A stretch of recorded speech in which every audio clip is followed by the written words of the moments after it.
All right, all right. So we got about 100 people watching. Yeah, we got the grapes on the plate because we sitting outside. Now, as you guys can see, we are back in one of my favorite places in the world, which is Asuncion, Paraguay, in the middle of a jungle. In the middle of a jungle, I'll show you guys exactly what I mean. If you look at the vegetation right there, how it looks like they just cut in the middle of a jungle. The entire city is like that. The entire city is like that. Looks like a jungle. Now, Fearless Travel, yes, I was sending you Floyd's info. I meant to do that. So I wrote notes down because I'm gonna do this live stream in a segment format so I can cut it up into videos.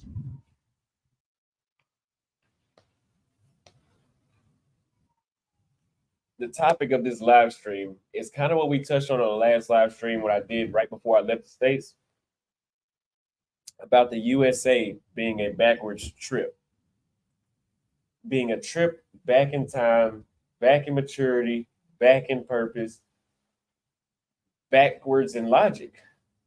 It was completely backwards. Now we are going to Turkey for the next trip, so I'm gonna go ahead and announce it now. Today's show goal for super chats, or cash apps in specific, is $800, and that doesn't even cover the ticket to Turkey, but that is a start. And looking at the cash apps and the super chats I've gotten over the past month, you guys will do that with or without me asking. I'm just telling you guys where the funds are dedicated to go. Now, if there's too much background noise, I am sick. I am sick. I got sick yesterday because I didn't sleep at all. If there's too much background noise, let me know, and I can move inside. I am sick. I have a snot rag that I'm carrying around right now.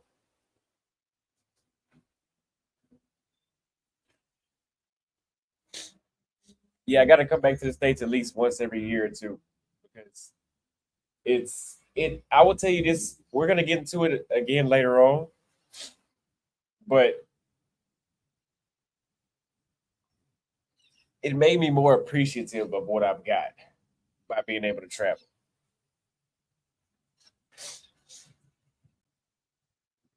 Now,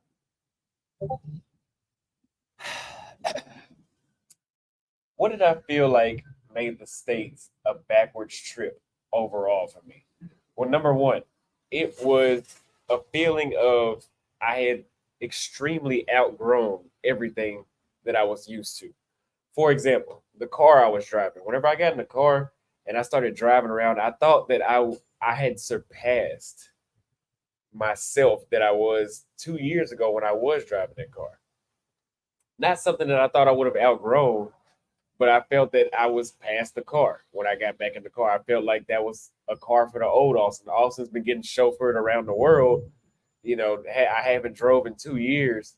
Now I feel like I've outgrown the car. The architecture, the way how the city, I've been to Buenos Aires, I've been to Romania, I've been to Poland, I've been to Bangkok, I've been to places in Africa, I've been like Kenya, I've been to Salvador Bahia, I've been many places, and I've seen buildings that look very significant, and that draws the entire energy of the city. If you ask me, the architecture draws the entire area of the city. And if you ask me, Dallas has a nice skyline, but when you really look at it, it's just a plain skyline.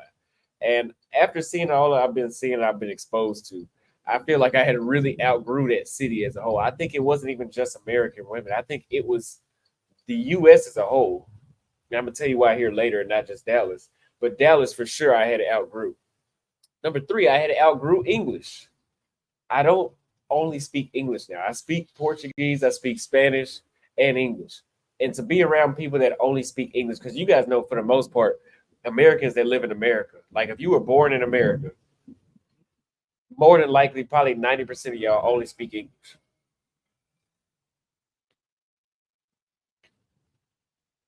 I can't relate with y'all. People that only speak English, I can only intellectually connect with them so much. That does not mean they need to speak Spanish in order for me to connect with them. But what learning another language and self-improving yourself does, a lot of people back home had not did. I outgrew the music, the degenerate music that they go play at clubs. See, guys, when we go to Latin America and Africa, they play stuff that you can actually dance to. When you get in the Uber out here, you can actually have a good time just riding in the car. You know, when you walk around the malls, you have a good time just being present. The music doesn't make you cringe when you hear it. Nowadays, in the States, whenever you hear music that they play in public places, it makes you cringe. At least for me, the stuff that I hear that the singers are talking about in songs is not appropriate for public. It's actually not appropriate at all. You know, it's very stupid and ignorant and very low IQ. Most importantly, the bullshit that people put you through in the States, I've grown past it significantly. You know, people are telling me, "Oh, Austin, you don't have any game. That's why the girls don't text you back," or "You did this wrong. You did that wrong." My thing is this: I've been to too many play. Before I used to play along with the game somewhat. Obviously, I didn't play with them fully because I couldn't stand it. That's why I left. But I've been to too many places like here in Paraguay where the thing is just simple. I've been walking around the mall all day, just getting back on my feet, you know, getting my social aspect back. And I think I'm 100% back. Like it feels like nothing ever happened. Because here, I wish I would have recorded, but I'm talking to these girls for personal interest and not content. But I'll try to get some on video next time where I'm just walking up and I just say, hello, how are you? They say, good, how are you? They smile. Their energy is very inviting. You know, they don't give you, because you know, in the States when I was there, if a chick likes you, she's doing everything to not show you that. Here in Paraguay, it's the complete opposite. Like, it's literally the fucking day and night opposite. I'll tell you guys a story. I was just at the mall with Jason. Jason's here, right? And there we went to Forever 21 because there was a bunch of chicks in Forever 21. So we went in there and we're just walking around. And you guys know I do the double take where I look behind me. I'm watching the room at all times. So I see this one chick sifting through the clothes, and we locked eyes. And the way I could tell by how she looked at me, she was interested. So I spoke. And I said hello, which is hola in Spanish, right?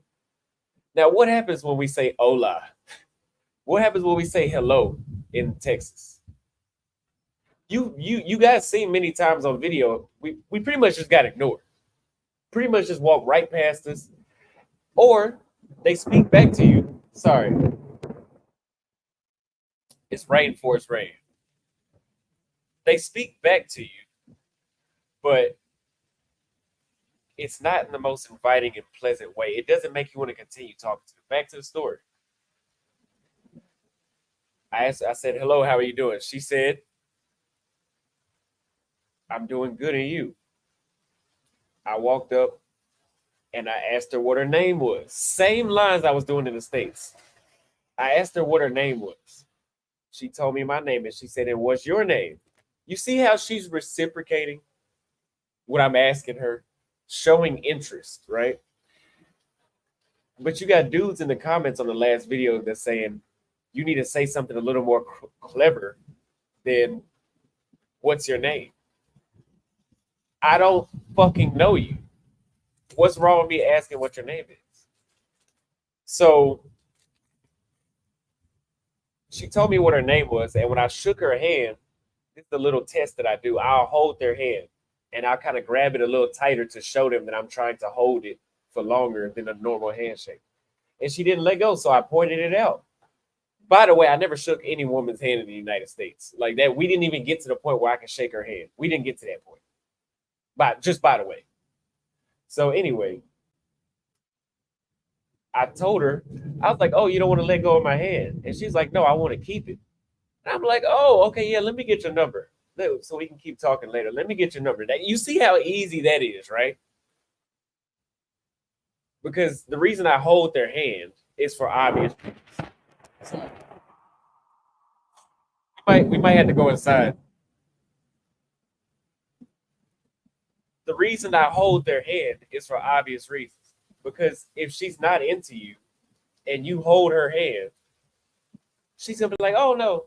And then I know all I need to know. Then I'll wrap up the conversation. Go. Here, I hold her hand. She holds it. I point it out that I noticed that she's holding the hand. And she confirms, no, I want to keep holding your hand. So I follow up with that. We're gonna have to go inside. I follow up with that by saying, let me get your number so we can talk later. Then I continue to talk to her. She asked where I was from. I asked where she was from. She's from here. And then she held my hand again before I walked off and smiled. That simple. There was no pickup lines needed, no game. This game shit, I don't get it. What is a game? What is that? So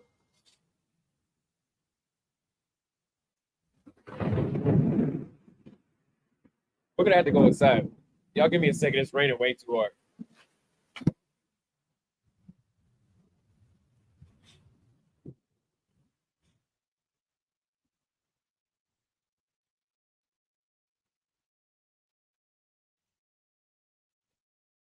Yeah, I told y'all Paraguay is basically in a rainforest. If you look at the city, it looks like they built it in the middle of a rainforest.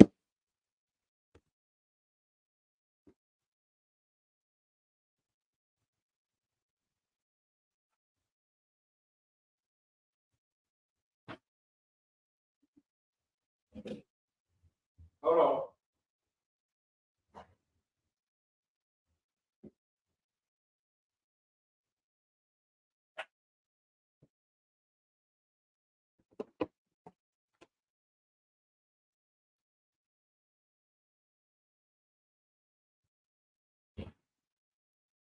Yeah. Okay, everybody, we are back. Let's just set this camera up.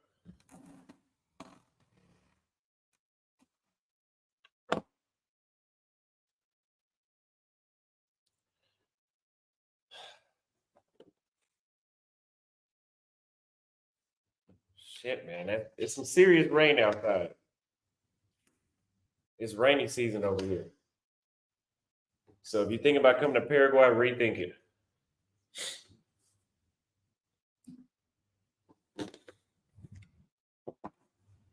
So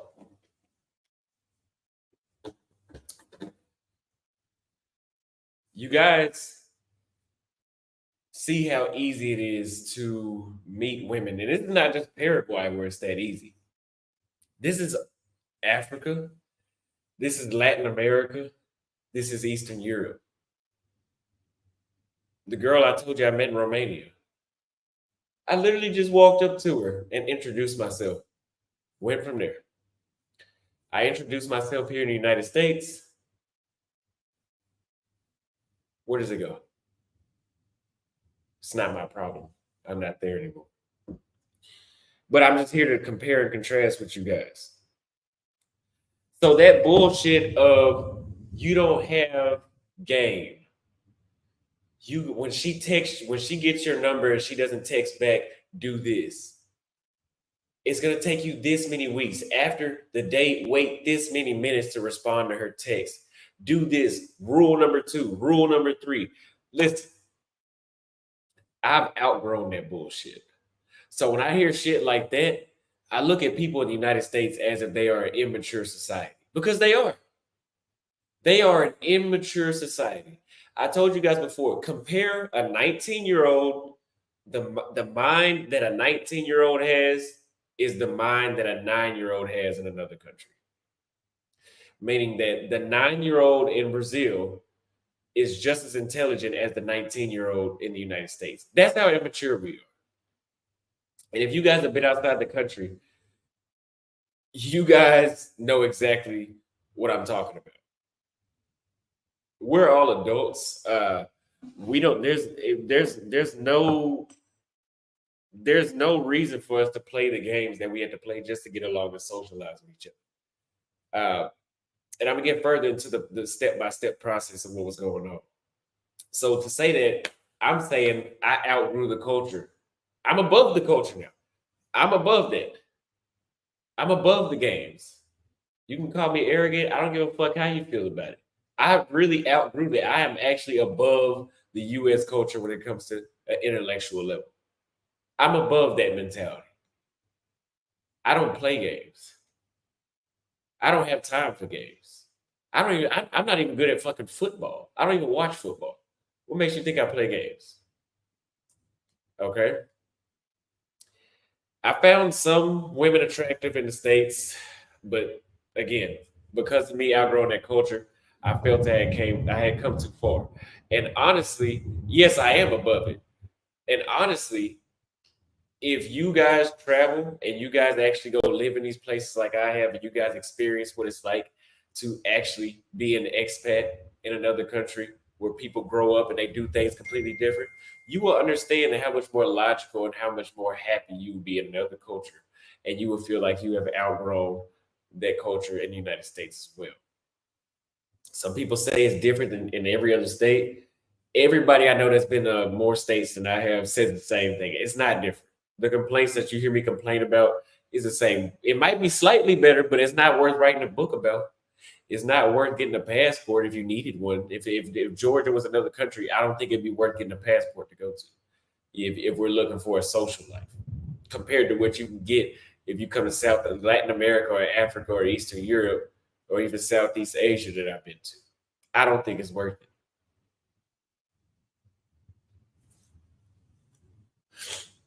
Now,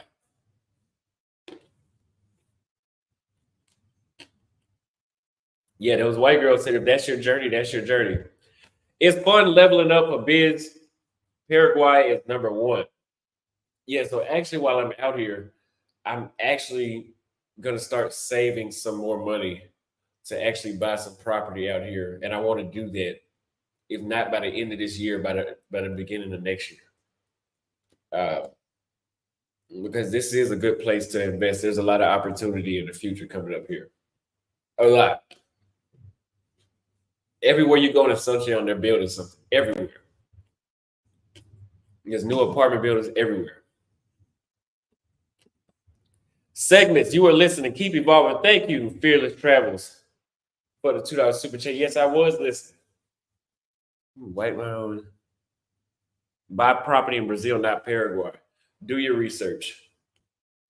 Buying property in Brazil, do your research on that and then compare it to Paraguay. Do your research. Do your research. Do your research. Do your research on how much faster you can get citizenship in Paraguay versus Brazil. Do your research.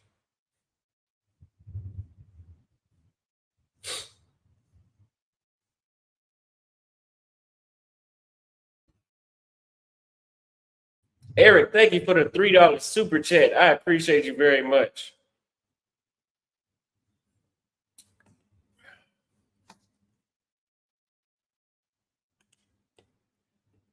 So we will continue. Is the stream choppy? Does it look choppy?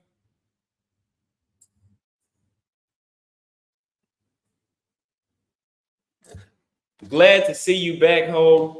Wanna be Mystic. Thank you very much. I'm telling you right now, the United States is no longer my home. Latin America is my home.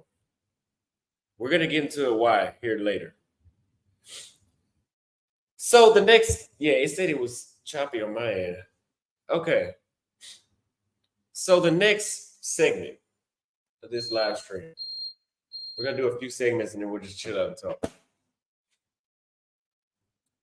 My confidence and ego were reversed when I was in the United States. Hold on.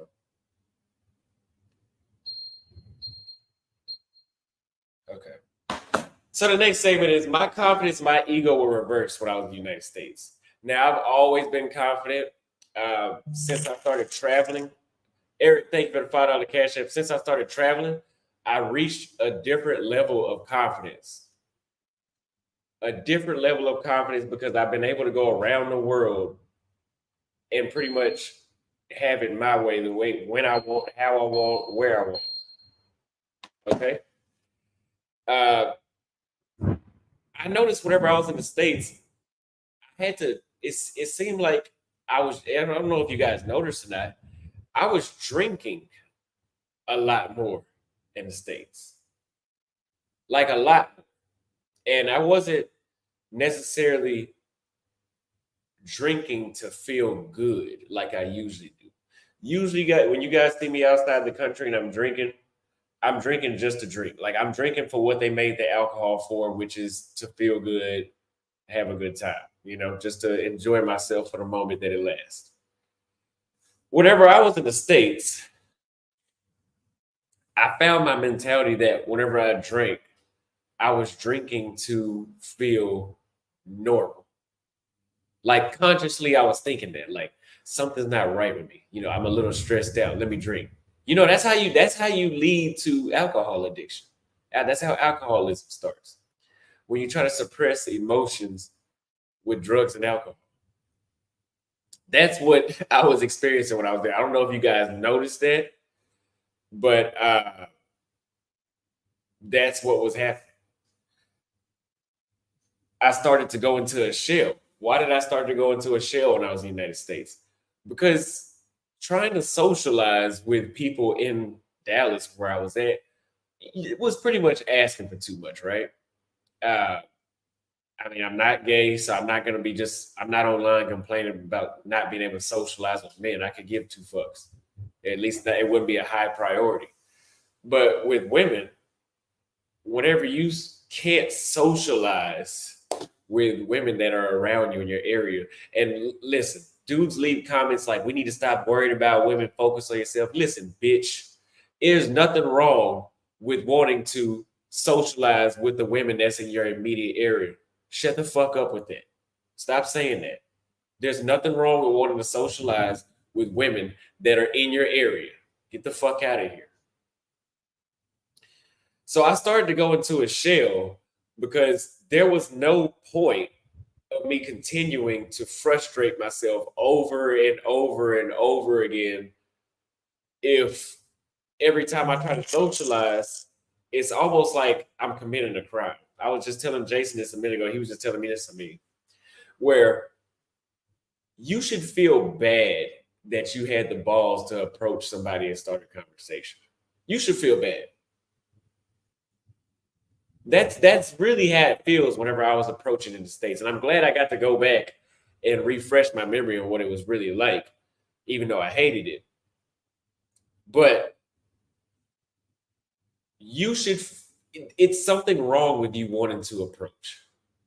But when I came here to Paraguay, even when I was at the airport in Bogota this morning, and I was it's like the women wanted to be approached.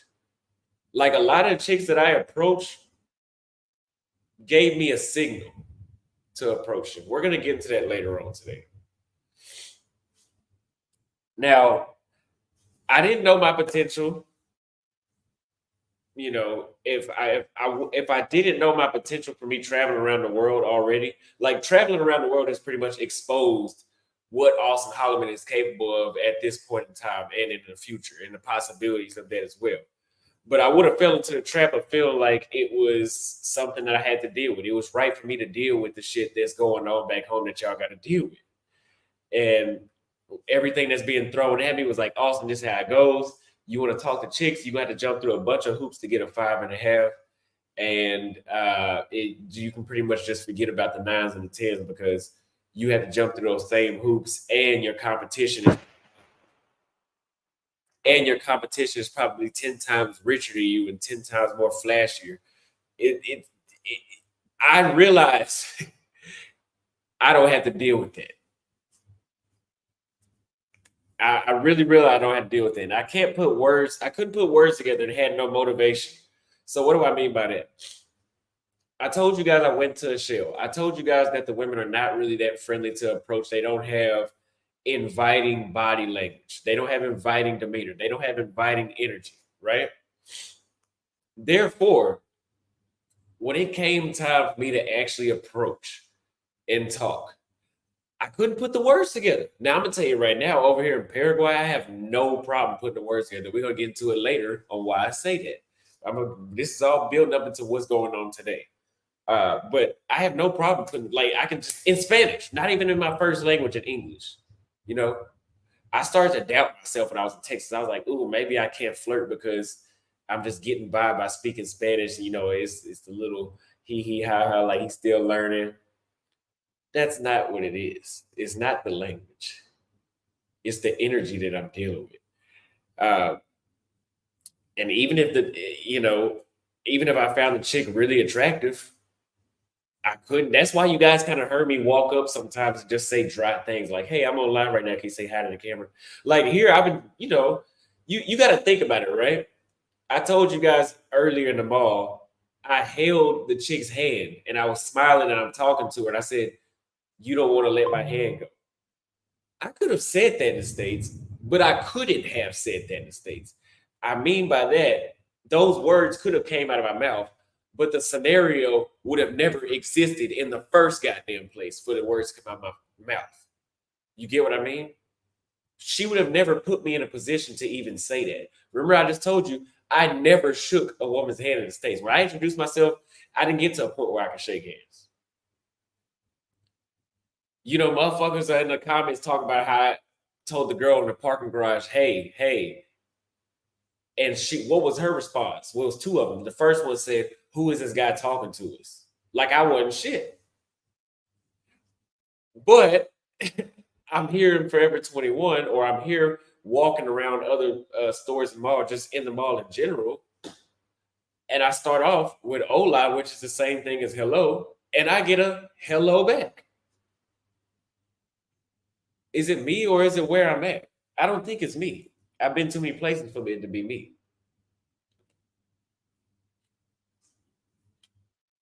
Right? So it doesn't really matter. It doesn't really matter where you're at, what race of woman you're dealing with. If you're in the United States, you're not going to be able to relate to these scenarios I'm talking about. Not even the dudes that are super successful and rich. You're still dealing with American women that grew up in American culture. You'll never be able to relate to my stories. Don't you ever think you will. Anyway,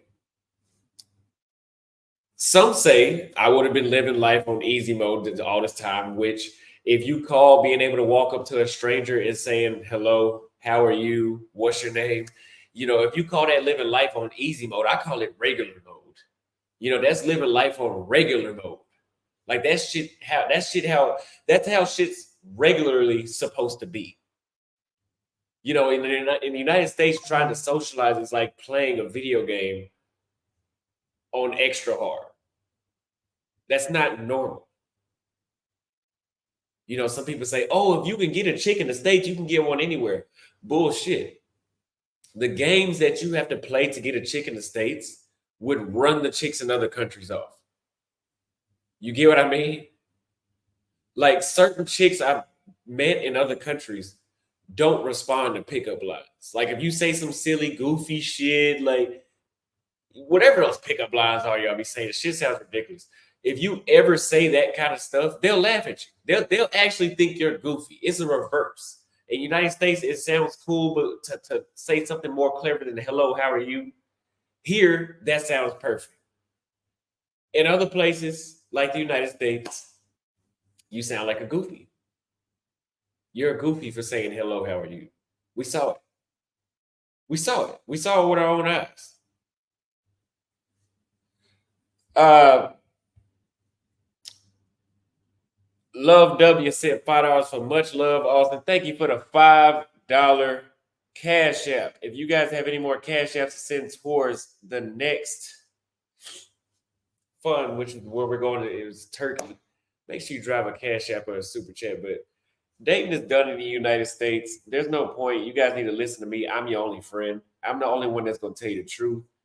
I'm the only one that's giving you direct. I've given you results all around the world. I've given you results all around the world, and I've shown you that other cultures have common sense in other parts of the world. Where we're from, there's a reason why people think Americans are stupid. I mean, look at how hard it is to meet somebody. There's a reason why people around the world, trust me, they think we're stupid.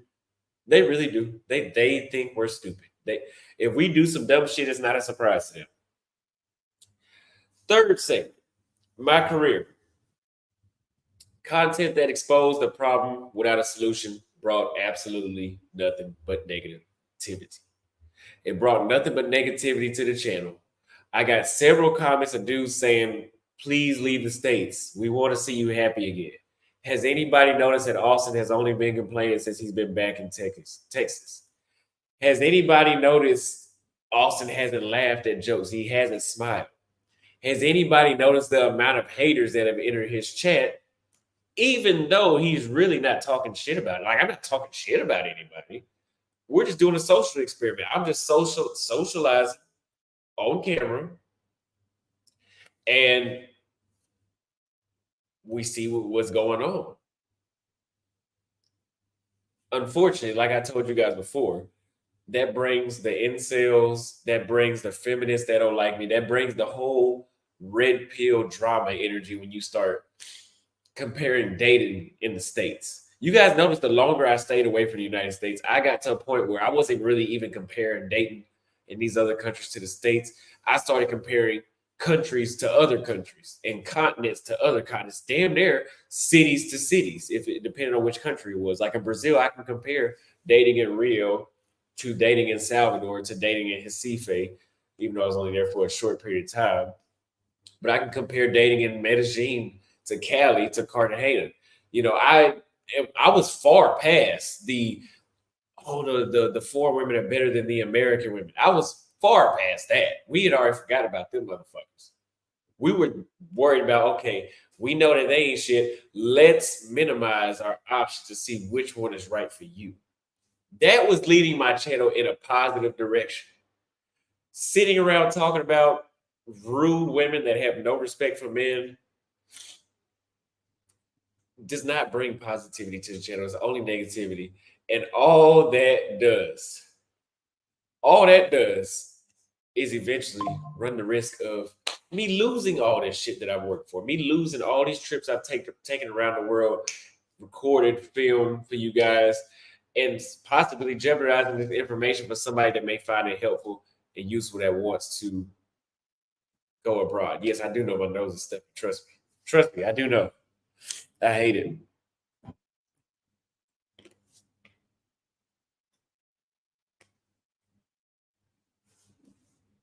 Overall, going back to the States was helpful mentally somewhat for me because now I really, really appreciate Latin America, starting with Paraguay. There might not be nothing to do here, but the culture is a day and night difference, and it's way more respectful to men. It's way more catering to everybody. Actually, I mean, everybody gets respect here in Paraguay. From what I've seen, everybody gets respect in Peru. Like, I'm not seeing one-sided relationships in these other countries. In the United States, as a man, if you want to date an American woman, pretty much all you're doing is putting in all the effort. So you're not even getting no pussy.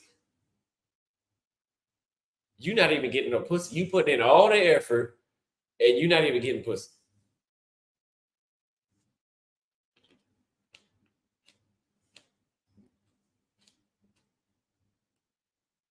You know, I remember whenever I was taught, I had the video of the girl that was in the car that said, "None of your business."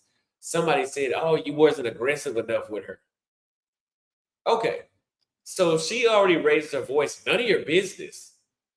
What level of force do I escalate to after that? And the thing is, here's the reason why I'm bringing this up.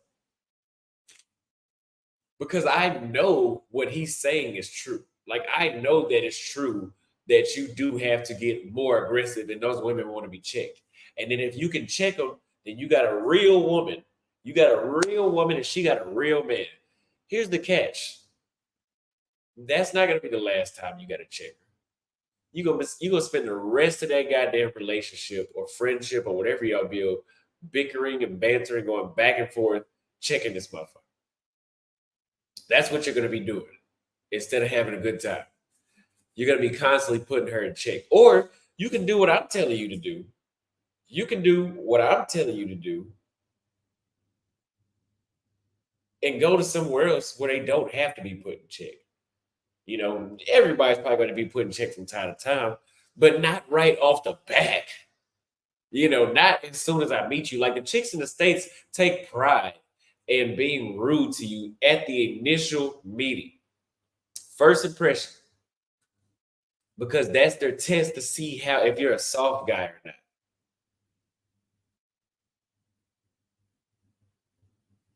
That's their test to see if you're a soft guy. It's talking shit immediately. Idiots.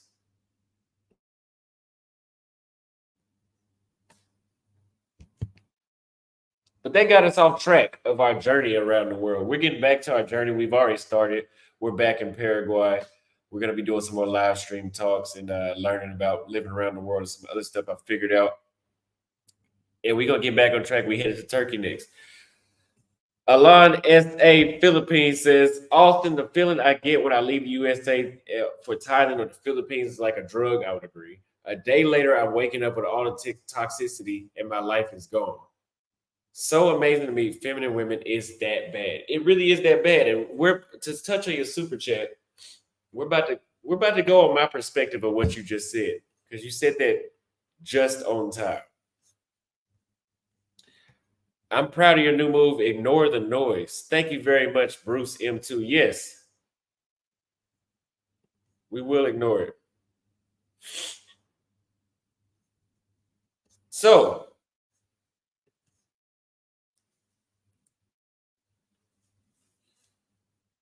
trust me when I say we're good money in Turkey. What do you mean?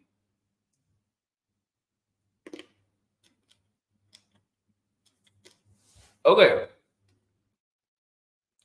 So, how exactly do I feel now? I told you guys I don't need to keep telling you guys. You guys know that the United States is pretty much a shithole for social life, right? How do I feel now? So when I got to Orlando, I left DFW. We all know Dallas had a bad. There was a very negative energy just weighing down on me.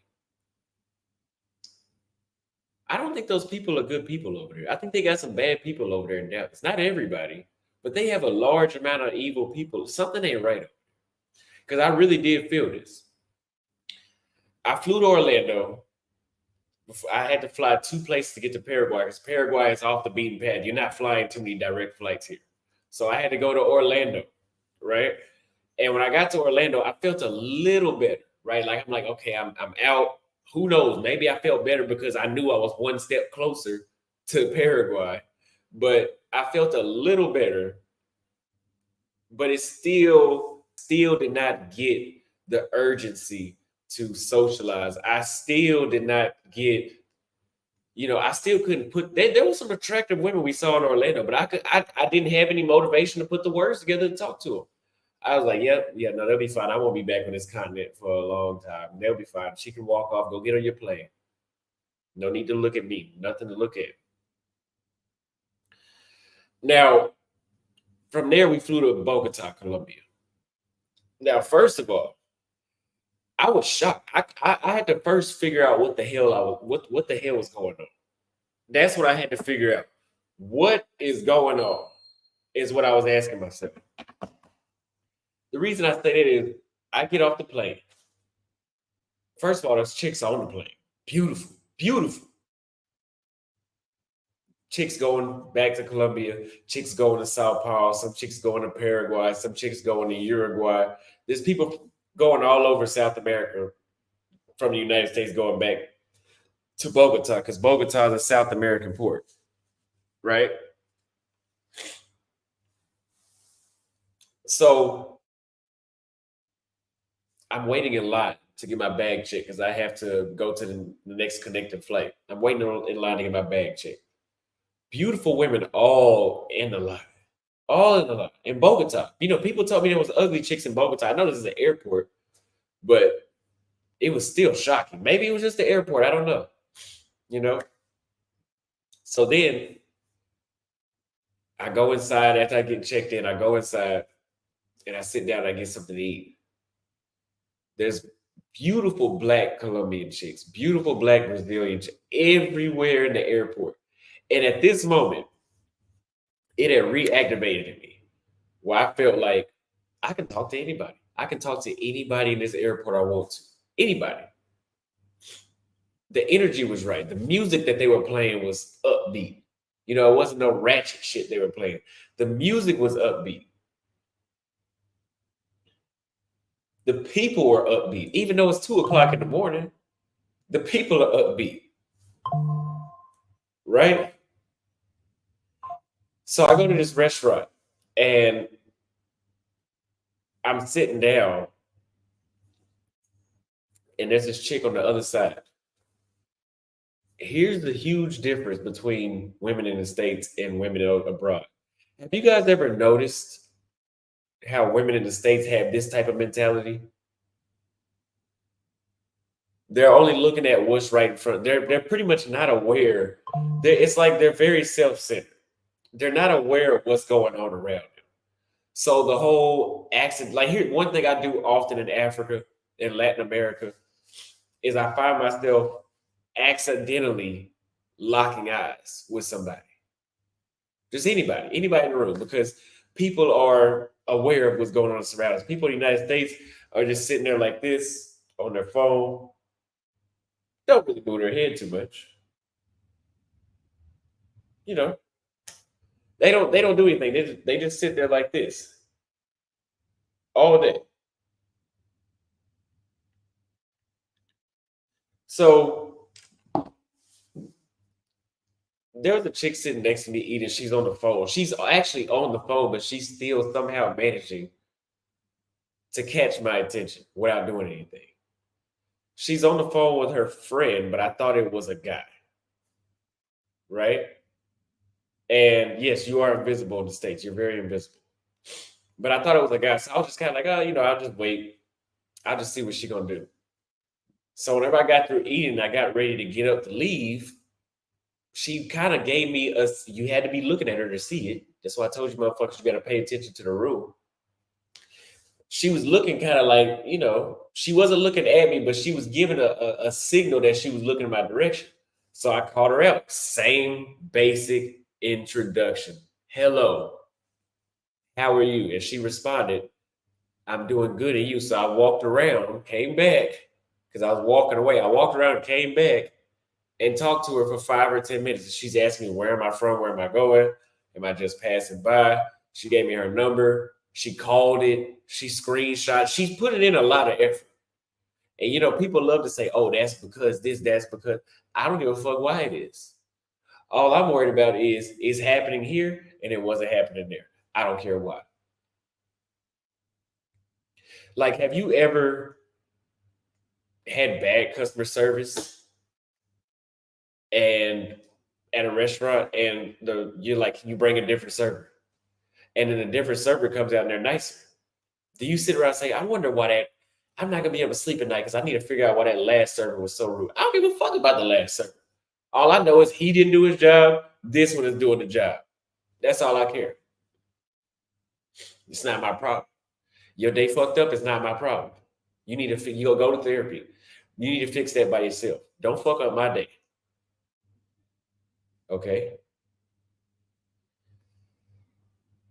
They were way more approachable. That was the first chick I had approached since I left the States. Really, yeah, since I had left the States, that was the first one I approached, was the one in Bogota. And I was shocked. I was having a reverse culture shock again because I'm just talking. I'm just asking her basic questions and she's smiling and she's laughing and she's engaging in the conversation.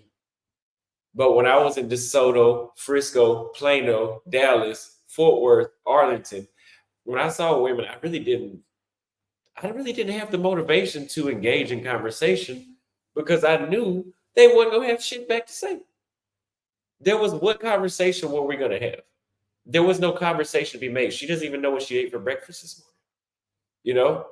What can we talk about? Because even whenever I was in Orlando, Orlando's airport and down in DFW airport, I still felt like I was being repelled without them trying. Their energy does not give off, I want to be entertained by a man.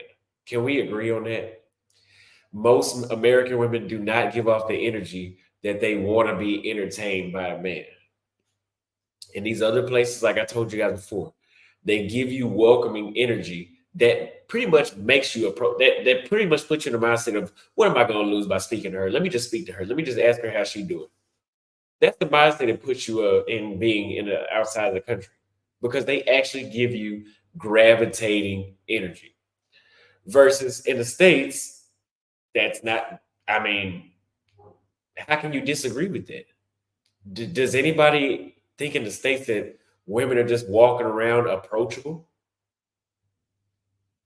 Does anybody think that women are walking around approachable in the States? I don't think so. And we got video proof of it.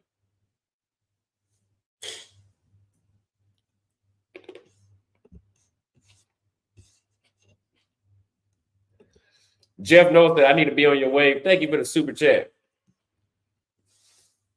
Traveling as a foreigner in different countries, I hate living in the U.S., but I need American money to survive. So, what people say about that?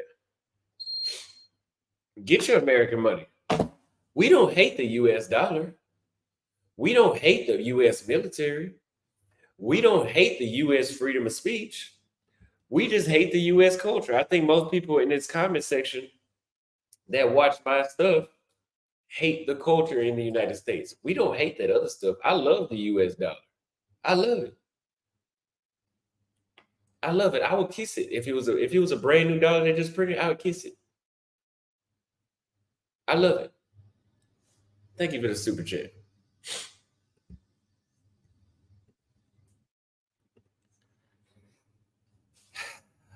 But like I said, I could not fix myself to approach because of the repelling energy that you experience in the States. There's a difference. And the only people that don't notice, there's only two people that don't know the difference about approaching women in other countries and women in the United States.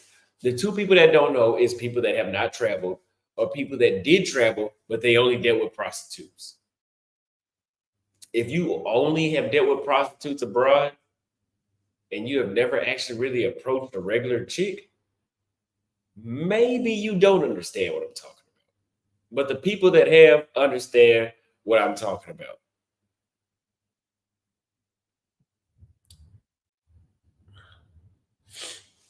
So the American women are just rude. I could call them out their name, but I'm not going to do that. But as a whole, not all of them, but as a collective, they are not the nicest people. Would you recommend an American woman to somebody that is looking for somebody that's nice? I don't think so. And my work showed otherwise. You know, they think being combative gives them extra points. I told you that a minute ago. They think calling you a nigga, debating you about everything, you know, insulting you, being difficult to deal with. Oh, I require this, that, that. They think that shit gives them points. And for some reason, they think that if the more difficult I am, the more he'll value me. Not when you're a no better guy. Not when you're somebody that has a passport, you know, that looks like this, that has pages and pages of stamps from almost every continent in the world. You're not going to be more valuable in my mind. You're not. We have too much backlog right here. There's too much going on. And we're not done yet. This passport has how many pages? 52? We're only on page number, I just got my last step today on page number 25. So we're halfway of where we're going to be. We're only halfway where we're going to be. If you have used your passport to where the eagle is wearing off and some of the letters are wearing off, You don't value a combative bitch. Bottom line. And I call them that because it's not lady behavior. I've been around ladies all around the world, especially here in Paraguay, especially in Uruguay, especially in Chile, especially in Lima. You guys remember the girl that was all friendly at the restaurant? That's how ladies act. You know, there. You guys noticed that nice interaction that we had at the restaurant. Did you guys see us debate about anything? Like we could have debated, right? When she said, "Oh, you look like my brother," and I'm like, "Oh, your brother looks black." Oh, well, he's not black, and then she starts laughing. But you just have his eyes. See, if you would ask an American chick that, "Oh, what you don't know what black is? What are you dumb or something like that?" We're not exaggerating these responses. We're really not exaggerating these responses. You said she deleted her Instagram.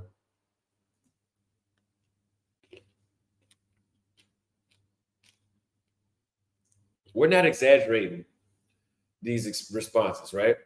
Somebody just said in the comments, traveling gives you less patience for disrespectful women. I would 100% agree. You know, when I was before I had left the States, if a chick would flake on me, I would reconsider her if she reached out again. Now, all a chick would have to do in the States to pick up my uncle when I had a date sit at the same time.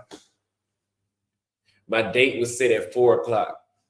It was like 3:45. I said, I'm gonna go ahead and drive out there because I haven't heard from her all day. So I know she's about to flake. But I ain't got no, I'm not patient enough to wait. I'm gonna go kick it with the family in the meantime.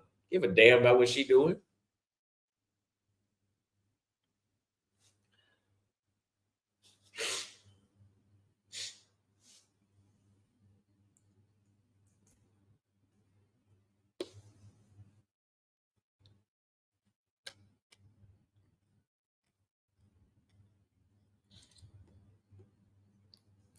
So if you can't stress yourself out by constantly keeping them in check, remember I told you guys they're gonna try to get you to check them when you first meet them.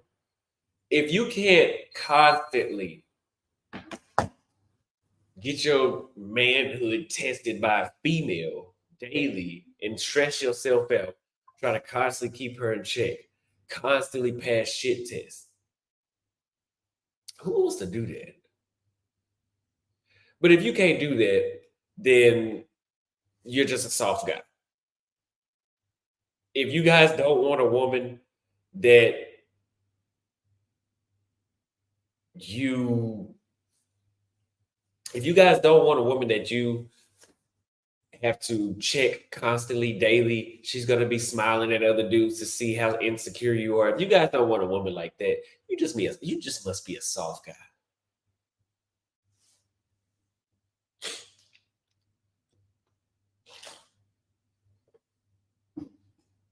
You just must be a soft guy. You guys, here's a statement that a lot of these American women love to say. Yes, I can be feminine if I find the right man to make me feminine. What a dumbass response. So let me say it in Austin Holloman's version. Let for the women that don't understand how stupid that shit sounds. Let me show you how it sounds if I said it. Guys, I could be masculine for a woman. She just has to be feminine enough for me to be masculine. So what am I gonna do in the meantime? Behave like a bitch? Are you kidding me? See, it doesn't sound good when the man says it. But if a woman says it, she gets some praise. But if a man says it now, it's not, you can't do that. Here's a masculine woman. A masculine woman that says she will only be feminine. I hear you, Jerome. A masculine woman that says she will be feminine whenever a man is masculine enough is on my end, like saying, okay, if a guy walks up and slaps you on the ass, maybe I'll be masculine if you were feminine enough. If you weren't feminine enough, I'm not gonna do my masculine duty and defend you. That's how dumb that shit sounds. But if you guys are too good at keeping them in check, you'll be filed an abuser and you'll be spending some hard time in jail. Good luck. Now, anyway, I've tossed them to the trash as a figment of my imagination. And now I'm back on track. I'm back in South America. I'm back approaching women. I'm back meeting women. I'm back smiling with women. I'm back interacting. I'm back holding hands. I'm back doing what the fuck I need to be doing. Besides sitting around and complaining about some ungrateful ass masculine motherfuckers. I cannot believe I did that. But it's over. But it's over. It's over now. Where are you in South Africa? I am in South America in Paraguay. Thank you for the super chat. Shout out to you. Also, keep spreading the good word. Thank you, Camaleon, for the $2 super chat. Preach from Inspired Truth Broadcast for the $5 super chat. Thank you. I'm glad you enjoyed the show. Also, you're right. I'm in the DFW. I grew up in Arlington. Me too. I grew up in Arlington. Passport is ready. You have to provide lifestyle to get them with no ROI. Waste of time. I 100% agree. Waste of time. No ROI.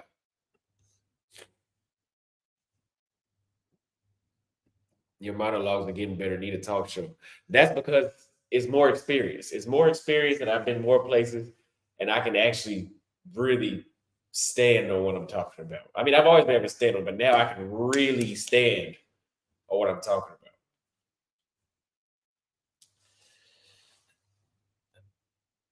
We're back on track, and I've noticed the way how I speak to women here in Paraguay is completely different. That's not because, like, oh, like you guys are above them, I'm gonna treat them like shit, and I'm gonna talk to y'all like y'all are princesses and pedestalize y'all. That's not what that is. I'm speaking to you how you want to be spoken to. I'm speaking to you how you want to be spoken to. I'm in the United States. I can't even smile at you. You're not smiling at me. You're not interested in me. So I'm gonna speak to you like I'm interested in you. Here in Paraguay, they're interested. So I speak to them like they're interested. They smile at me, I smile back. They flirt with me, I flirt back. I only know how to reciprocate what I'm receiving. So if you're giving me dry energy, closing and response, that's exactly what your ass gonna get back.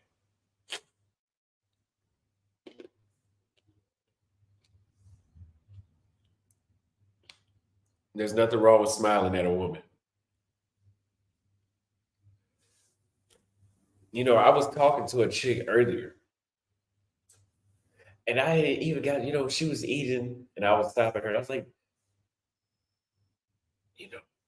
I wasn't even gonna get her no water, but I was like, baby, you want some water? Not like I was trying to serve her like a slave, but I had a shock from the difference. Now I'm texting chicks that I met when I was here before. I'm like, come hang out. Let's watch a movie. I want to spend some time with you. I want to spend some time there.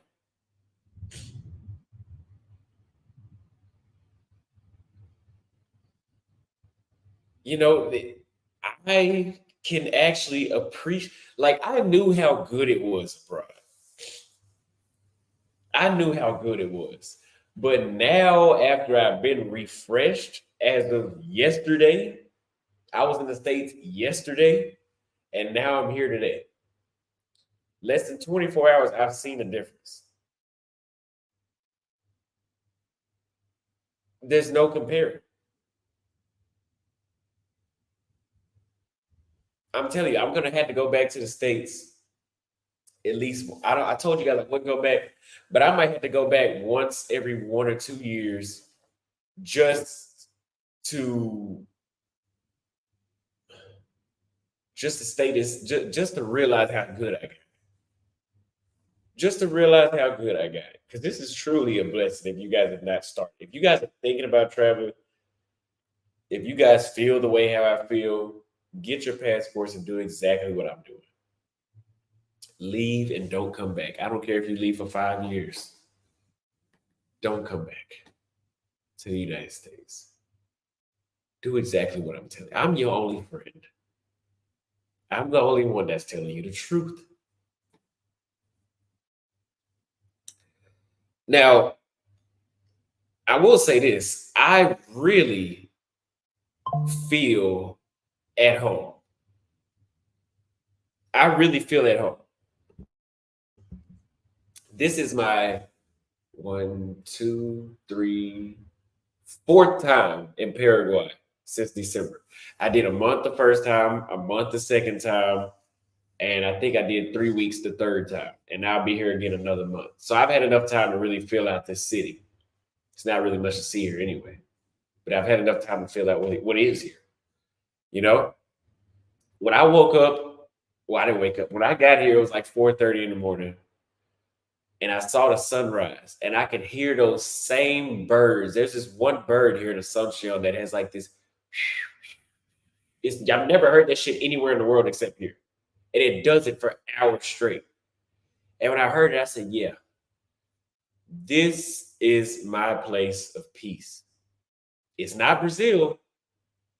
Brazil was not my place of peace. I probably was at a state of peace, but this is the place where no matter what time of day it is, if I go stand out on my balcony, all I can hear is that bird whistling, and I can hear maybe a motorcycle riding down. One motorcycle every 5 or 10 minutes. I can just sit here and just relax. Now, I might not always want to be in the quiet, boring zone, but I said, this is actually home. This is actually my reset. This is my Paraguay is my place where I come to reset.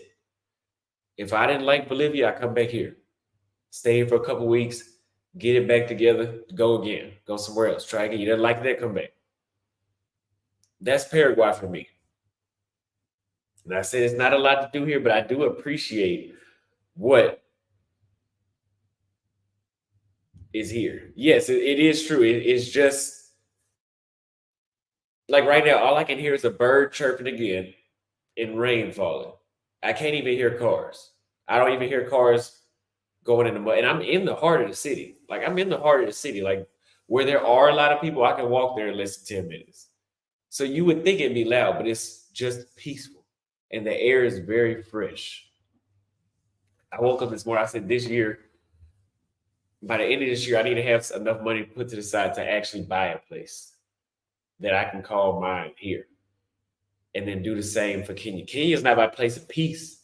I'm at a state of peace in my mind, but it's not a peaceful city in Nairobi. This is a peaceful city. And that's why I keep coming back here. It's not a party city. It's just a peaceful town. It's not the only one.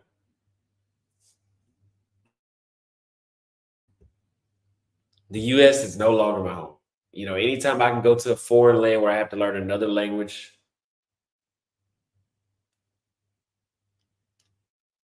anytime I don't feel at home in the place I grew up at, you know, if anything, I should have felt home in DFW, but I don't.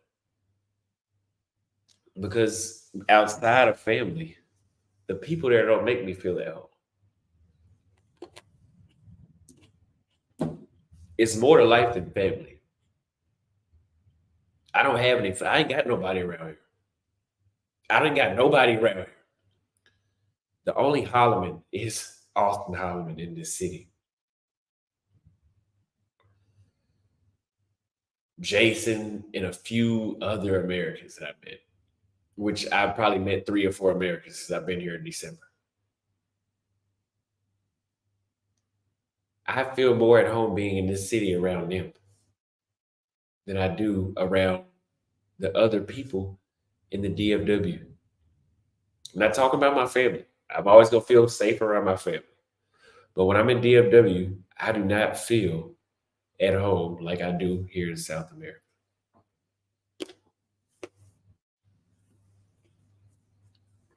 South America has its own set of problems. Paraguay has crime, not here in this city really at all, but near the border towns it does. It's a lot more stuff going on near those areas. But which ones are you willing to deal with?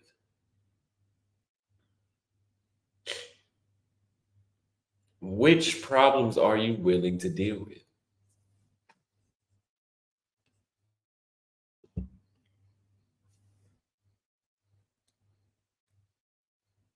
Are you gonna deal with because you got here's my two options I had. I said I can either stay where I'm at in the United States and deal with woke culture and deal with motherfuckers trying to make you feel crazy, you know, and they make you jump through. You want to get a date, you got to jump through enough hoops to be a damn hula hoop artist.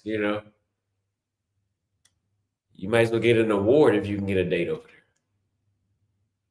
Or you can come back to Latin America, to Eastern Europe, to Africa. Go watch my videos.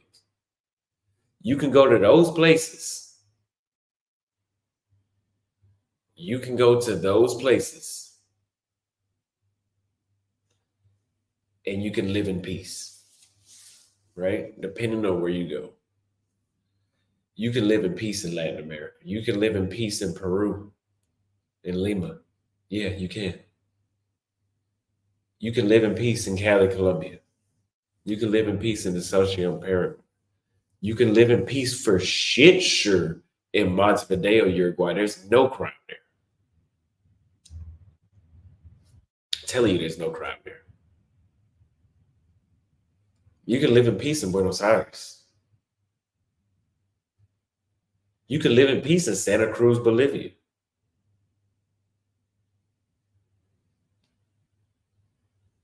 What problems do you want to deal with? That's what you should be asking yourself. But if you get along with the people in the United States, stay there.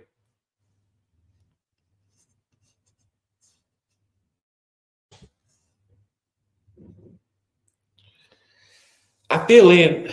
I feel that I fit in better here now that I'm back in Asuncion, Paraguay, as my first city back outside the United States. I feel better fitting in here than I do in my own city, right? Even though I'm the only black person I see here on a daily basis, you would think that, oh, maybe he doesn't fit in. Maybe he feels like a little out of place. I'm the only black person I've seen today. You know, since I've been in Paraguay since December, I think I've only seen 4 or 5 black people, in Asuncion, Paraguay, since I've been here in December. I still feel like I fit in better here than I do in the DFW where there is plenty of black people. Why is that? I tell you what, it's not my problem. And it doesn't have to be your problem either. It really doesn't. What are you going to do with yourself? Let's read a couple of these super chats. Brothers, a passport is an unforeseen privilege that our ancestors earned for us. Use it, married DJ in Medellin. Thank you for the 10,000 Colombian pesos from J Rag Soul Fiesta. Are there long-term type of are there long-term type quality women to date where you're at? Yes, but we're still in Latin America, so you still need to do your research. Can't everybody can't be trusted like that.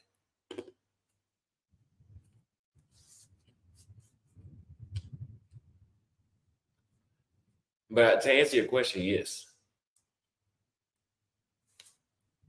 JR said $10. People don't realize Austin could take as advantage. I think he was trying to say, oh, Austin could take advantage of the content of the United States. Way more engagement and clout, but the juice isn't worth the squeeze. If he was about money, I guess he's trying to say he could have stayed. He's truly helping men out. Yes. So I knew somebody that was in my inner circle at one time when I first started. People know who they are, who this person is. But they jumped on the bandwagon when this whole passport bro thing started popping off, right? They jumped on the bandwagon. And when people in Australia, in the UK, and Asian women in Asia were talking about it, and some African women, this guy was like, wow, like this stuff is really going global. Like, I don't really have a problem dating here in the States, but I see a lot of financial opportunity in this. And I'm like, me and you are not the same though. Like, you got to realize I spoke about this shit with no intent to get paid for free. And I so happen to get paid at the same time to do it. Listen, if I was to lose all my influence, God forbid, right? Oh, I would figure out a way that I would go to barber school here and stay here. I'm not going back. This you see, we're not making none of this up. This stuff that we've seen happen in the past 3 weeks in the States, this is really what happened to me. This is really what I went through. Yes, I made plenty of money while I was in the States. Yes, I did. Yes, I hit the 100K. Yes, my views, my watch time is up extremely high. My views are up way higher than usual. My subscribers are up, revenue up, all that is up. But I said I'm still going to take the chance to make that replication happen abroad. Right? I'm not Fresh and Fit. I'm not MTR. I'm not any of that. That's their genre. Is talking about problems in the US. I went back to get paperwork. I just took advantage of that moment while I was there and said, let me refresh, let me compare, let me just see. Let's try it again. Let's see if I travel around the world, see if it's different. And it wasn't. People say go to other states, you'll build a lot of subscribers. Listen, in my mind, I'm gonna get those subscribers regardless. Listen, when I left the States, I had 16,000 subscribers. I just got 5,000 in 3 weeks. So being in the United States, on the United States soil, has only given me 21,000 subscribers. That means I still got 89,000 overseas. So I'm going to continue to grow without being on US soil. I don't need that.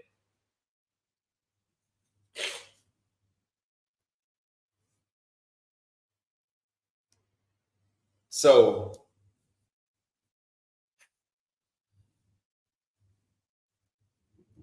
the purpose of my content is for you to follow this journey and to see how my life has changed from having this issue into living abroad in the process of fully transitioning abroad to another country. That's the purpose of this channel. Not to sit around and complain about Western women. Yes, do I get a lot of donations when I do that? Yeah. I also get a lot of donations walking around Lima, Peru. I don't need to talk about American chicks. I don't like doing that. It's stressful. It was stressful being there. Yeah, I'm congested. I'm very congested. So thank you for the super chat. One more. Let me turn this light.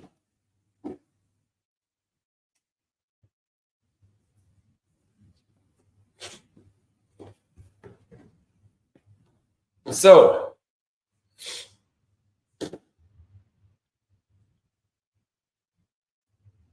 Today was an expensive day here. We had startup fees,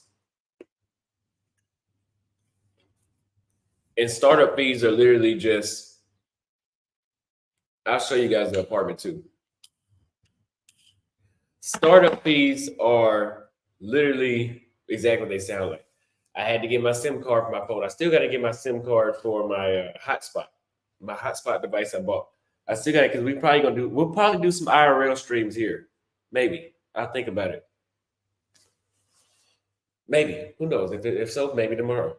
But we're gonna do some yeah, we still got 700 people watching, even with me just sitting here.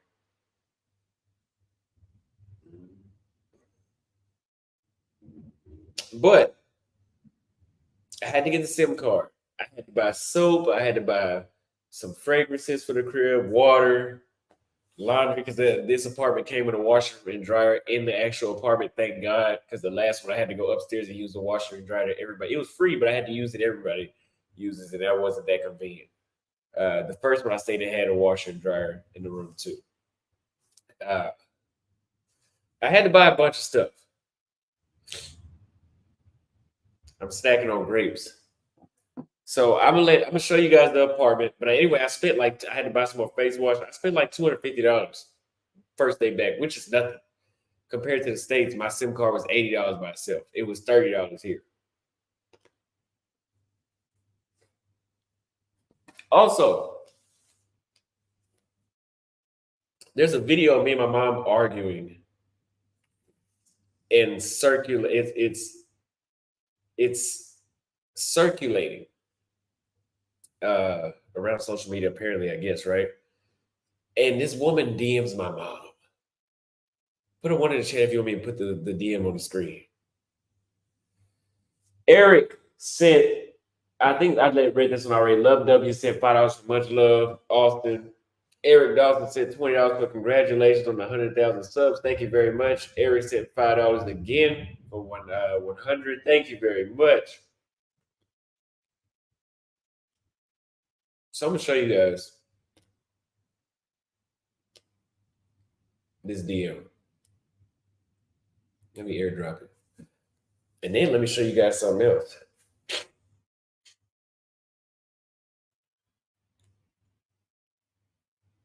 Where's this DM at?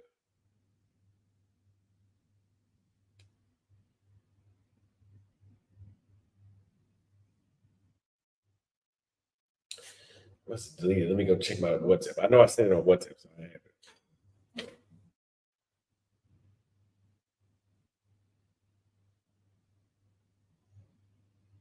See, the chick I met for every 21 is texting me right now. I could be on a date with her. Like, you guys realize, like, I'm accidentally leaving her on red.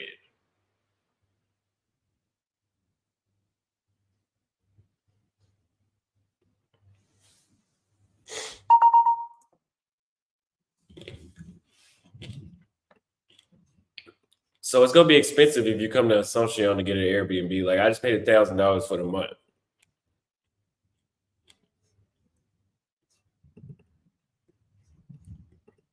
So let's look at this together.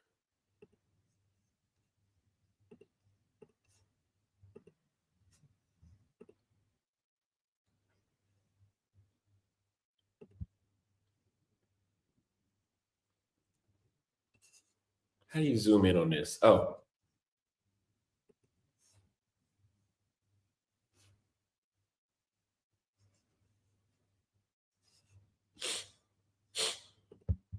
Good afternoon, Yada.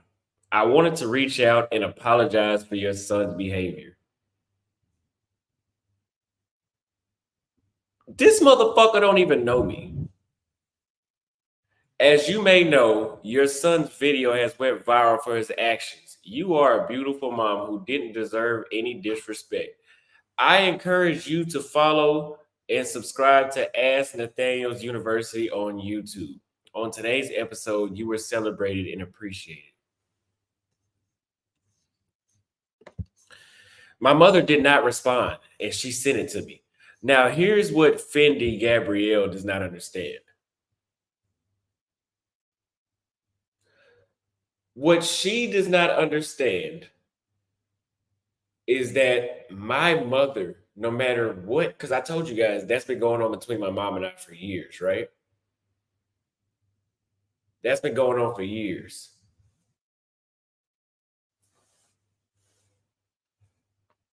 My mom is not ever going to participate in a smear campaign against Austin Holloman or Major Holloman.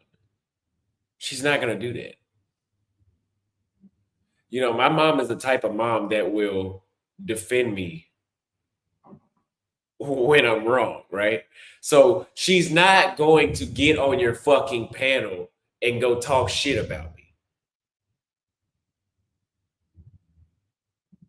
See, she was better off reaching out to me directly and asking me to get on there and talk.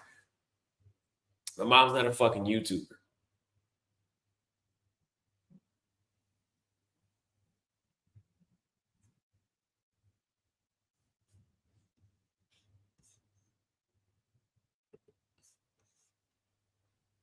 Yeah, Miss Brooks is right there. Same thing.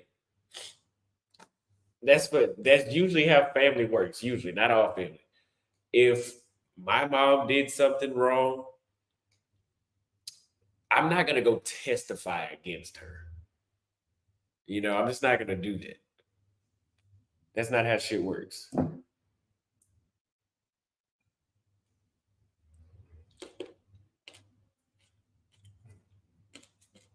Now, she got on live talking shit about you. What did she say?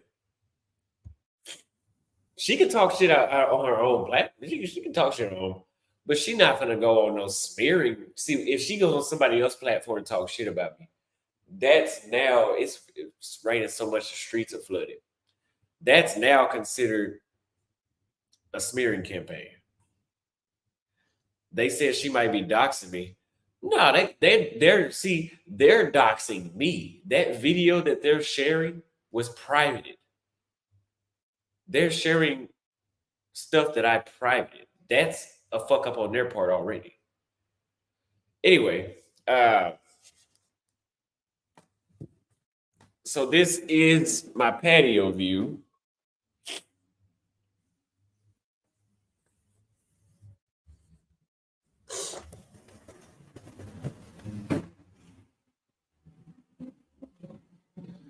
It's a washer, a little grill, and a decent sized patio. And on the other side is the bedroom, so you can walk out from the living room or the bedroom. Now they're missing something in here. The only thing I don't like about this one compared to the old one was the old one looked better.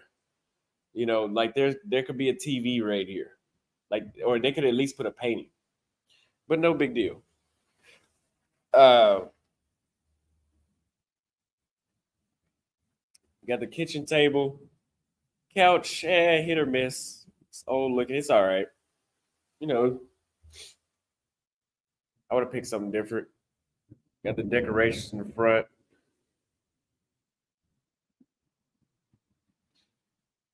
Kitchen. Now, only thing I don't like about the kitchen is this is apparently the kitchen light. Like, I don't cook, so it doesn't matter to me, but there's no kitchen light in the kitchen.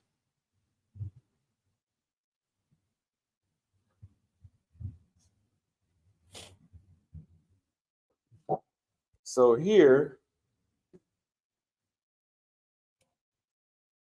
we have the bathroom. Yeah, I'm carrying a laptop.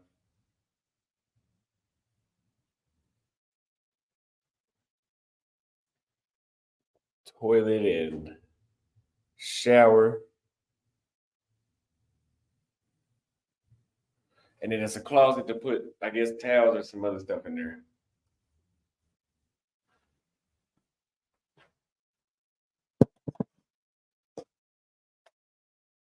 And then we have my bedroom that I have not unpacked my bag yet.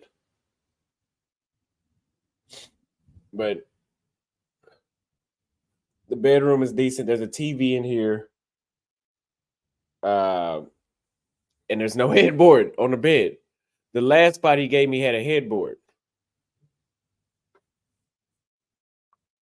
There is a TV on the screen. You just seen it. The only thing is, so I'm paying the same amount that I paid for the other spot when I was here in Paraguay last time. It's the same guy. The difference is this apartment complex, or as they call it, edificio.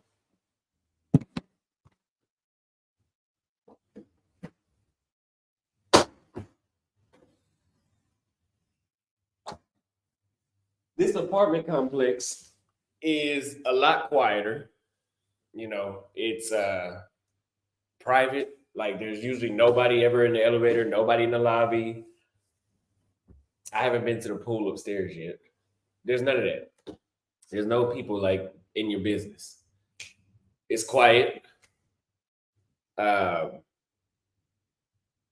it's bigger, about twice the size of the other apartment. Like the other apartment that he gave me at first, the balcony was about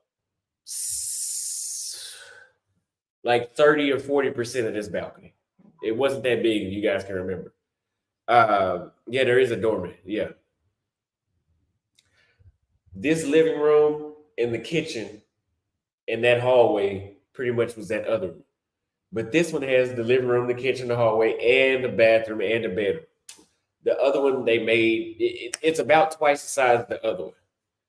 The downside is the apartment I was at before was newer development. It looked like it was built in the last 5 years. This looks like maybe the past 10, 15. It's a little older, maybe 10, 15 years old. You know, so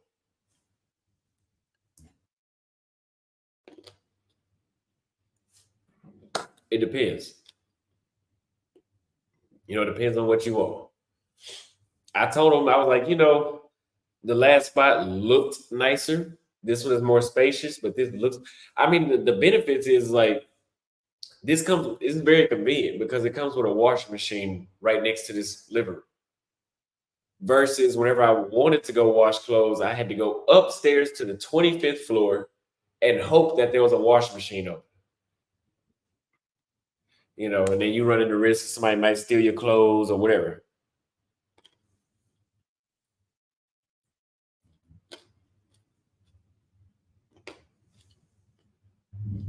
No, it's no dryer. Usually you don't get dryers.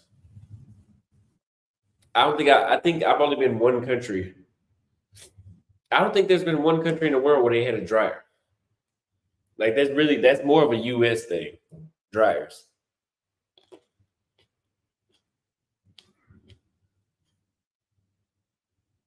Now,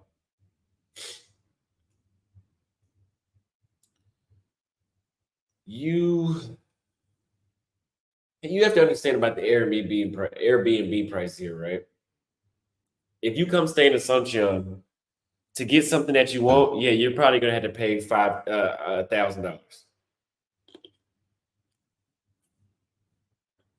Unc said he wouldn't pay more than $550. Guess what? Come to Paraguay with $550 a month for rent. You'll be sleeping on the street.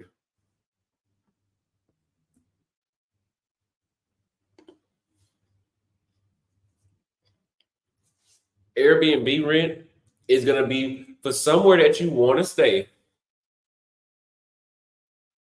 For somewhere that you want to stay in Paraguay, you're going to have to pay. You're going to have to pay $1,000 almost, at least 900 at the minimum. Look it up on Airbnb. For the area you want to be in, the space and the amenities, you're going to be paying $900 minimum.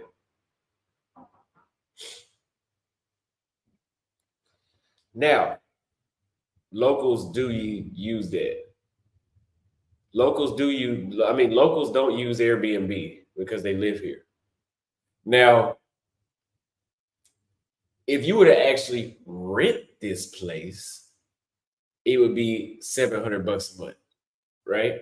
Just like the other place, the first two places I stayed at, the second one I think was $600 a month. The first one was $750 a month for the first apartment I had here. But guess what? Somebody asked, why are you paying Airbnb instead of renting a spot? Good question. Because I thought that. I said, instead of me paying $1,000 for rent, I like this city. Let me sign a lease. You can only do a minimum of 6 months for a lease. And the majority of them want the 6 months up front. Yes. So you have to make an actual fucking investment if you want to sign a lease here. So check that out. $750. They want at least 6 months for a year. $4,500 if you want to get an apartment. That's what you got to pay up front. Now you're going to pay $4,500 regardless, but we can all agree that it's easier to shell it out month by month than up front. So that's why it's like, hey, I would rather get an Airbnb, pay an extra $200, $250 a month with the convenience of, if I want to fly to Bolivia after this, I don't have any more responsibility. But if you want to go to Kenya for 2-3 months, oh, you still got to pay, you know?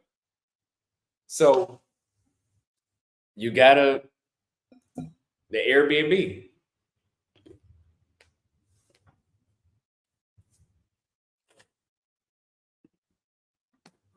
You don't have to sign a lease.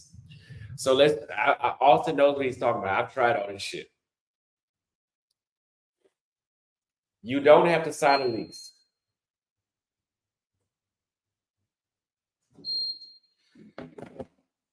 You just need to rent the apartment from Airbnb for minimum and then negotiate off of the app. So let me tell you a story about what happened. Let me tell you a story about what happened. I tried that. When I figured out how much it cost to actually get a lease, I tried that. I was like, let me see if I can negotiate. I know it's cheaper because I can avoid the Airbnb fees and all that. Do you know, between two Airbnb hosts, I jumped around the city. The first Airbnb host, I said, hey, I want to stay in this apartment another month. I'd only bought a week, but I want to stay a month.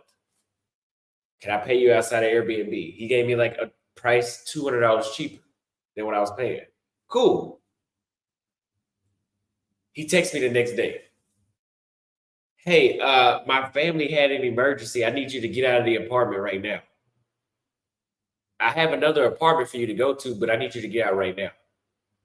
So he sent a cleaning crew. They came and helped me get all my shit, and I went to another spot. I was at that spot for about 5 days. Turns out I somewhat like the second spot better. But then he's like, do you want another month? I don't know. I said, I don't think I want another month with you because I don't want you to just pop up with another family emergency and then I got to move all my shit again.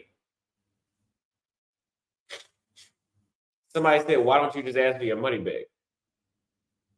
You can ask for your money back. But here's my thing. What if they say no? What you gonna do about it? You can't go to Airbnb because you went outside of them, so they can't do shit. You gonna call the police? Oh, they ain't gonna do shit either. You're not from here. They're not gonna do shit. This is why you go through Airbnb, because it protects you. The same apartment host for this one, right? The same apartment host. He said you can tell the landlord no if you already made a deal. Is that you're paying double for Airbnb? No, you're not. You don't know what you're talking about. Anyway, the same Airbnb host for this apartment, and he also had my last apartment. When I first met him, I made the mistake again. I said, hey, because I'm thinking, okay, maybe it was just that guy. I said, can we do this outside of Airbnb so I can save some money, pay you a cheaper price? Gave me a price. Good. Well, he hit me. This is a different guy. He hit me with the same line. Hey, we have an emergency. I forgot to block the Airbnb, but I have another one for you to go to down the street. So we moved after I had unpacked all my shit. We packed all my shit, moved it. Luckily, I was going to Chile 2 days later. So I had my girl that's here. I said, hey, take these keys. I need you to move this one suitcase to my new apartment whenever I get back. So I had to depend on somebody else to move my shit.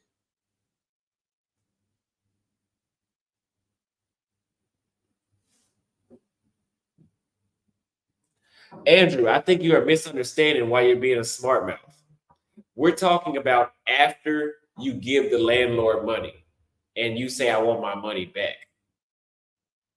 What are you going to do if they say no? I'm not giving you the money back. What are you going to do?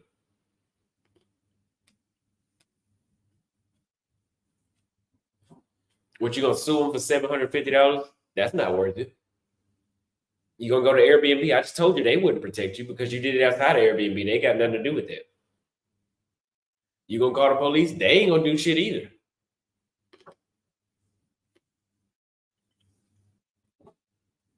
Yeah, Andrew's a troll at this point. There's no way you can disagree with what I'm saying. Rodney Woods said $10 on Super Chat. Thank you very much. And thank you for always supporting. By the way, congrats on 100K. I think I read that one all the way from Inspired Truth Podcast.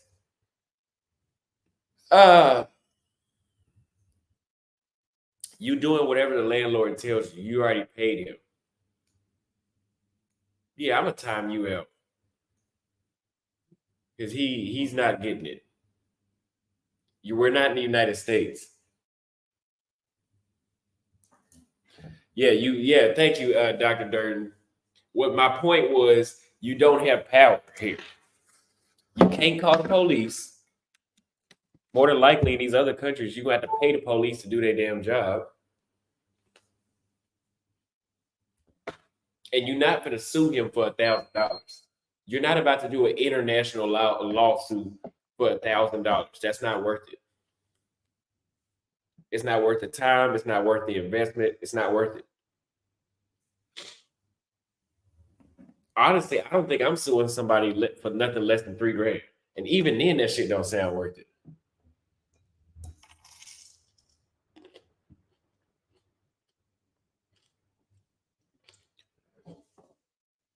Wood sent $20 for cigars on me. Thank you very much. We actually went and bought one for the show.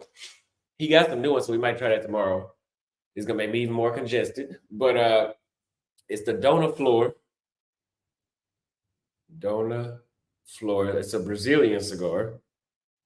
You guys can see me smoking, but I smoked the medium. These are the Connecticut shades. It's called a Pirameji. Pirameji. I'm in Paraguay right now. He says 60K is personally the lowest amount I sue. Yeah, there's a certain level, there's a certain limit that you have to have when you're trying to sue somebody. Because when you start looking at how much it costs and how many years it might take, sometimes it's better just to take the L. Somebody get you for 10 grand, you're better off trying to whoop their ass when you see them on the street than trying to take them to court. Like, at least if you whoop his ass, he's not gonna run to the police because he already fucked you over, you know? So you can whoop his ass for free. If you sue him, it's not gonna be free.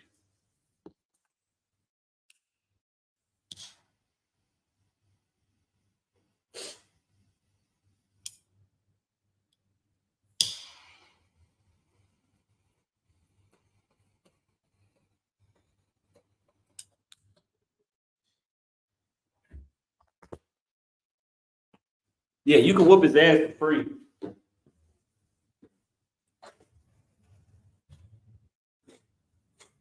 But if you try to sue them, it's not gonna be free. This is a torpedo as well. It's a torpedo. It probably would take me about an hour to smoke this one. If I smoke it the right way, I smoke fast.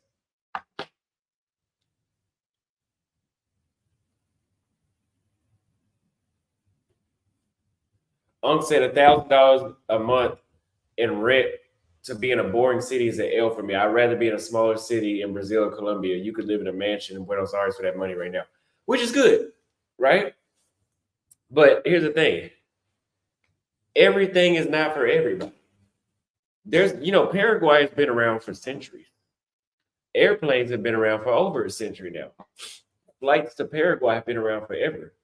But why is it that people choose to settle in Buenos Aires, Brazil? More people fly to Chile, more people fly to Colombia. There's a reason why people don't come to Paraguay, because it's always, from my understanding, been very empty like this. In 10 years from now, it'll probably look completely different. But for what I'm seeing, it's always been pretty empty. And for Austin Holloman, for me to have a base that has a variety, like in Paraguay, it's not so empty where I can't get dates. Like I can go on dates, right? I can save money. I can fly to anywhere in South America without it being too long of a flight. Like I can get to Montevideo, Uruguay in an hour. I can get to Bolivia in an hour. I can get to Chile in 3 hours. I can get to Buenos Aires in 3 hours. I can get to Brazil in an hour. It depends on what city I go, but I can get there in an hour. I can get to Colombia in 5 hours. Ecuador is a little closer. I can get there. I can get to Peru in 4 hours. So it depends on how you're looking. For me, it's a base. And yes, Peter Bagju said Paraguay fought a war. Paraguay fought a war between Brazil, Argentina, and Uruguay. And yes, it got rid of about 90% of the male population. I think that's why it's so underdeveloped, because the war wasn't too long ago. I mean, I think it was like the late 1800s or something like that. They were still fighting with swords and shit. But if you only have 10% of your male population left, that takes a long time to recuperate from. But it's a good spot to have as a base for me. It's a good spot to relax, be in peace. When it's summertime here, like right now it's wintertime, so it's about to be cold. So I'm not gonna be here for too long. But when it's summertime, it's hot as fuck. I mean, it's ridiculously hot. Told you guys 105 and probably the highest humidity you'll ever find. But people sit out at the pool. People are out walking around still. So if you want to be somewhere that's peaceful, and put it like this, if you're ready to live a boring lifestyle, this is the place for you. For me, I like to live a boring lifestyle for 1 month at a time, and then it's like, okay, now it's time to go. I need to go somewhere else, and then I'll be back. Now, if I had a girlfriend here, then yeah, I could stay here for 8 months at a time. But being single and it's not a lot to do, no. Peace of mind, that's exactly the word. Yeah, boring is good for getting your shit together. So, for example, I'm gonna do these live streams, keep working on my content. It's not a lot to do, so it's not a lot for me to waste money on either.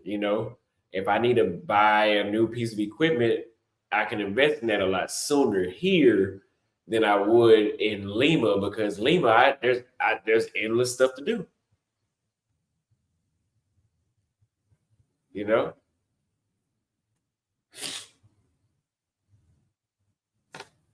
nightlife here sucks though. Like I went out a couple times, like maybe 7 or 8 times, and the chicks are you're better off meeting chicks just throughout the day, like not at nightlife. They don't really want to talk, which is odd.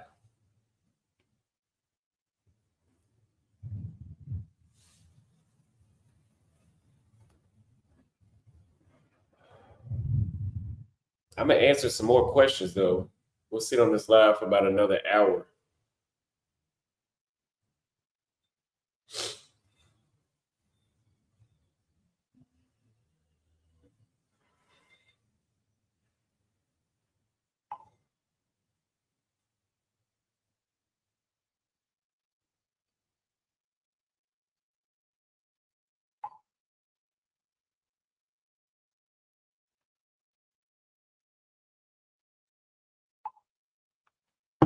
But now I'm just waiting on my federal fingerprints and my birth certificate to come back in the mail to Dallas, and then from there have them shipped here, and we'll start the process.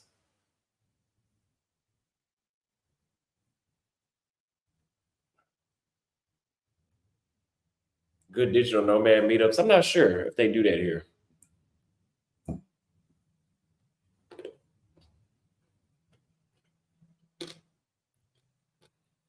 Do I feel any pressure to get action?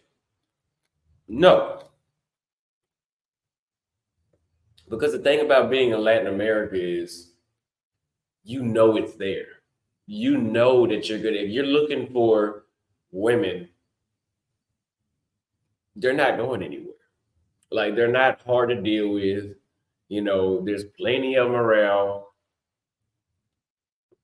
There's nothing to worry about. You know, there's no need to be thirsty. Versus in Dallas, you know, there's women around, but finding one you can actually deal with is so scarce that you do start to get thirsty.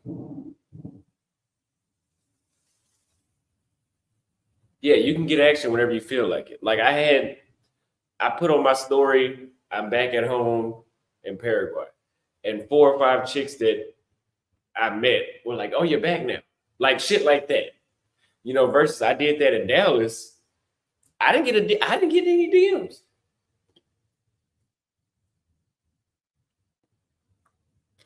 What's your process for texturizing your hair?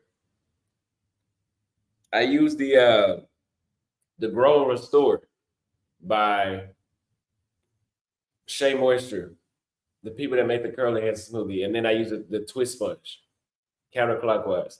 Have you been in the DR if you like it? If you do, did no, I haven't. I'll be going soon though.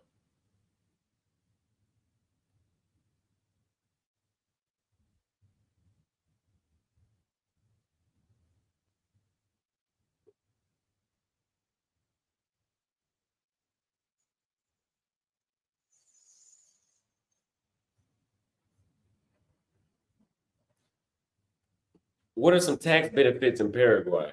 Uh, I wrote it down. I wrote it down in my notes somewhere, but it's a tax shelter country. Now, I will say there are better tax shelter countries like Chile.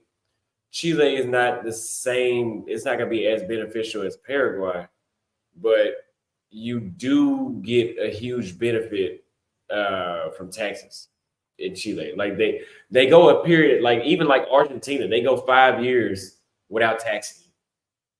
Like you get citizenship, you don't pay taxes for the first 5 years. There's more to do there, you know. But Paraguay is a place that I'm planning to get residency for those benefits, but I won't be here, but maybe 60 days out of the year, maybe 90 in total. You know, if I had, if I was going to Chile for tax benefits, um, I would probably be there 180 days out of the year because I can go to Santiago, I can go to Villa del Mar, I can do so much alone in Santiago. And then I could go to Villa del Mar. I can go to what is the Valle Parillo or Valle Parisu, whatever it is. I can go to the other city. You know, there's mountains. There's the Rainbow Mountains in Chile. Like there's so much to do in Chile.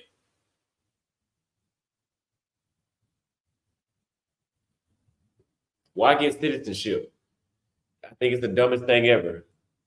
Well, that sounds like you haven't done any research.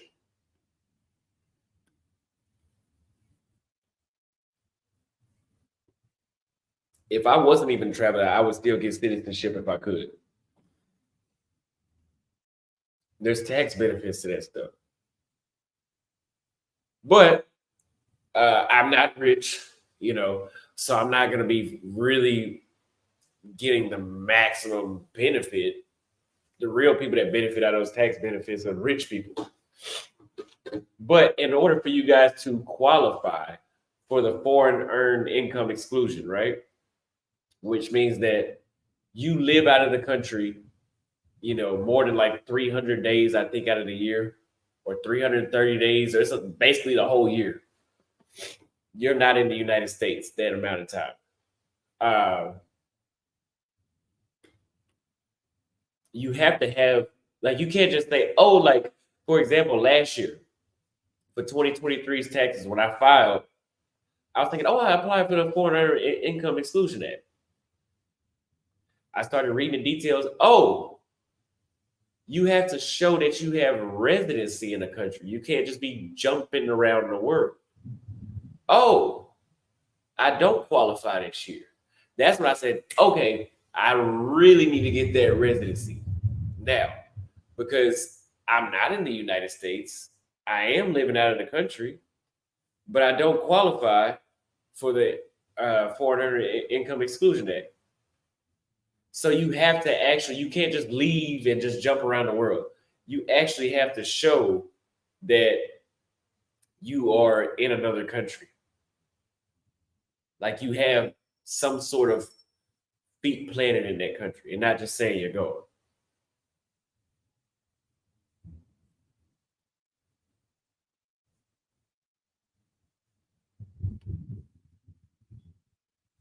Now, what's the benefit of getting, like Nomad Campus talks about this, where a lot of billionaires and stuff do this too. Because if you leave the United States, let's say you never want to go back, you're still gonna, as long as you're a U.S. citizen, you're still gonna pay taxes for life. So let's say I haven't been to the United States in 15 years, but whatever money you make around the world, they're still gonna tax you. If you open up another bank account, they want to know they want to know everything. It's a lot. So for me, it's not. I'm not at a point where I'm making enough money where it's like a huge problem. But if I was making $10 million a year, you know, if I'm making $10 million a year and I haven't been in the United States in 10 years, why am I paying all this tax to the United States when I could go live in a country where you're paying 5% tax on a $10 million income? That's why people get second and third citizenships.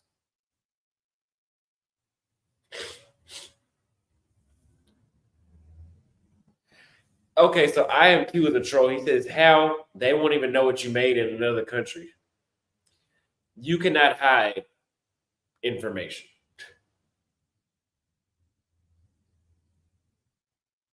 You cannot hide how much money you're making. Unless if you're only operating by cash, you cannot hide it.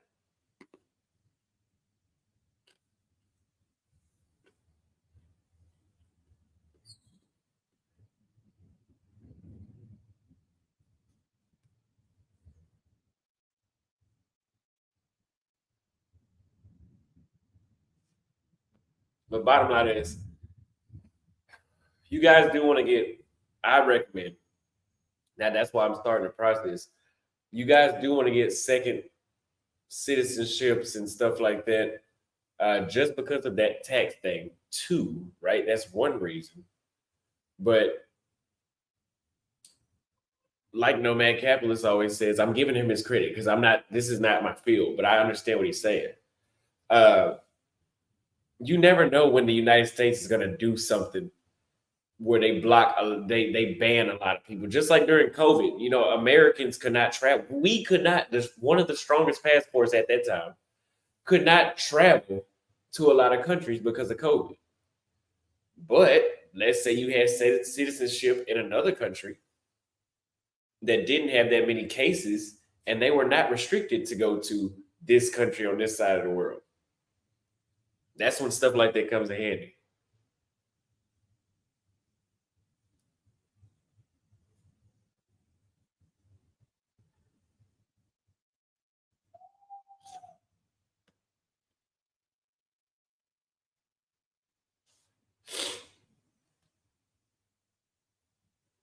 He wants you to roll the dice with the IRS. Who does? I mean, the stuff is not illegal. If you renounce your citizenship, you're not a U.S. citizen. It's impossible for you to owe taxes to the United States, especially if your business is not based out of the United States. Like Nomad Capitalist also talks about opening basing your business structure out of Dubai or somewhere like that or Malaysia. So if your business is operated in Malaysia and you're not a U.S. citizen, how are you rolling dice with the IRS? You're not even a U.S. citizen. How are you rolling dice with the IRS? The IRS is for U.S. citizens.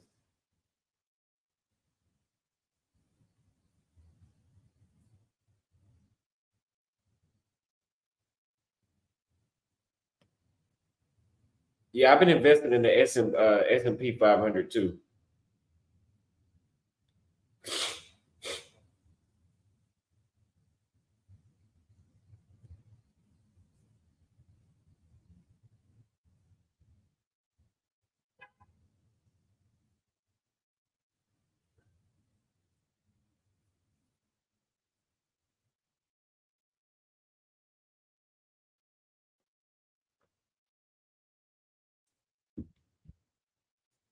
You don't want to renounce U.S. citizenship. I mean, that's nothing that's on my radar.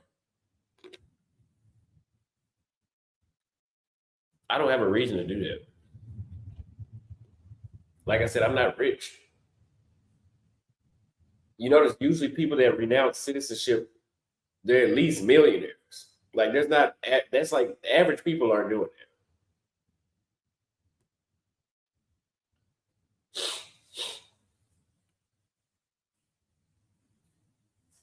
Any thoughts of opening a cafe, bar, restaurant, club? Absolutely not.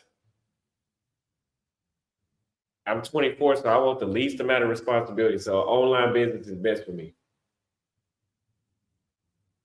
Only billionaires can do that. Anybody can do it. It only costs a couple $1,000s to renounce your citizenship. It's not like a rich thing. It's just for rich people. It makes a lot of sense for them.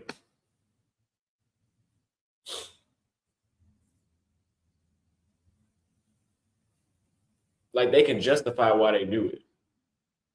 Somebody like me or like most of us in this chat, we can't really justify that.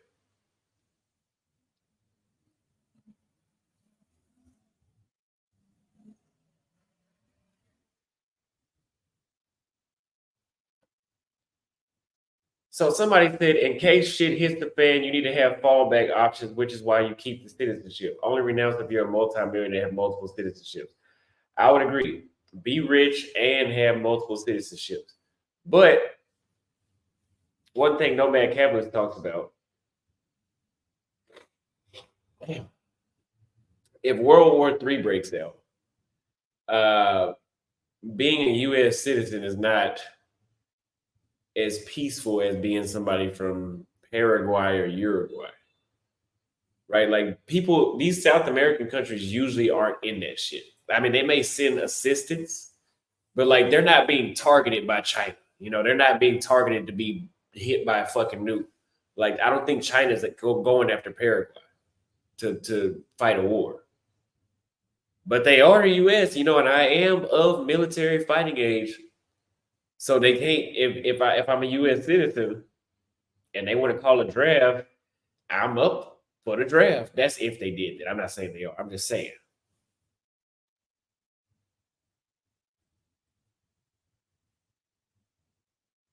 But usually, the worst countries in history has shown you this.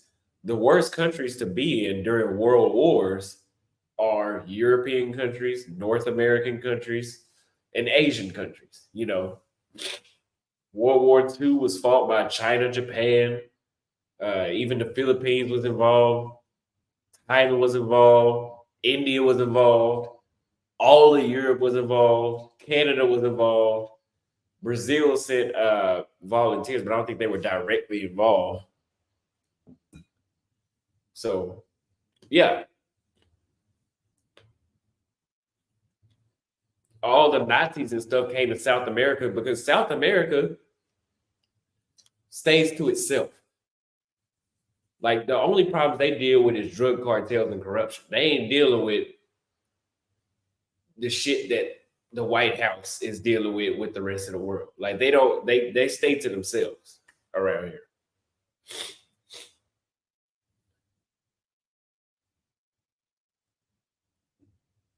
Yeah, Switzerland has always been neutral though. They've always been like that. But name another country in Europe that was neutral. And really, the only reason Switzerland was neutral was because they were holding the Nazis' money and stuff like that. I'm pretty sure if the Nazis didn't have any use of them, they probably would have ran their ass over too.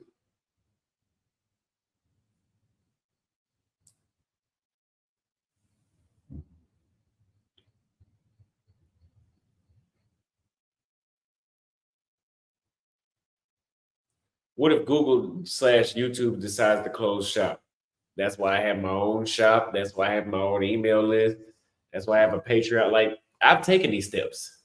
I've taken these steps to not depend on one source. I hope you guys know that.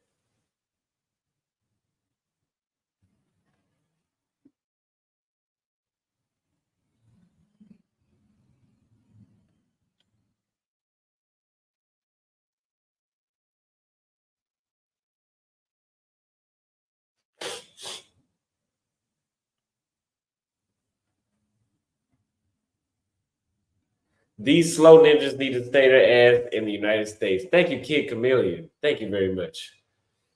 Yeah, I mean, Austin is 24. Please school your boys on how to create multiple streams. Like, yeah, for example, if you're a YouTuber, you guys, and I'm only telling you guys, it's not a secret because you can see it. I sell travel guides. Those sell every day. People watch my videos. They would sell more if I actually talked about it. I don't talk about it anymore. But people buy them every day still. People buy consultations every day still. You know, people want to hear exclusive dating stories and stuff like that, or other personal, not personal, but exclusive content. So they subscribe to the Patreon.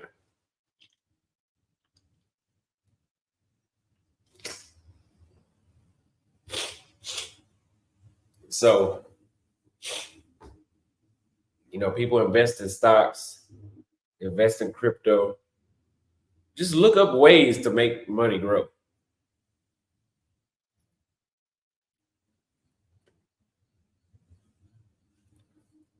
What's going on, Chris C? Thank you very much for loving the content. And my travel guys on Amazon, no, I don't have them on Amazon.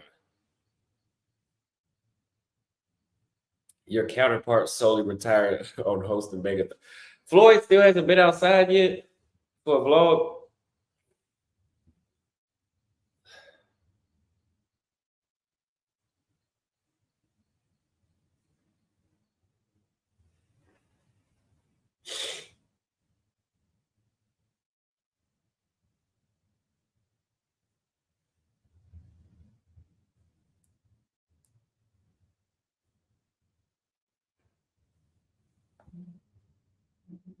You're from Uruguay. That's odd. Well, I've never, besides going to Uruguay, I've never met a Uruguayan.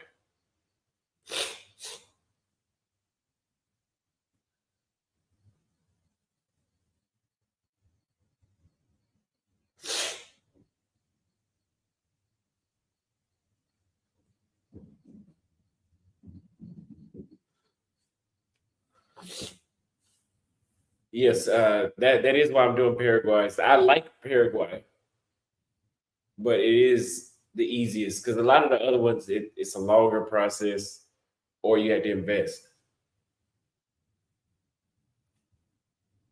and you had to invest like 40 grand, or sometimes a lot more than that, but usually a lot more than that. And I don't, even if I had 100 grand laying around, I'm not at a point where I need to do that.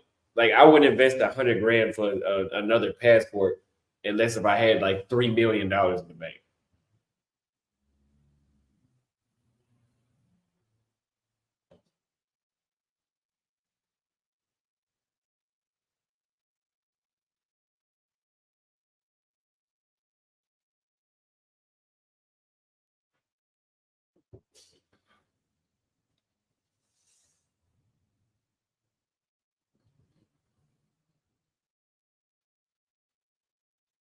I don't think beat up is in Guatemala right now.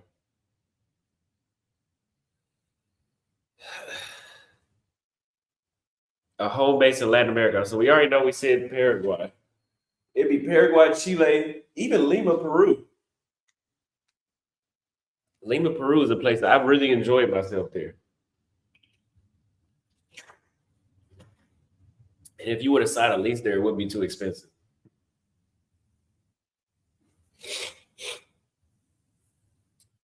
Thank you for the compliment on the haircut. I talk to B Dub on a regular basis. He just hasn't been on since that day I tried to get him on. He texts me every day.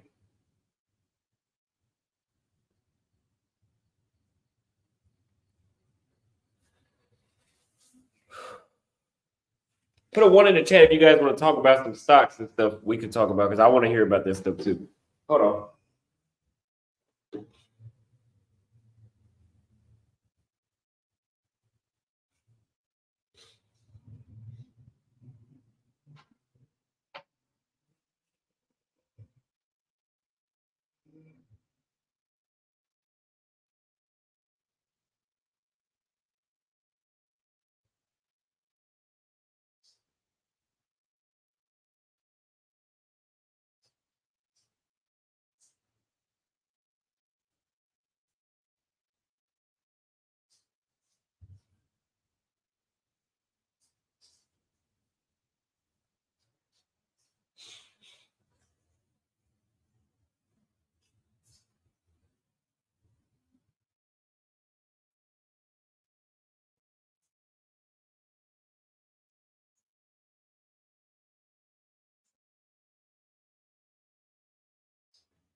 But you guys, Paraguay being a home base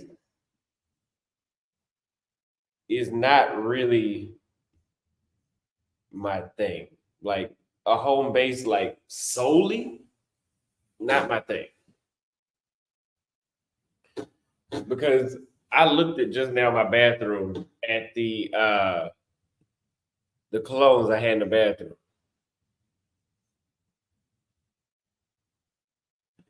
And I'm like, I only have three because I've been traveling. That stuff has to be put in my check bag. So I can't carry too many because it'd be too much weight. But what I really want to put 50 colognes in there. And for a city where it's not a lot to do. Now, if I was in Santiago, Chile, where it's endless amounts of things to do, yeah, I'm gonna have a whole shelf with I can wear a different cologne for 2 months straight. Yeah. But here I wouldn't again, Paraguay, the house I would have here would be like a getaway. Like I got this spot just to okay, I'm tired of traveling. I'm tired of culture shocks. Let me just go back here and just sit here. The people are nice, food is good. Weather's good. I could just chill for 2 months.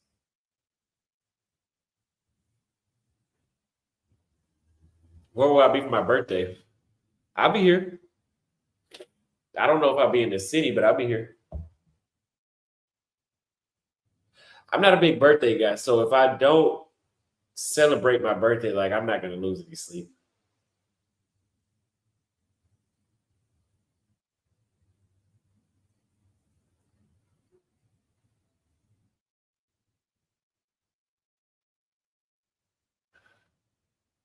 We should talk about stocks. I'll be 25.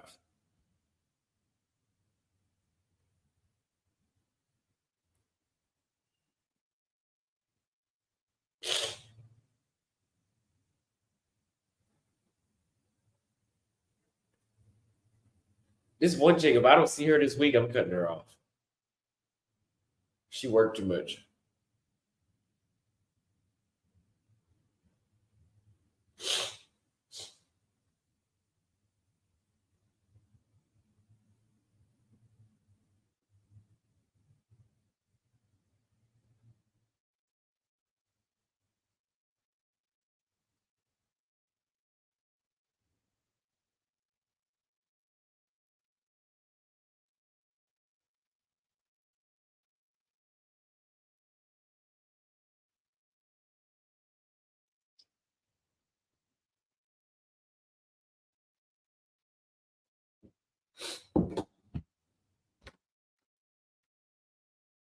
Yeah, she just like because at this point I am buying an ICP.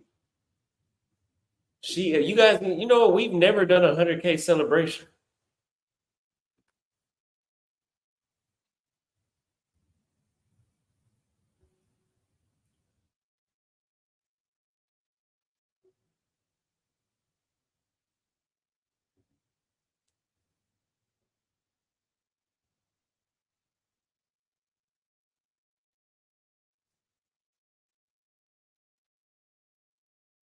I do need a drink. That's one thing about Paraguay. It's so boring. You will drink unless if you're just flooded with work 24/7. You will drink. Y'all can give me some videos to react to. We can do some reactions right now too.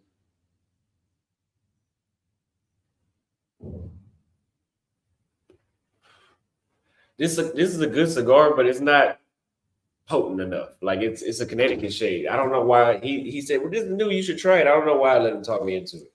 The other cigars that I had was one that's very potent, the San Lotano. That's a Maduro. That'll put you on your ass. This one is a $5. So the first one I pay like $10. This one is $5. The Nica Libre. That want to give you a decent feeling. Uh, that's why you need to focus on work. I am focused on work. I'm on a live stream with y'all. What do they? So here's another thing, Marty W. asked about Paraguay. Uh, and then we have this one. This one is nice, but it's kind of like medium. La Herencia Cubana. I showed y'all that one. But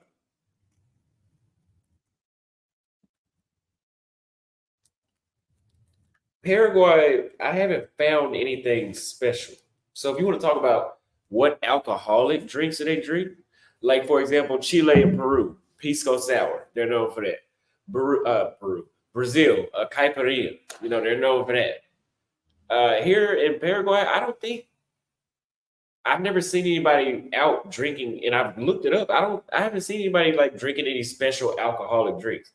Now, the mates I was drinking, that little energy drink that I was drinking out the straw, that they have in Argentina or Uruguay, they drink that here too, but they have their own version. And it's cold. I forget, it's a teresta or something like that. I mean, that's really it. There's not there's when I tell you guys Paraguay is boring, like there's not a lot to do here. Like there's not a lot of foods for you to try. There's not a lot of drinks for you to try. You know, they don't make cigars here.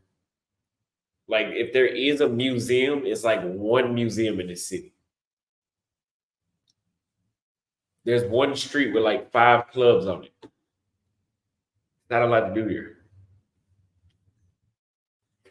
Why do I go? Because I can save money and relax. Yeah.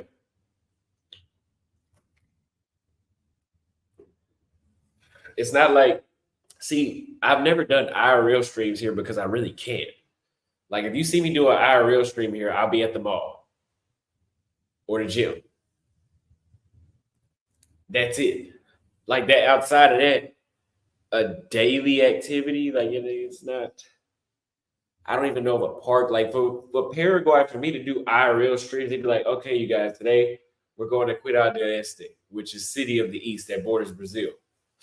Or we're going to another border city where they have this waterfall, the Iguazu Falls and stuff like that, which is next to Cuidado del Este. There's not really nothing to do.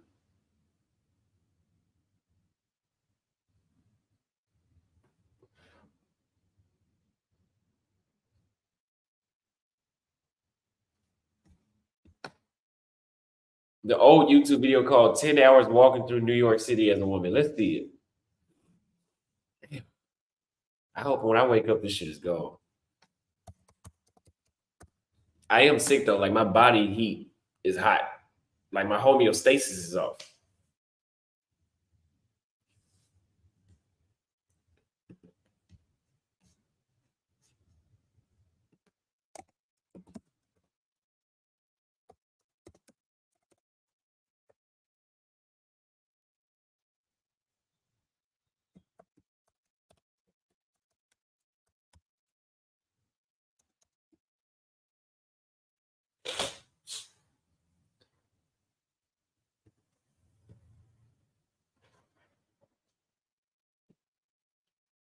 Like you guys notice, I only do reaction videos whenever I'm here. Like I don't do reaction. I wasn't doing them in Peru. I wasn't doing them only here.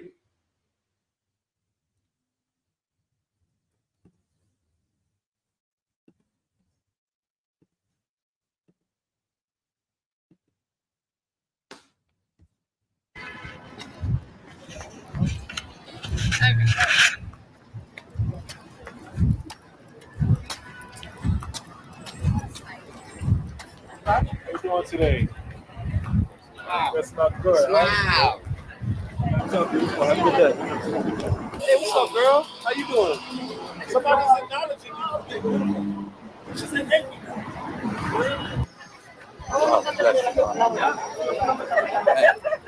Hey, baby.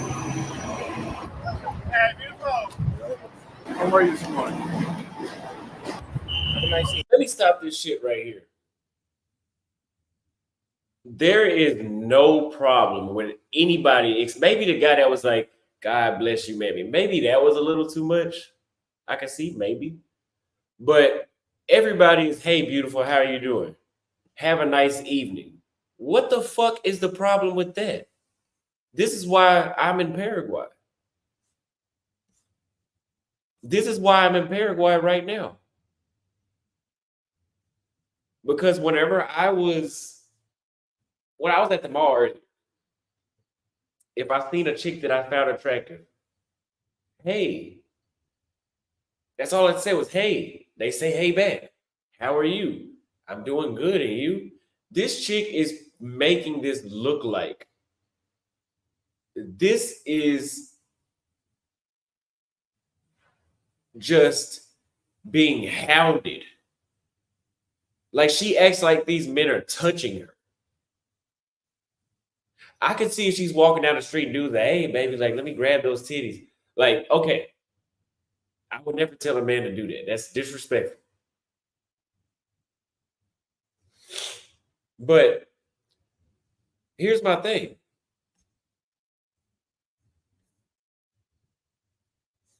Here's my thing.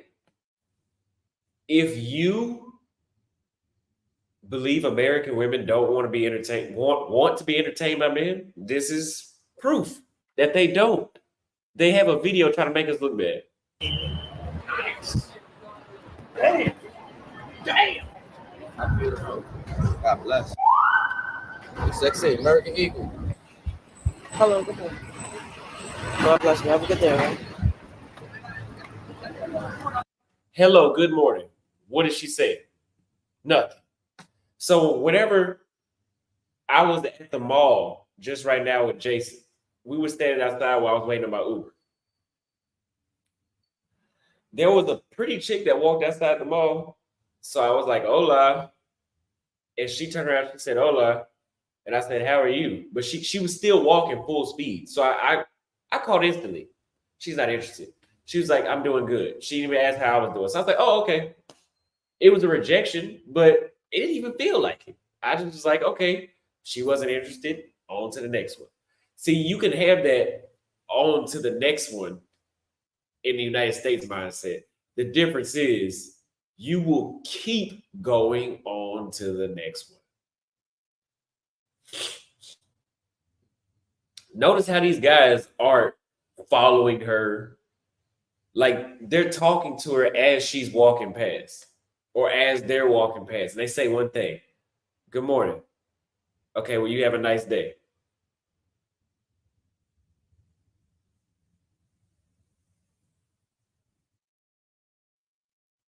What the fuck is the problem with that? And we're going to read some of these comments too.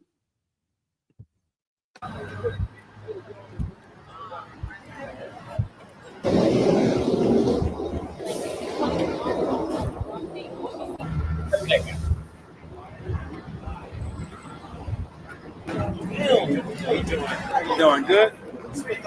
Hey, look at that. It's $5,000. He even used the pickup line. That's what guys tell me to say in the comments. Do the pickup line. No, we're not going outside. It's a damn jungle rainstorm outside. I'll mess up all my equipment.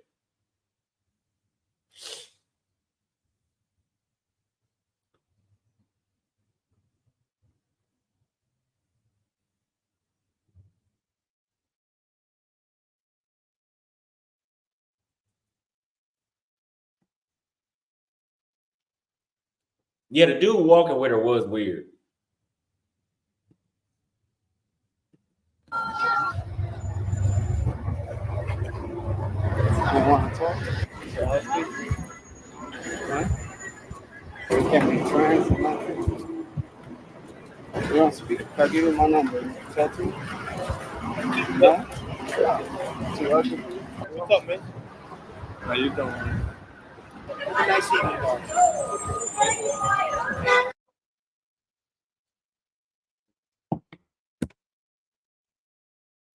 100 instances of verbal street harassment.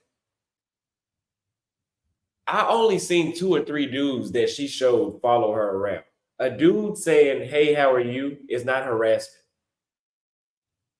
It's not. And it never will be. It's not harassment.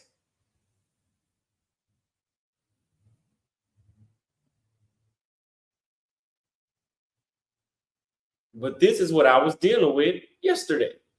This is the environment I was in yesterday.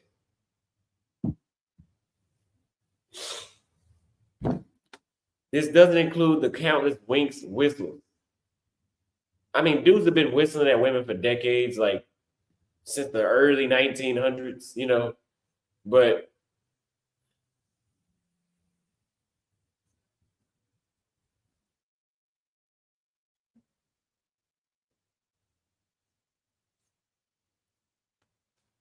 I got catcalled for the first time 2 days ago. I was chatting and walking with a female through downtown in my city. 2 men catcalled us as we walked by. It was horrifying.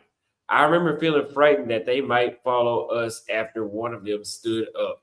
After we walked by, we just ignored them and kept walking, but you never know if someone's going to be crazy enough to become aggravated in something drastic.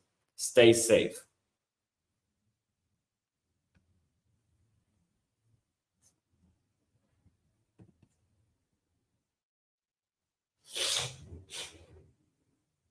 Harassment.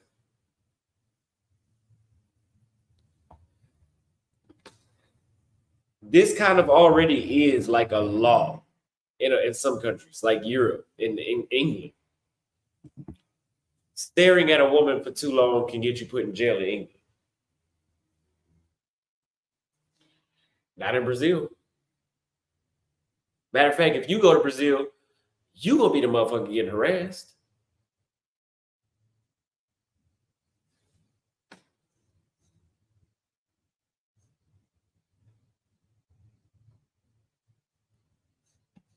So let's see what it's like for a guy to walk through New York City.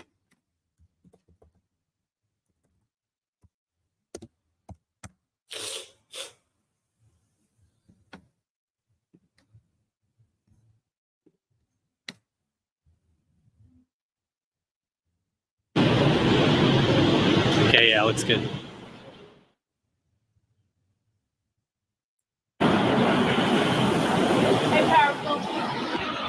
Hey Harvard, want a network? You want a network with me? Hey, you look really desirable, but I'm gonna respect your privacy. Hey, champ, you like football? Hey, do you want a job? Can I give you a job? Hey man, high five. Something is telling me that's bullshit, and something is telling me that it's real at the same time. There's no way in hell people were saying all that. Now, this shit is unrealistic. I could see it happening, but it seems very unrealistic at the same time. You said it was a wrong video, though. Let's see what the other video pops up.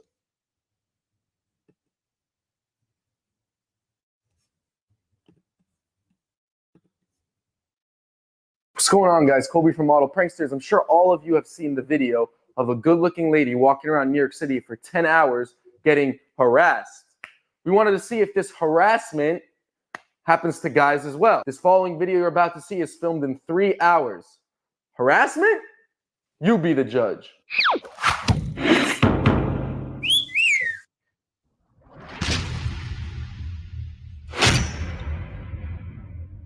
What's going on, guys? We're in New York City, and I'm about to walk through the streets of New York and see the kind of harassment, as they like to call it, that I go through in my daily life. And it's not just girls. Let's see what's going to happen.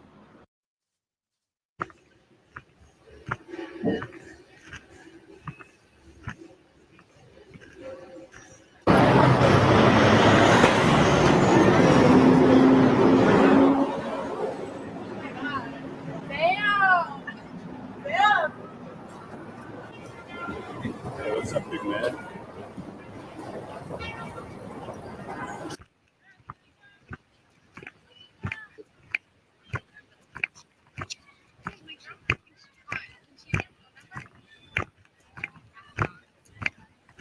That's realistic. I think. Damn, where you from, man? Good. Come back here.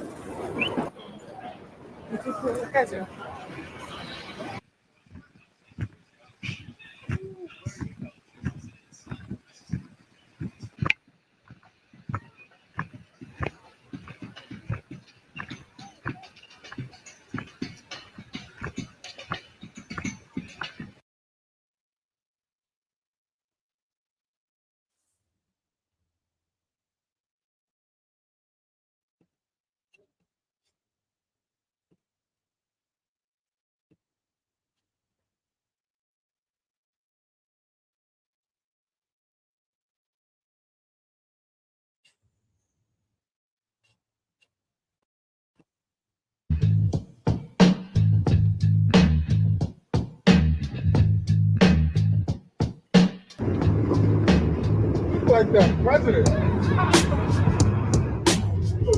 That's good.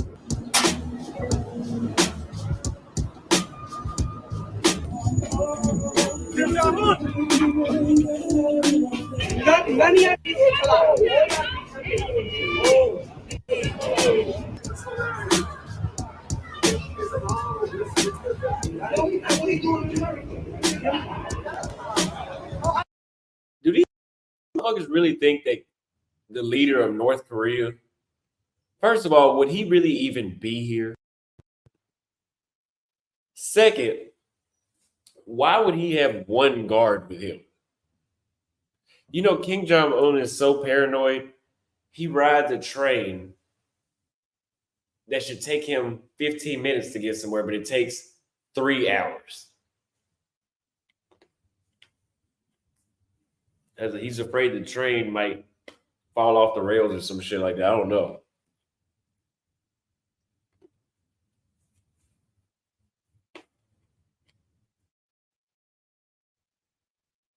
She said he makes people taste his food. You know, the president of the United States, the president of the United States, his food gets tasted before he eats it too. I think every president is like that. Even Putin is like that. Putin doesn't just eat food.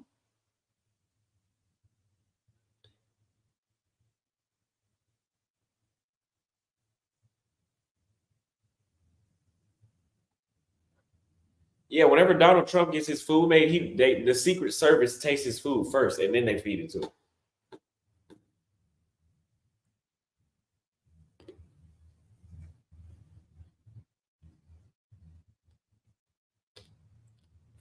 I mean, it only makes sense, right? Because presidents around the world have always been assassinated, and poisoning is like the oldest assassination trick in the book.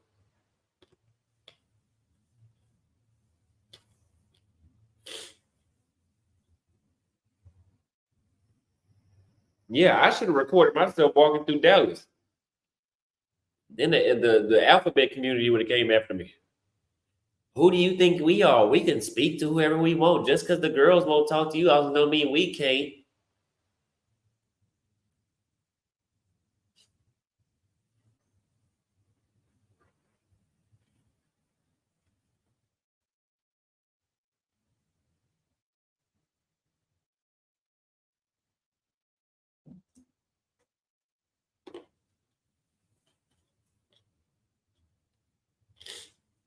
He said, "You look very erect." Where at?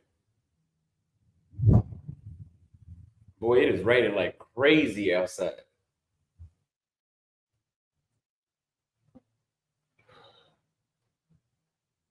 Look like it's about to be raining for the next till Saturday. So you guys might see me do some IRL streams at a restaurant, eating some food.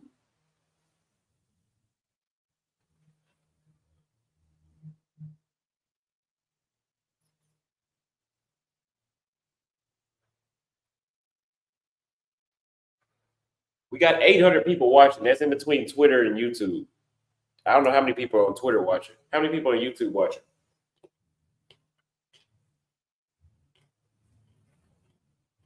I am in the jungle. I'm telling you that Paraguay was built in the jungle.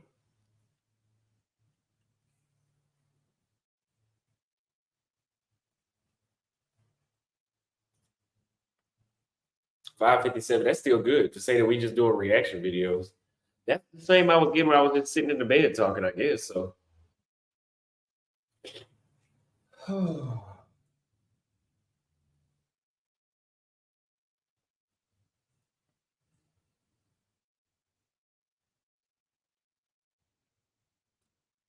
the pay that they send me on Twitter is not comparable.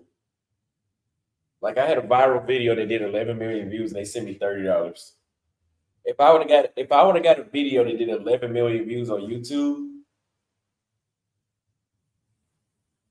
I would have got like $55,000.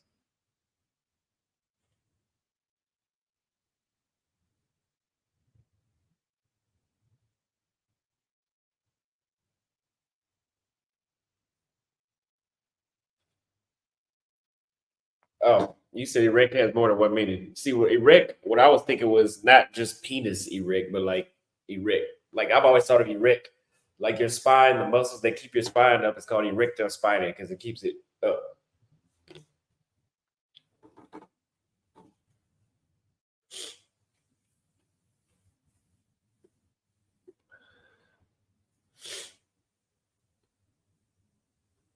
We're gonna watch some Floyd video real quick. Let's see what Floyd is. Bro, thank you for the $5 super sticker. We could do story time. We can watch Floyd. You gotta give me something to do. I got some more live stream topics planned out for while I'm here, but y'all gotta give me some topics.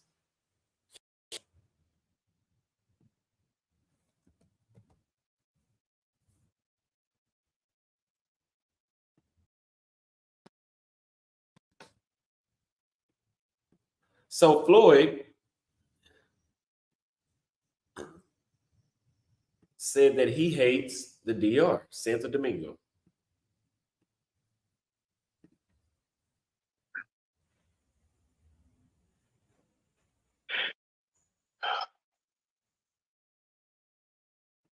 Let's have Floyd call in. Let's have Floyd call in. Let me call Floyd.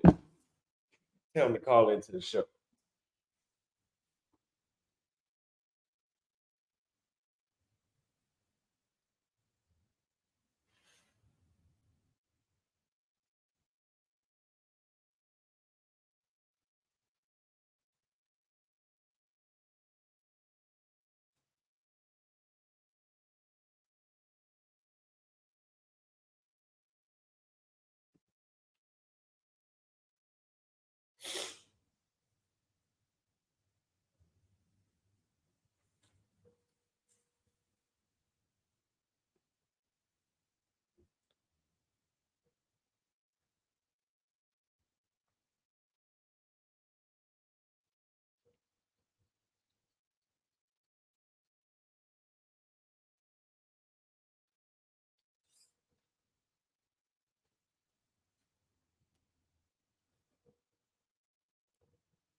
Floyd ain't answering.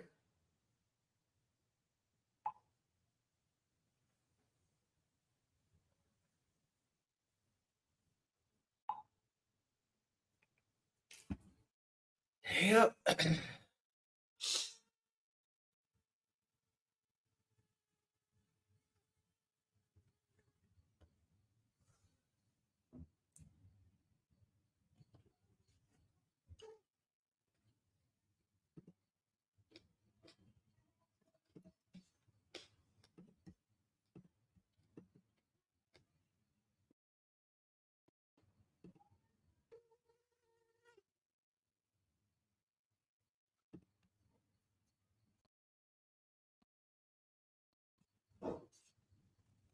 Have a trick to identifying a girl's age.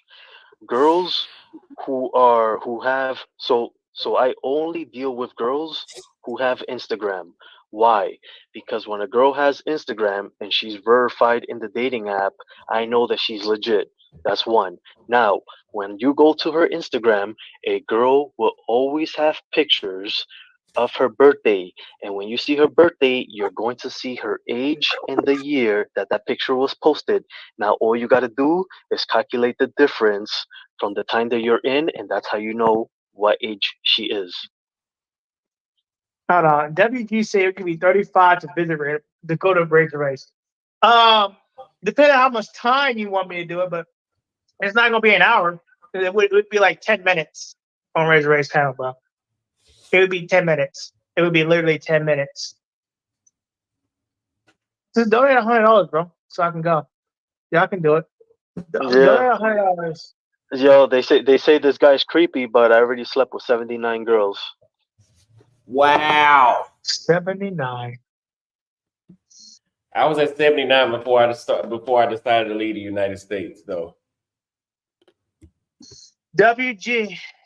WG. It doesn't matter if these people say I'm pedo. Like that's People say what they want, man. It's part of the internet.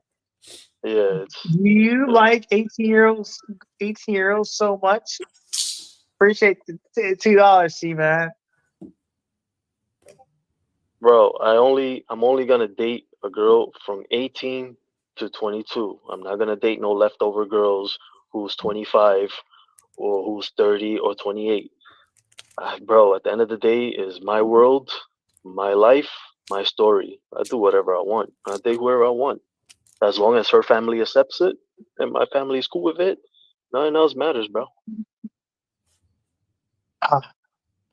Do you? Yeah. So, yeah, if you want me to go on Razor Ray's panel,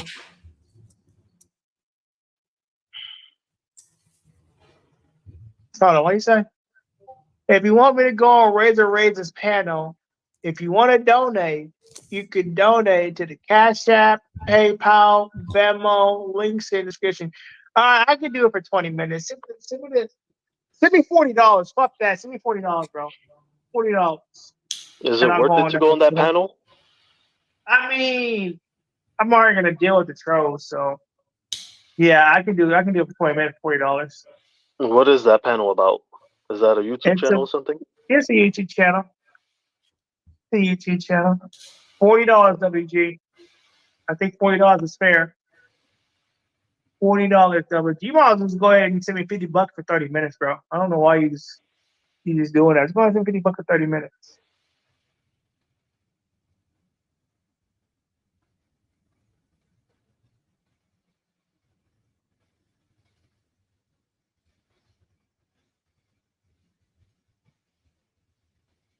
Damn, so you're gonna stay in DR until the 21st? That's a lot of days. You got like 21 days Yeah. left. Yeah, I want to stay until the 21st. Yeah, 50 days.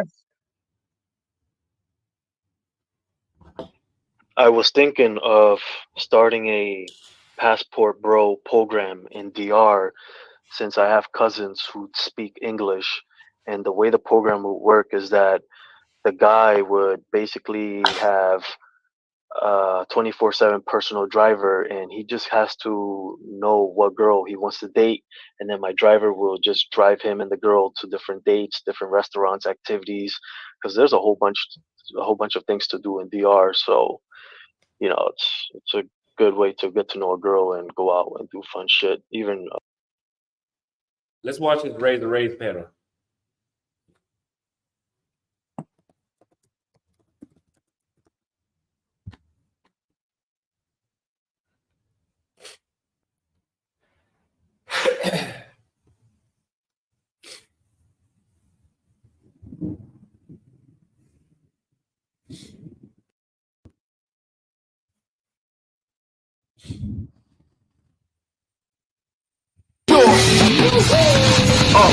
Raise a raise back live again. Tell her bros, tell them pros, tell her haters, tell a friend.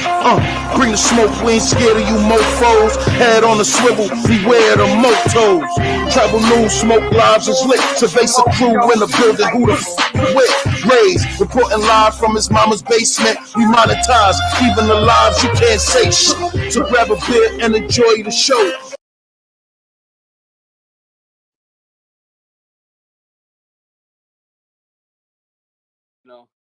You guys can hop in here and let me see. All right. So I read the super chat. Thank you for the super chat, guys, and hit the Cash App also. That's going to Razor Raise Travels Funds. We are trying to get up May 28th around May 28th.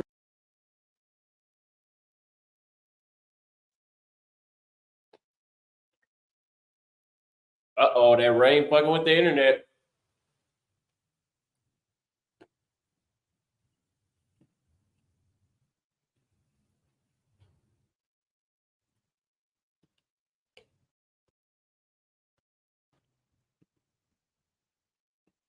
Welcome back to South America.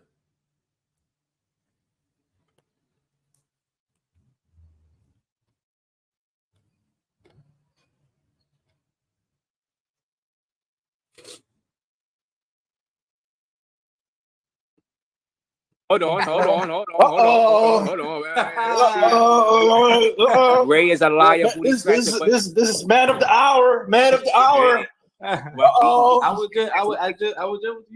I just was letting them know how it is out there. Foreign only, aka Floyd, is here in the building. Floyd, you're having trouble out there inside Santo Domingo. You say the dating pool out there is trash. What's going on? Man, it's trash. Let me tell you why it's trash. They play games. It reminds me of being back in America. I don't know what it is about them. They're not even that attractive. Look, they're not even that attractive. Wow. To where they can play the game that they play. I had one chick said we was gonna go on a date. When I got here, I was pre-gaming. I was texting her and everything. Pre-game. When I get to the Santo Domingo, she ghosts me. I said, I'm here in Santo Domingo. Let's go out this weekend and let's get to know each other. And literally, she ghosted me, left me on red, and then she blocked me. I'm like, what the fuck? I've been talking to you for quite some time, and you blocked me. I'm like, what kind of shit is what kind of stuff is that? What kind of stuff is that when you block someone when we've been texting for a while. You know, I thought we was getting to know each other. No, it's just weird. They play games. I even had one chick try to say, "Send me money and then I'll come to you." I said, "Look, I'll order you an Uber to me. Just let me know where you're at. I'll order an Uber. We can go hang out and explore the city together. Go out get something to eat. Go get something to eat together."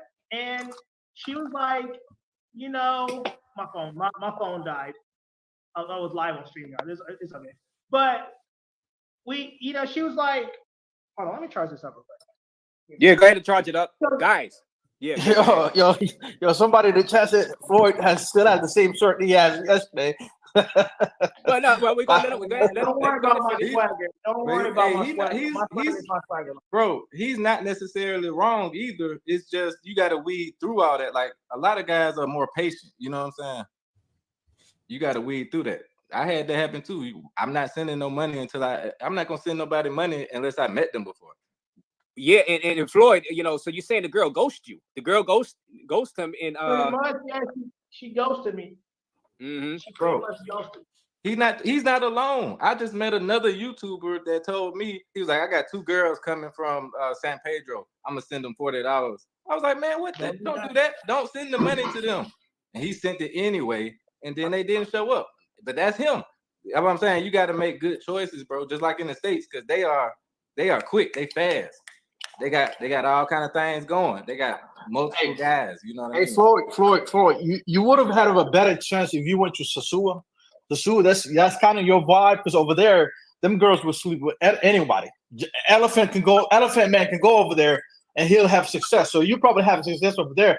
But for a decent looking guys like me, I probably fare well in Santo Domingo, because Santo Domingo is more my vibe. Because the girls over there are looking for something legit.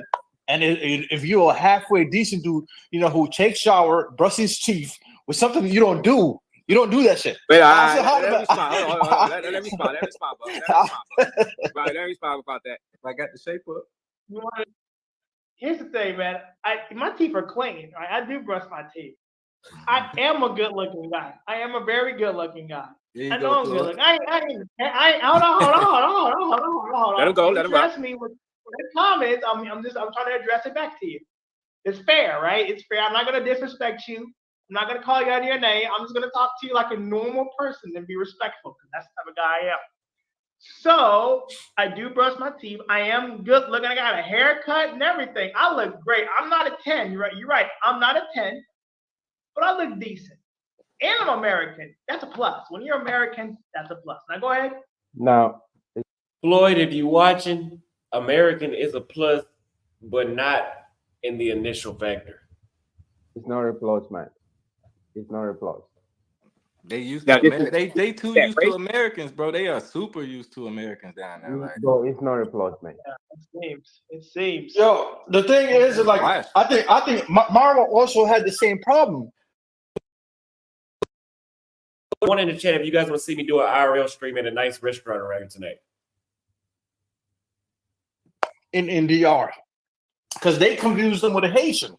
And I think what happened to you in your situation, the girls look at you as a Haitian, and in DR, and unfortunately, being Haitian is viewed as a lower class. So you give off that Haitian look. Unfortunately, that's how it is in DR. Yeah. Go ahead. Let's let me answer. Do you believe it because you look Haitian, Floyd? Yes, I actually do. I even had a chick. She was like, you look like you're from Hades. You look Haitian. And I'm like, damn. Yeah. For one, I'm not Haitian.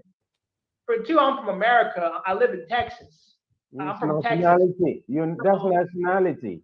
What are you talking about? You talking crap.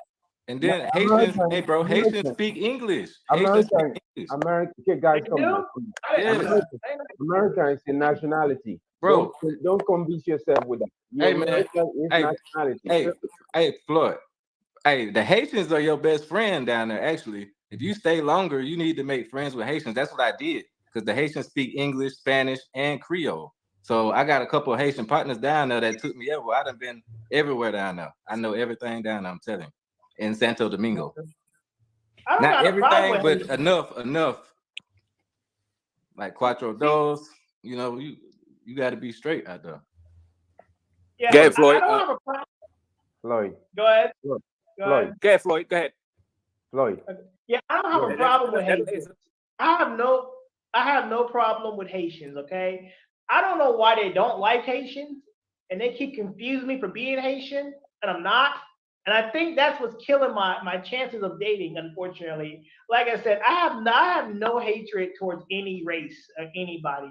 It's the DR women doing this. The women in the DR are acting this way because they think that I'm Haitian. And it's disrespectful to me personally because you're not asking questions. You're assuming. I don't like that. At least if you go ask questions like this chick that I was going to go on a date with, she was like, "Well, I thought you weren't from America. I thought you was dangerous. There was a couple cases where Haitians were coming over and they were doing things to Dominican women." And I told her, I said, "I am not Haitian. I am American. Okay? Why do you think I'm Haitian? You need to see my passport. In what You need to see my language do you passport. say that? I'm American." In what language do you say And she that? apologized, and I'm sorry. And we're supposed to meet up. She was supposed to meet me tonight, but she ain't answered. But she didn't. So I don't know. She ghosted you. She ghosted you. Well, you know, Floyd looked like Pirate from Captain Phillips. Salute Moto Misfit for that donation, and Cam Up Buck. So thank you, Lion Tail, for the donation. Yeah, Wait, but I'm gonna minute. Can I say something to Floyd, please? yes. Floyd, this is Raymond. This is me that have issue with whatever the guy's name in Austin Qatar. Holloman. Floyd. Austin This is Holland. the guy I'm that the had one issue that with told Austin you Holloman. I told him to in Qatar to help off with his camera, which is I didn't do it to do anything. I just trying to Get to the point, man. Get to the point. Okay. Listen, people can confuse you with anything. Asian, black, it does not matter. One, American. Being an American is a nationality. Anybody can be an American. Two, 90%, 80% of Latinas, they prefer Latinos. And I'm going to tell you this for you to know. I'm not the one. The guy that's talking to you, I can show you messages, people talking to me from Cartagena right now. The same problem that you're having in whatever you want to call it is the same problem that is happening in Cartagena today. Bro, that's hold on, guys. That's like saying the sky blue. Nah, Razor. This guy doesn't like black Americans. He's just trying to He's humble. African, first of all. He's African. He Yo, talking about from Spain. You grew up get in this, Spain yo, get talking this, like yo, that? yo, get this tether out of here. He a tether. Africa. Kick this All right, kick him out, man. I'm gonna bring y'all back to it, but I got. I'm hold on, y'all. Let me let them go. Let me finish. I don't have any hatred. I used to watch what's his name on the channel, and what's your name? I used to watch you when This you is foreign only. This is Floyd. This is Austin Holloman's friend. I used to watch you when you in Cali. Remember, with the two white girl. I used to watch your channel. I subscribe to your channel. I used to watch you. I got no hatred against you. So to follow you, I actually follow you. I watch your channel. The problem of being with a serious Latino girl, it's got nothing to do whether because you're American or not. Latinas prefer Latinos. And if you don't want to go into the reality, that's fine for you. You guys are talking about going to Sosua. Fine. How do men date girls in Sosua? D. Frank, I was thinking the same thing. He said, so that means he knows exactly who Austin is. Exactly. He said he's been following Floyd since he was in Cali with the two white girls. That was before I went to Cartagena. So when he saw me that night, he knew exactly who I was. Mark B sent $10 for congrats on the 100K. Thank you very much for the Cash App. If you guys want to support this content while we are in Paraguay, I would do my best to do the IRL streams here. Might do a couple interviews. Hit the Cash App or a super chat. It keeps the channel going. You guys know that. Yeah, he was plotting on me. That's exactly that. He knows exactly. So he knew who I was.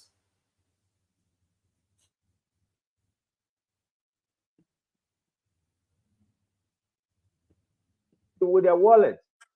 That is the reality. The same thing when you come to Cartagena. 80% of our African brothers, when they come to Cartagena, they use their wallet to date women in Cartagena. That is not my case.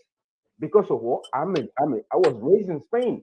I speak Spanish fluently. I study university. I do all these things in Spanish. When I showed up, they see me as an African.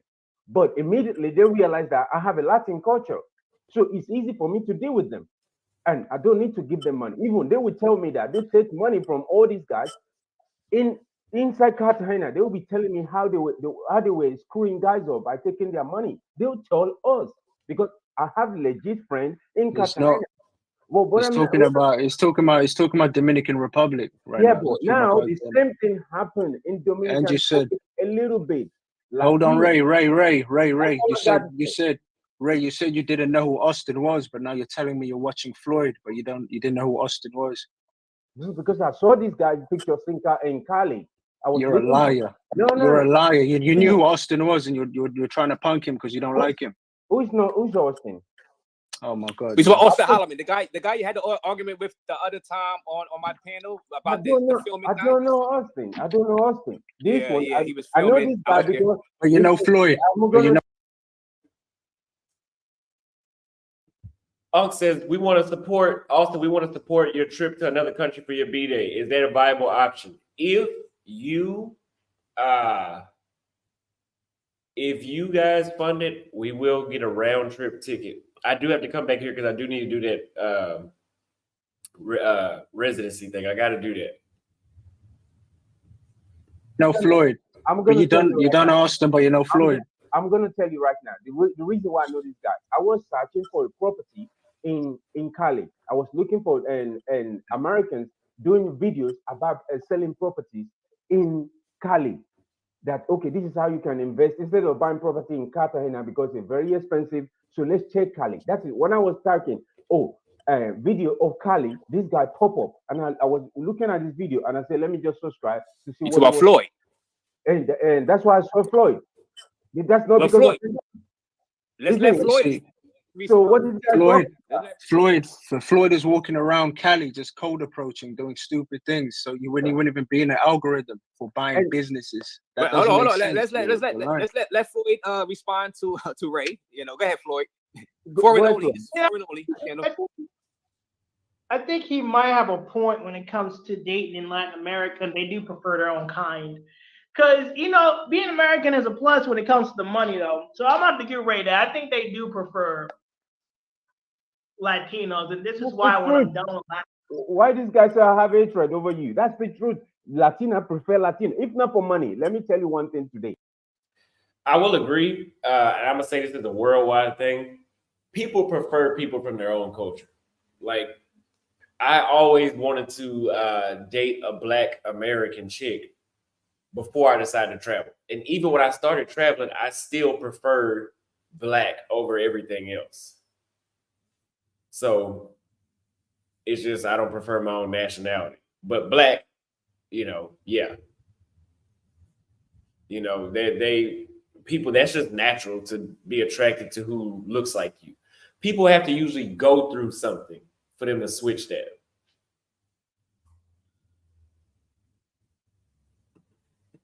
Let me not tell all of you. You might think I don't like you. Well, think whatever you want. Hold on. No one said that they prefer Americans. No one said that. Floyd, you know for a fact, if not for money, forget about it. Latinas prefer Latinos. That's the truth. Yeah, no one's contesting that. No one's So what are contesting. you talking about? No one's. So who is he fucking while he out there? Because he ain't an African no more. While we still have Floyd here, let's let him answer that. Floyd, do you believe the Dominicans prefer Dominicans? Basically, not dark-skinned Haitian-looking guys. Yeah, I think that Dominicans prefer their own race. I also might think they prefer white men, as I've seen Dominicans. That's true. Yeah, that's another thing I wanted to tell you before. But I don't want this Black brother to think that I'm talking shit. Right. It's still all 400 people watching. 400 people watching. We're just here, 400 people watching. I don't use apps. I stay out of the country. I never have problems with women in any country. I also make money while I sleep. Salute to you, James Martin, for that $5 donation. And DR whitewashed their founding fathers. Google it. And Haiti is in the middle of a gang war right now. Probably refugees flooding in. I'm going to tell you, I like the DR. I was just in Punta Cana. I like it personally. Thank you for that $5, Frank. you know, Floyd, you are having issues. You are having issues. Now, Floyd, why are you still here? Well, you were just in Medellin. Medellin dating over Dominican dating so far. You know, Medellin. You gonna pick Medellin the Snow Bunnies over the Dominican Republic dating? Yeah, I think when it comes to Medellin dating, I think it's a lot better than the DR right now. Maybe it's a lot better than Santo Domingo. Maybe when I go to Sosúa or when I go to Santiago, my mind can change. But I think that right now I pick Colombia over the DR. Or Santo Domingo. I want to bet so. Wow, you're picking. He's picking the Medellin Snow Bunnies over the Santo Domingo girls, guys. He's picking the Medellin Snow Bunnies over the Santo Domingo girls, guys. I don't know what you got to say about this. This is breaking news. Floyd is picking, and this is his channel. Foreign Only is his channel. I'm gonna put his channel link inside the chat. Man, where's the link? The social loaner once again in $4.99 donation, and we got Ray. Show us your twin bed. Okay, so man. Woo! Man, oh man, oh man. Okay, and Razor, this is what I wanted to talk about. Anytime I come to your show, all these brother, first of all, they will call me because, oh, he's an African. Look at you people are playing race card in Razor channel. Every time, anybody that is not from America giving their own opinion, you just racist against them. Oh, he's an African. Oh, he doesn't like us. Who doesn't like you? Who cares about you being in America? I don't care because I don't need to be in America. I don't need to be United States of America to have my money or to travel around the world. I was raised in Spain. In Spain, I was raised. I'm in the UK right now. I'm in London. I live in London. I just came from work. I just came from my work. I've not even. What are you guys talking about? I'm trying to, because I love American brothers. When I see them on the street, I'm trying to do, oh, look, that's an American. How you doing? I'm trying to imitate a lot of things from you that I don't dislike you, but I'm telling you the truth. The truth is that when you travel to South America, you got to know for fact that number one thing, speak the language fluently. If you do, they might look. What's his name? They confuse you with being an Asian with this. That's fine. It's all right. But let me tell you one thing. Asian Latinos, they prefer their men before any other thing. And white men, let me not tell you guys something. I don't want to make you feel anything. You see, when you go to South America, whether you like it or not, brother, I just got to say this. These women, some of them, not all of them, they kind of like. $5 super chat from my friend Red. He says, "Austin, congrats on all your success. Plenty of haters in the chat, but that means you're winning." Thank you, and I appreciate that you're not a hater. I know you're not a hater because he's done a lot behind the scenes and in front of the scenes for me. So I appreciate it. Thank you for the $5 super chat. Lean towards white a little bit, and I don't know the reason. I don't know the reason, and I'm not going to ask them. They kind of lean towards that a little bit. Why? We know the reason. We know the reason. I don't know the reason, but I'm just saying the fact here. I'm telling you because you're my brother. You're my brother. Right. Pretty much everyone in this panel agrees with you. When you say the local women prefer the local man, yeah, duh. What's good, Austin? Give me an update on the course. We will be working on that since we got plenty of free time here in the city. Thank you for the super chat. Austin, lead attorney, is in the building. Where? I don't see him.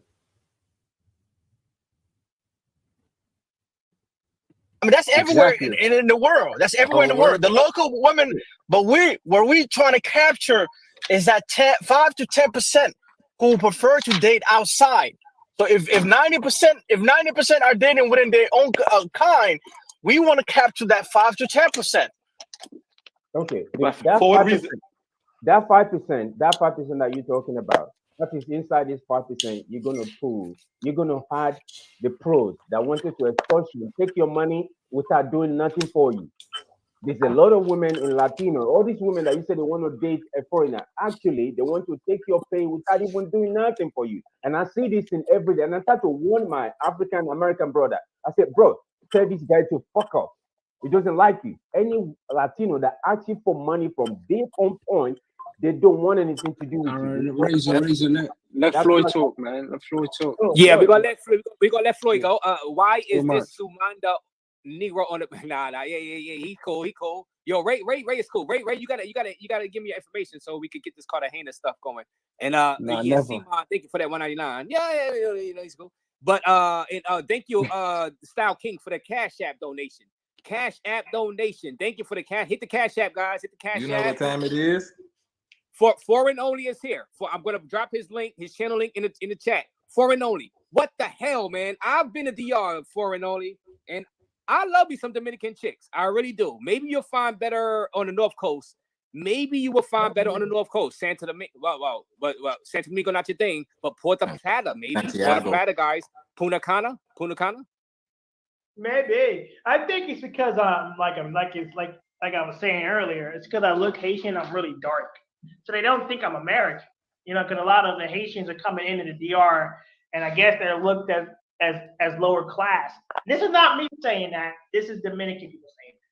They don't like Haitians. Wow. I have no problem with anybody. So they think I'm Haitian when I'm not.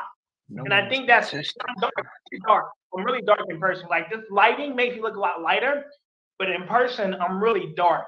So I think that's what's doing it for me, man. I don't look like American. Like if you looked at me, you would think that I'm from Africa or Nigerian or Ugandan or maybe What's wrong with that? What's wrong with that? There's nothing wrong with that. I didn't say there's anything wrong with that. I'm just saying what people think I look like, you know, and people in the DR think I'm Haitian. It's nothing I can do about it. Like I do for it, and that's it. But I don't know. It's just weird. What they got against Haitians? What they got against them? I don't know. You gotta ask them. Go where you appreciate it. Go where you appreciate it, brother. Look, you know what I'm talking about? I can't hate on you. EJ sent $10. He says, "Congrats on the 100K, bro. 150 next. Yes, next country we go to, Turkey. We need to boost up about 10,000 subs from that country alone. But we got the formula. We're going to implement it while we're in Paraguay too." If I may speak, Well, let's hear from Floyd. Carter Ford, thank you. Your wish is granted. Floyd is here. Thank you for the $4.99. And Buck sounds like he's choking on a eggplant. And thank you for that $129. Yeah, Floyd, I'm putting your channel link is in the chat. Please make your way over to Foreign Only channel. He is in Santo Domingo. Floyd, I'm going to give you this chance. If you want, you could drop your Cash App. Now, I thank you. Who is this? Hold on. Somebody sent me a Cash App. Amini just sent me another Cash App donation, and thank you for that Cash App donation. Floyd, you can drop your Cash App. If anybody want to help Floyd out on his travels abroad, send me the Cash App and I'll drop it for you in the private chat. But hey guys, go ahead and ask your question. Oh, we got Poppy Rico is in the building too.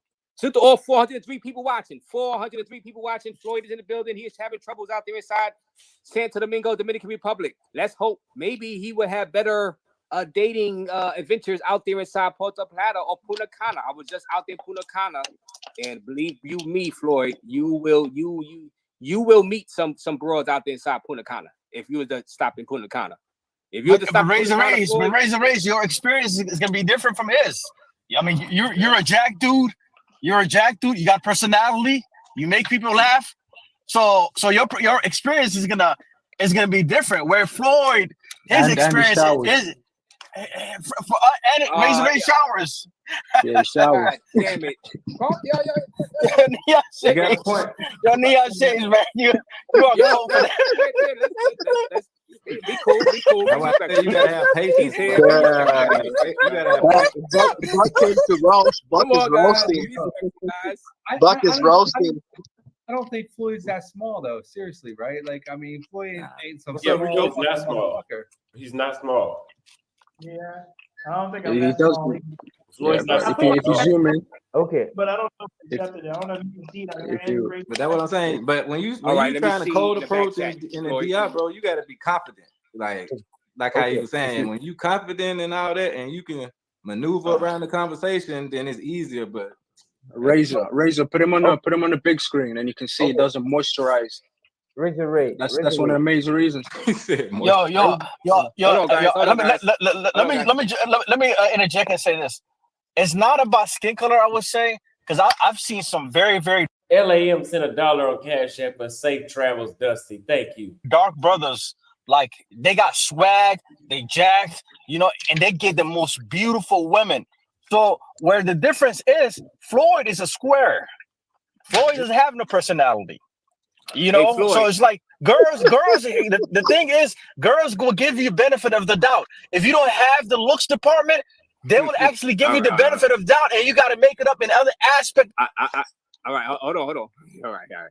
Floyd, send me your cash app. Let me drop it inside the chat. Send it in the back chat. Send it in the back chat, Floyd. I'm gonna have to send it to your WhatsApp. Let me see if I still got Send it to my your WhatsApp. Send it to my WhatsApp. All right, Buck. If you Buck, chill out, look at, Buck. Come on, Buck. Don't he drop. doesn't moisturize. He Floyd, doesn't shower. He doesn't moisturize. Floyd, Chill. Floyd,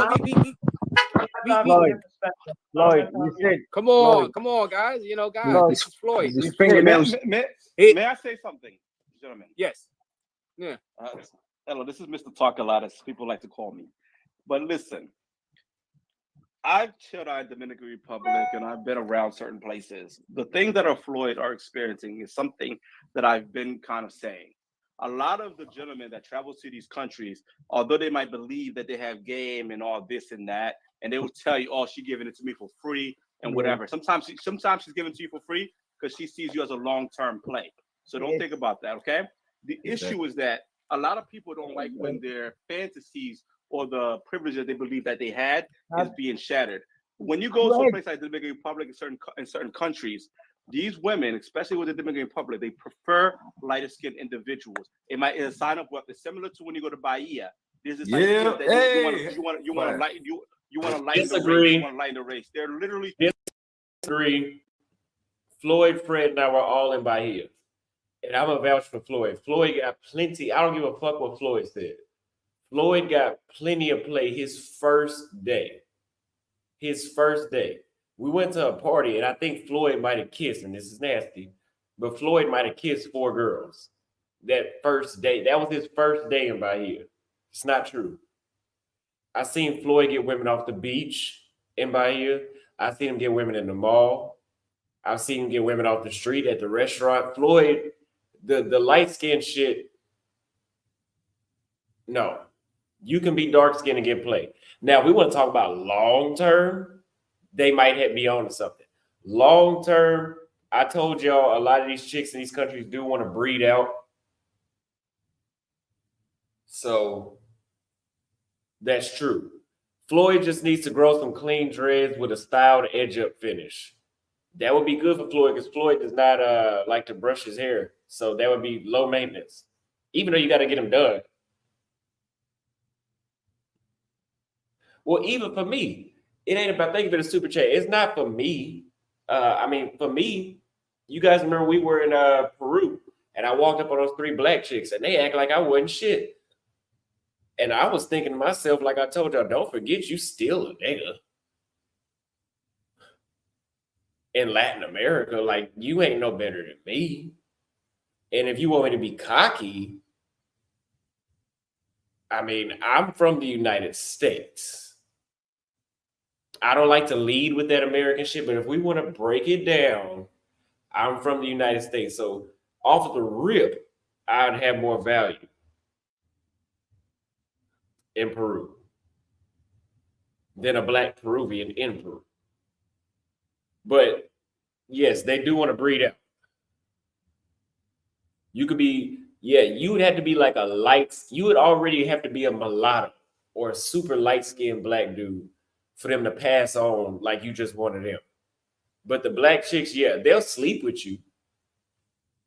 The white chicks in Latin America, they'll sleep with you. It's only it's a niche amount of them that will actually get married and have your kids. That's not all of them.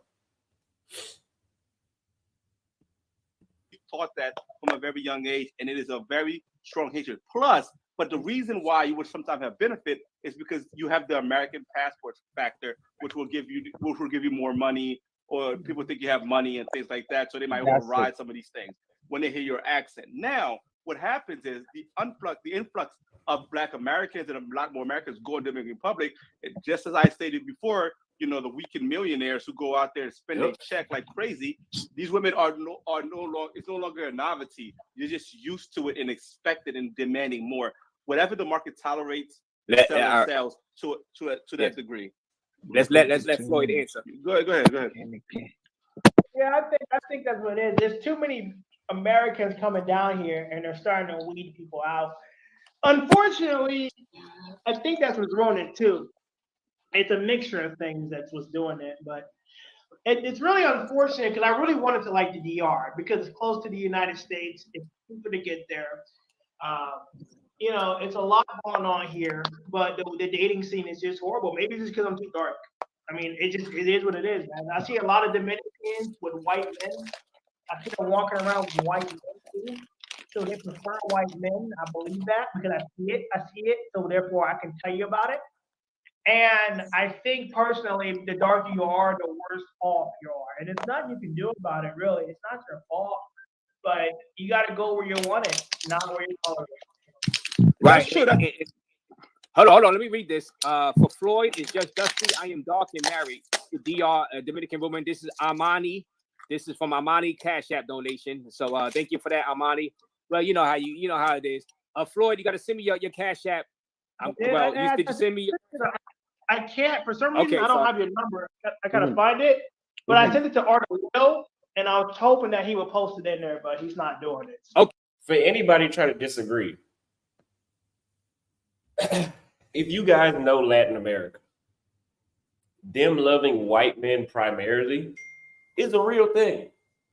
Like, this is documented in history books, okay? This is documented in history books. What was the dictator out of the DR way back in the day? I think it's like the 40s or the 30s. He used to even wear makeup to make his skin on his face appear whiter. Okay? When Brazil was liberated, they encouraged mixing to breed the black out. Then they imported a bunch of Europeans, like Italians and Germans and Portuguese, to come live there to weaken the numbers of the black population, which didn't work, but they did it. Argentina they got rid of the blacks, and they got rid of a lot of them by sending them to the front lines. And then they denied black men opportunities that would allow them to take care of a black woman. So the black woman pretty much was forced to go with who was able to take care of them. This is documented history. This is documented history. Argentina has less than 1% black population.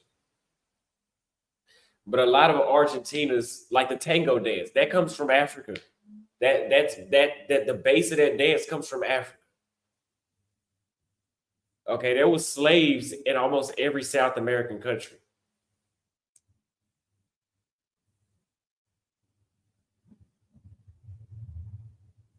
Okay, this is documented history.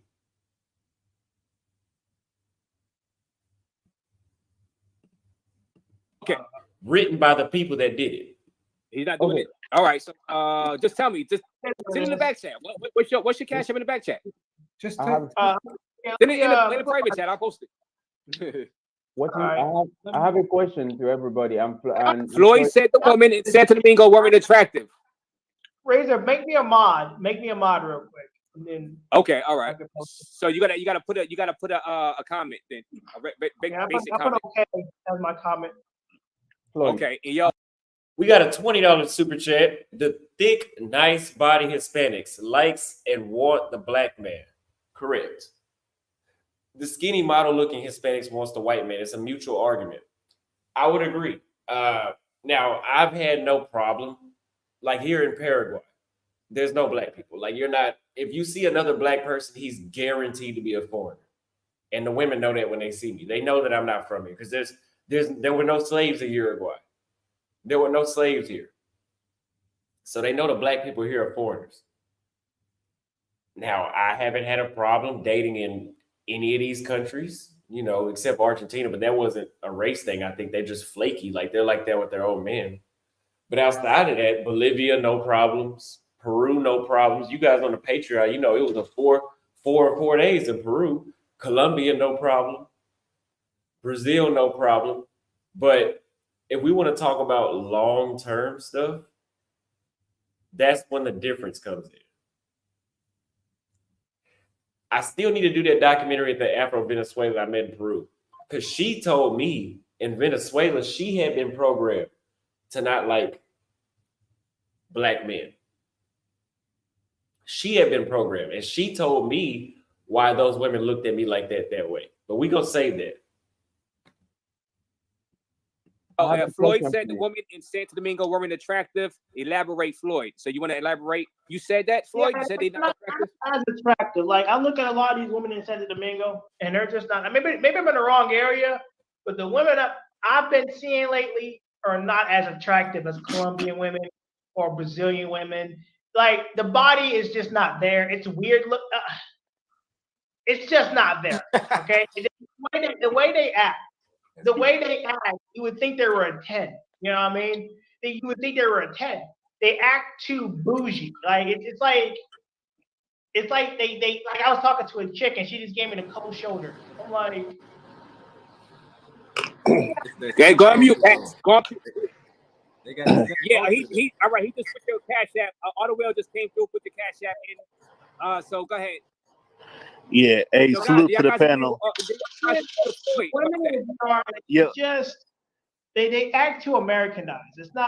They're not worth the squeeze, man. They're not as attractive. I mean, they're all right. They're all right looking. For me, man, this is my opinion. Right? Everybody has their own preferences. Right. Are you saying that they don't give you a chance or what? Are they saying that because they rejected you? I don't think they're attractive. That's just me. Yo. Why don't you talk to the Haitian woman there? Will says. Well, I don't know. He said the Haitian rejected him yesterday. That's what he said. Wait a minute, it was a Haitian Floyd? Wait a minute, it was a Haitian that rejected you? You said you said a dark skin. You said a dark skin Bruh. woman. You said a dark skin woman rejected you. That's what you said. Well, it could have been Yeah, dark hey, Razor, hey, can I say something to Floyd real quick? Yes. Go ahead, man. And who is this? Hey, Floyd, what's going on, man? This is Pax. And I've been watching Pax, for a salute, minute, man. I Pax. just got some advice. QB Passport Flexes salutes you for the $5 super chase. Disagree, skinny, athletic Latinos in Mexico like brothers as well. However, your looks have to be up to par. You can't show up and say you're from America. 100%. So I don't have a problem getting slim white women out of Uruguay, Paraguay. I don't have a problem getting any type thick. Doesn't matter, right? But if you want somebody, this is worldwide. If you want somebody to go outside of their race, you do have to be on point. Same with me, right? If I'm going to date a white girl, I don't want the bottom of the barrel. I at least need a 7, at least. At least a 7. If you want a top-notch Asian chick, you got to be top-notch too. I just want to give you, man, this is just part of the dating process wherever you go. You know what I'm saying? You only need one girl to like you. So, if girls are, not giving you the energy you feeling, you dust your shoulders off and you keep going, man. End of the day, you got to work with what you got. Just hold your head up, man, and just, play your strengths and just keep at it. Don't let this discourage you. All right, bro? Okay. What would you say is Floyd's strength? Floyd, I'm gonna make it. Floyd, I got you. Let me go ahead and answer this. Floyd, I only got one more minute, man. I gotta go back and do my. Yeah, he gotta go back. So we're gonna. Why do you go to DR? Why? What is the reason you went there? Because of women. Hey, you want me to answer that question real quick? Yeah. Why would I go to the DR? Yeah. Well, people donated for it. That's why. People donated for me to go. But when you get there, the reason is to sleep with different women, or what's your purpose over there? Oh man. No. Hey, come on. Hey, my man. This is what we gotta do. Hey, being weird. Floyd. What difference Hey, let me get the floor real quick. Hey, Floyd is like the little brother, and the old heads. If you 30 and up, when you see young passport bros like Floyd, we gotta lace them up with game. So you know what I'm saying? We don't gotta. Floyd don't want no game. Floyd does not want No. Wait, bro, give me a minute. He doesn't listen. You don't know him. So He when we doesn't. see What's going on, Floyd? I tried to call you on the phone to join the chat. I mean, to join the show.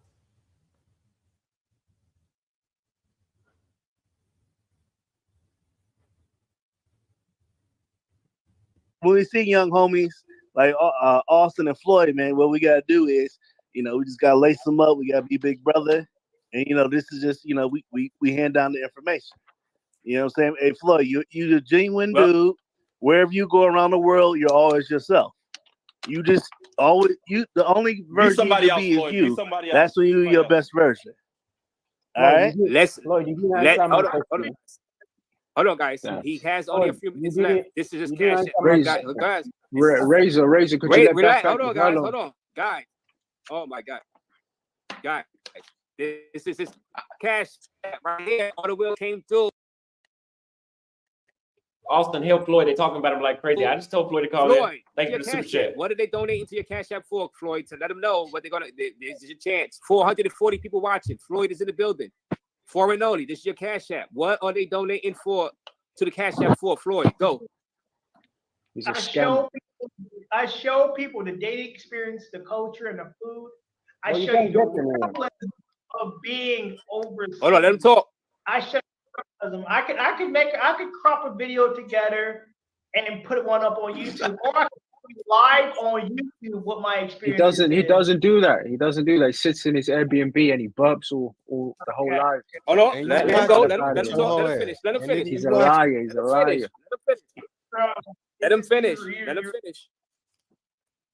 So I go around dating and I show it live on YouTube. You'll be able to see it live as it's happening. Because the best way to know about the dating culture in these countries is to see it for yourself live on YouTube. Person, it's like you're there with me. It's literally like you're there with me while I'm dating. If I'm dating, you're pretty much dating them too. I'm just saying. It's not Paul, but that's what it's like. So we got Floyd, Mr. Foreign Only, in the back chat. That's that. My bad. So what's going on, Floyd? Tell us what's going on out there, man. Oh man, I'm gonna tell you right now, Santo Domingo, I wouldn't recommend coming here, man. You'll literally be wasting your time. These women play games. They play too many games. I just had a chick over, right? And I met her on Tinder. And she literally catfished me, bro. She catfished the fuck out of me, bro. Like, I'm thinking she's pretty, hot, light skinned. When I see her, she's in a bonnet. It goes back to being in the United States when you're around women.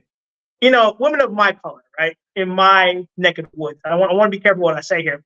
But she was wearing a bonnet, looked ghetto and everything. I'm like, no, I can't put you on video. No. Can't do it.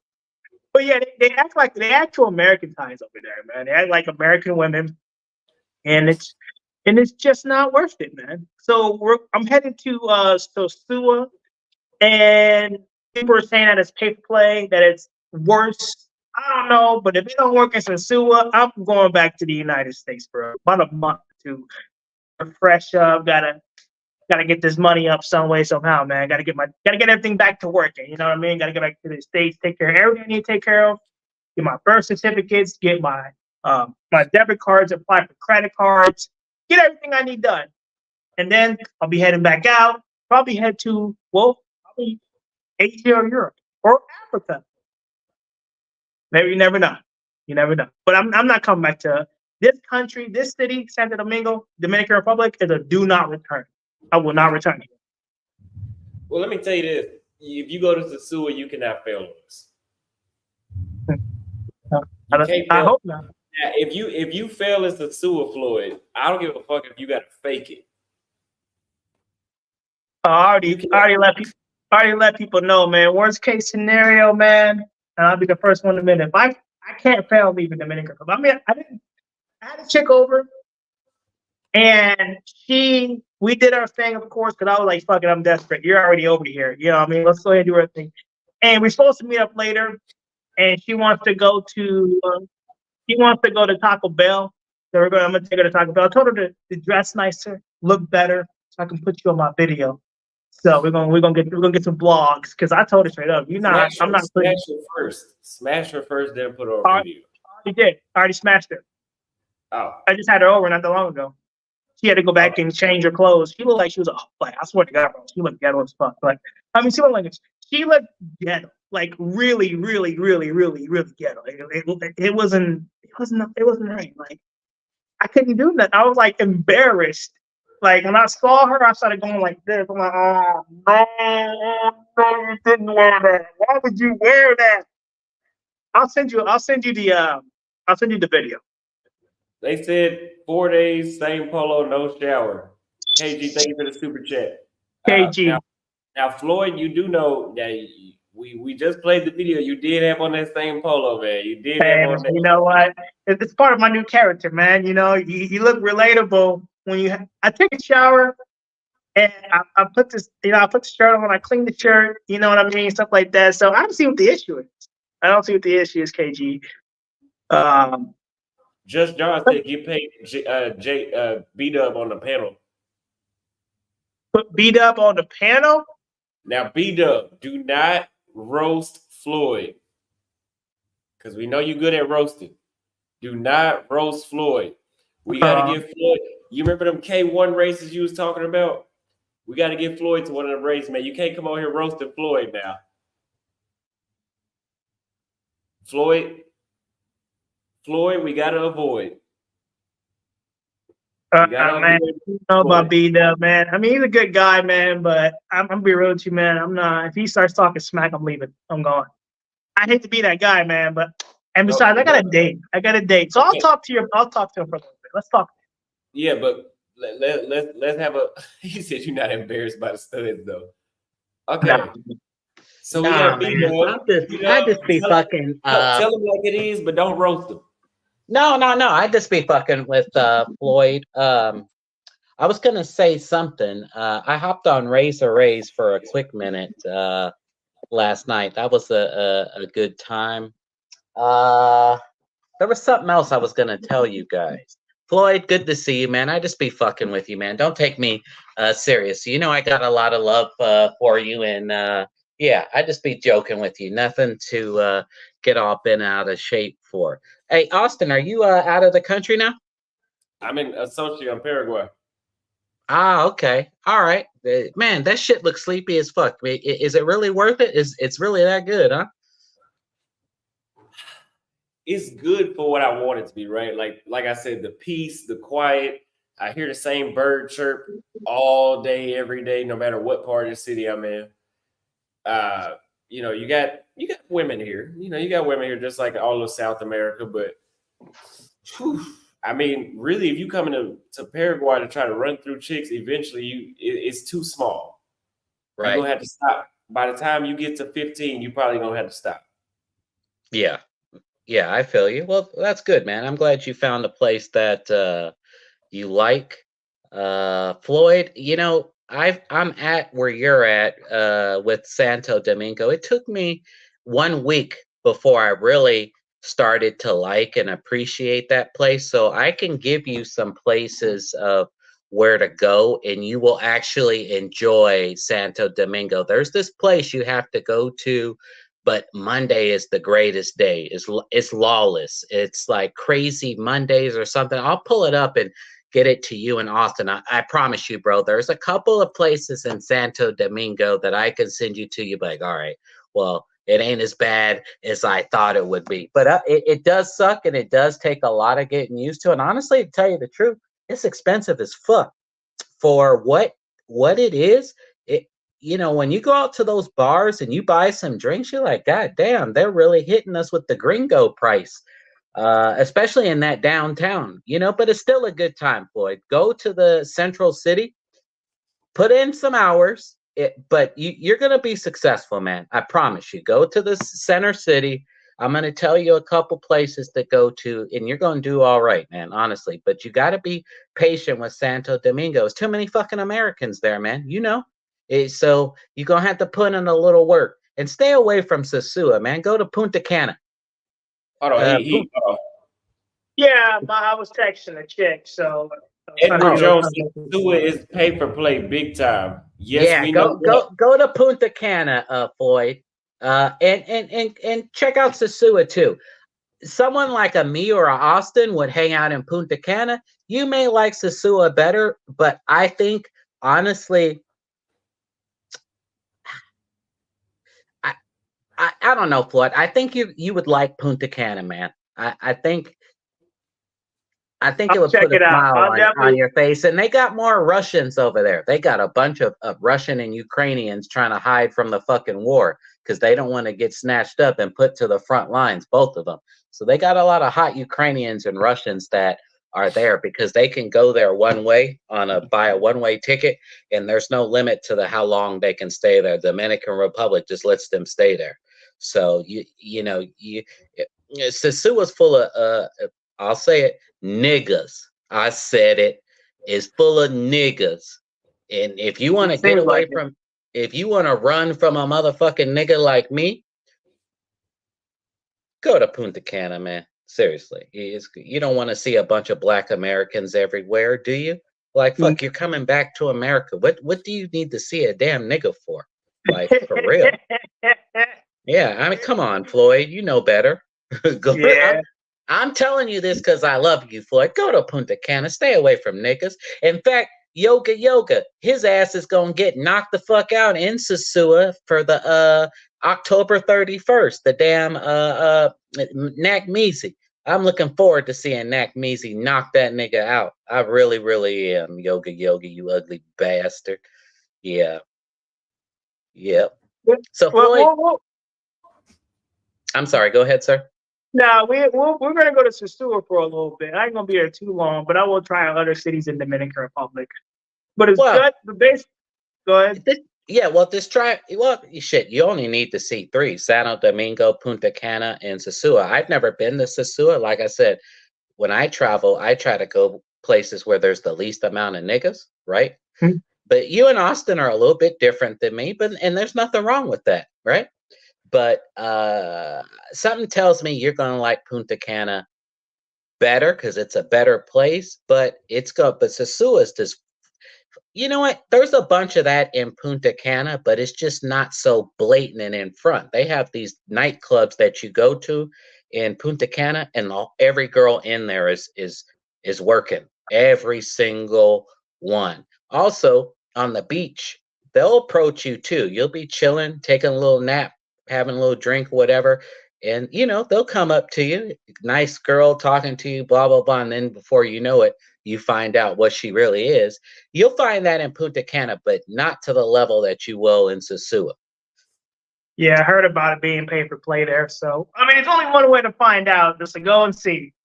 Oh yeah, man. You're gonna have a good time, Floyd. And it's 100 times safer than where you just came from, Colombia. So yeah, I don't see myself going back to Colombia anytime soon. But I don't see myself coming back to the DR after this. At least Santo Domingo. If Sasua is just like Santo Domingo, I'm going. No. It's nothing like Santo Domingo, but for me, it was a one-time country. I don't feel the need to rush back again. Not every country is a Turkey, a Greece, a Croatia, a Brazil, a Portugal, a Spain. By the way, yeah, you and Austin got to put Spain to the top of your list. You guys are gonna fucking love that place. And Portugal. When you go to Portugal, it's gonna be a wrap. I'm telling you, Floyd. Put Portugal. You like Brazil, right? Yeah. Do yourself a favor and check Portugal out too. I mean, how you got to go to the mother country and see where it all started. Believe me. That's what I'm gonna try to do. Yeah. Might take a month or two, but we're gonna get there some way. Yeah. Where are you going after Santo Domingo? After Santo Domingo, Sasua, and then after Sasua, I might stop by Santiago after Sasua, and then head to Punta Cana. And then that'll probably be my last city I go to, and then I'll head back to the United States for a while. Okay. I got to take care of some stuff in the USA as well, and I got to make sure things are. I got to take care of a lot of stuff that I should just have to wait while I'm there. Take care of it now, so I don't have to worry about it later. Type deal. No, no, no. I totally feel you. I had some things to take care of too, which I'm almost done with. Hey, So, B-Dub, yes, sir. well, give me 1 second. Big Boss Real Talk says Sasua is the DR version of Pattaya straight pay for play. Yes.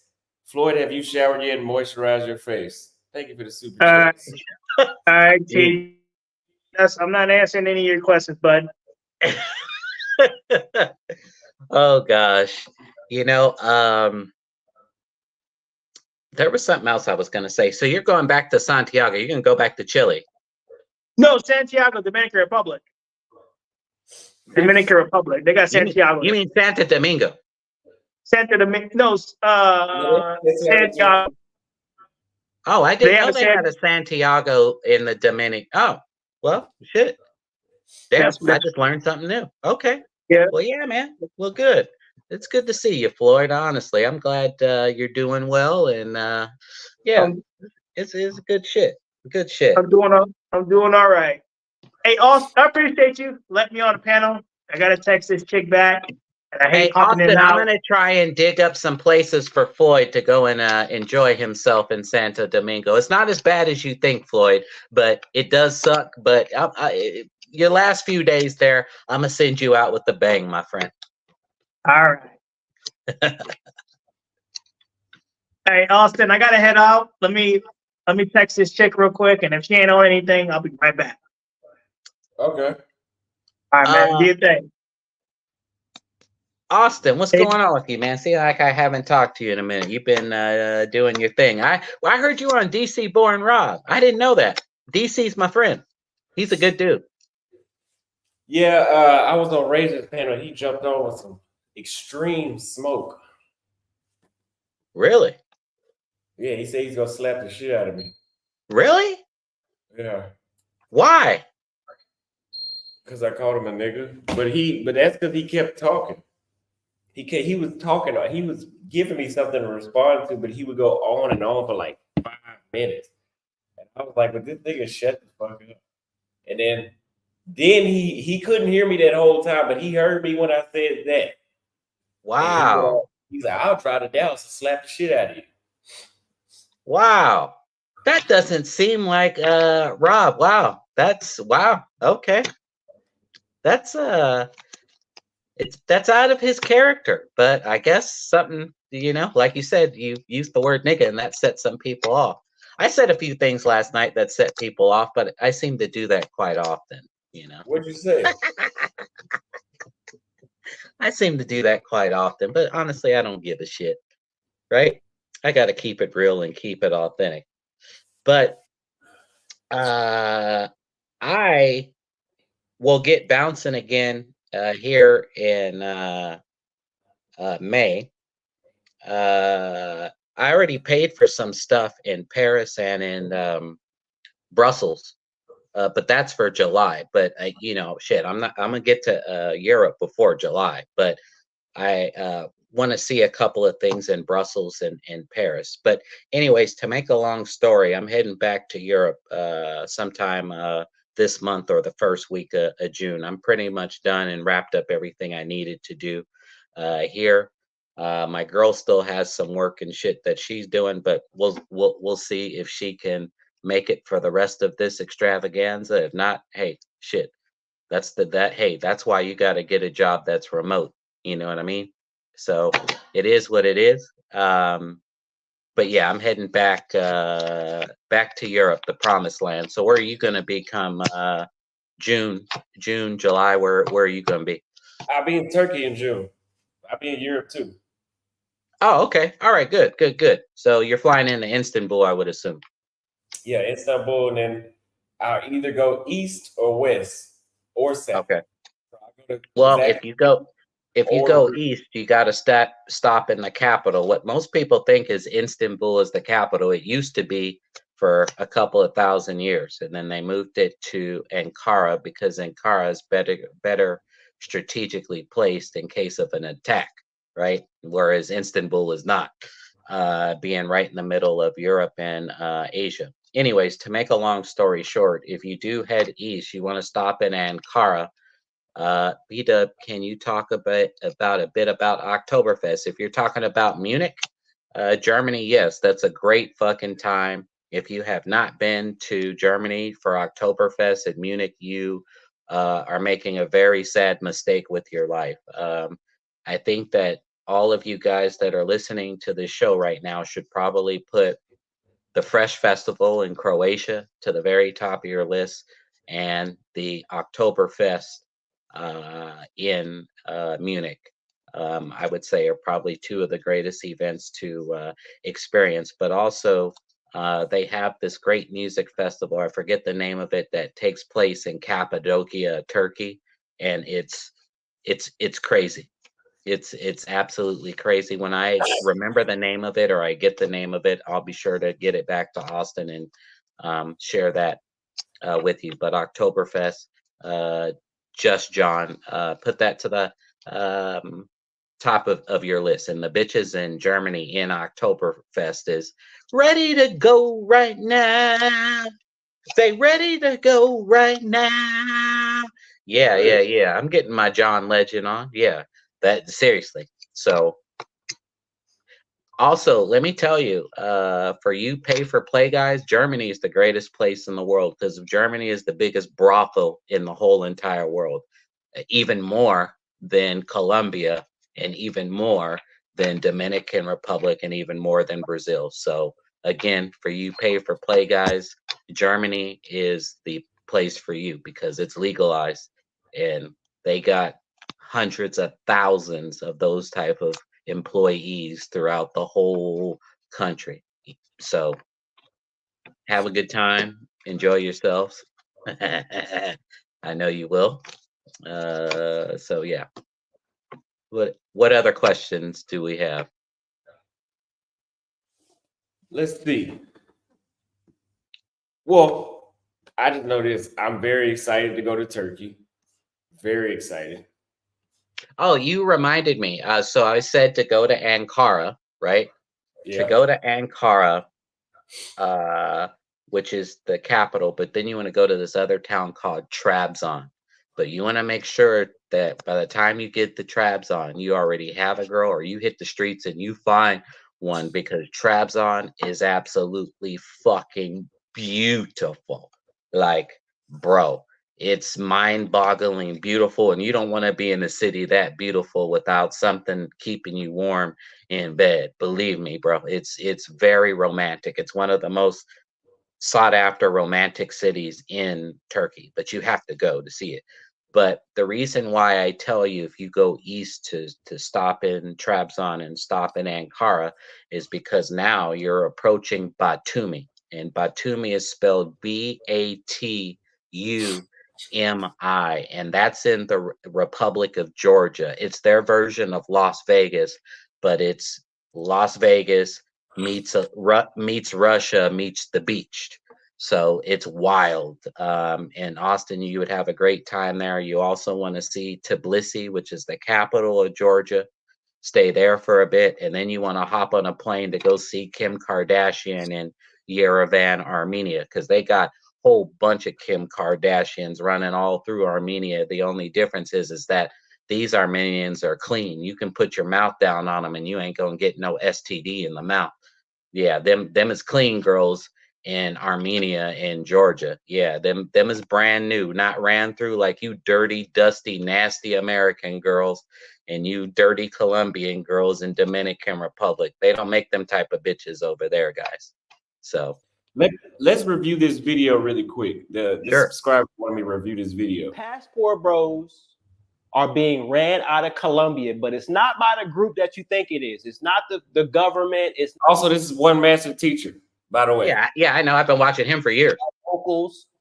It's another group, and I'm going to show you in this video.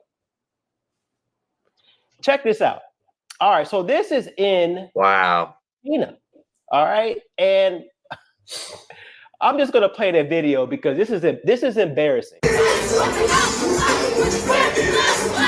We got deltas line dancing in Colombia, marking their territory. They're marking their territory.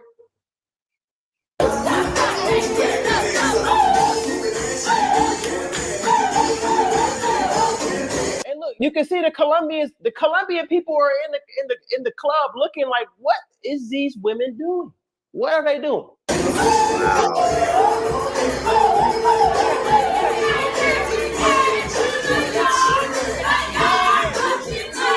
And look at this fool. He's going along with it. No.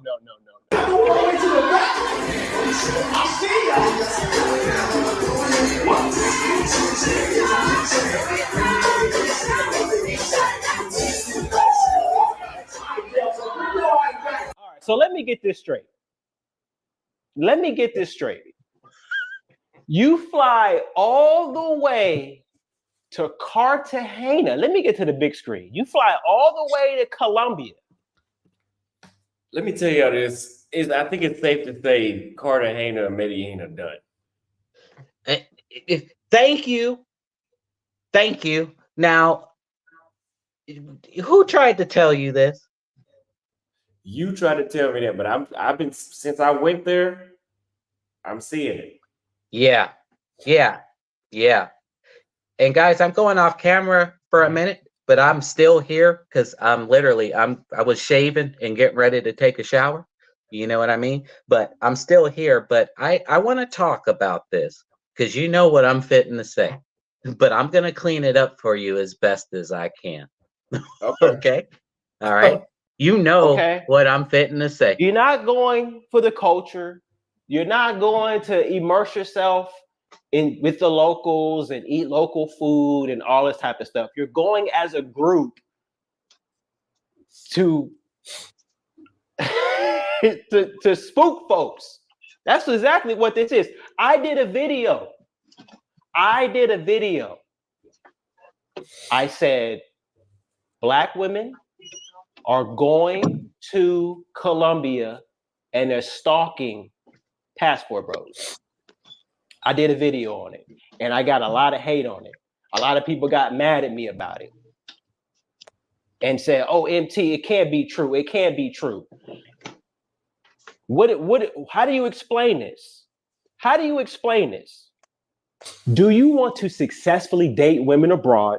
Keep in mind now, I live in Brazil and I've been living overseas 14 years. This is exactly why I dropped the dime yesterday. What I said, look, I'm going to say this to you, Black men. All right.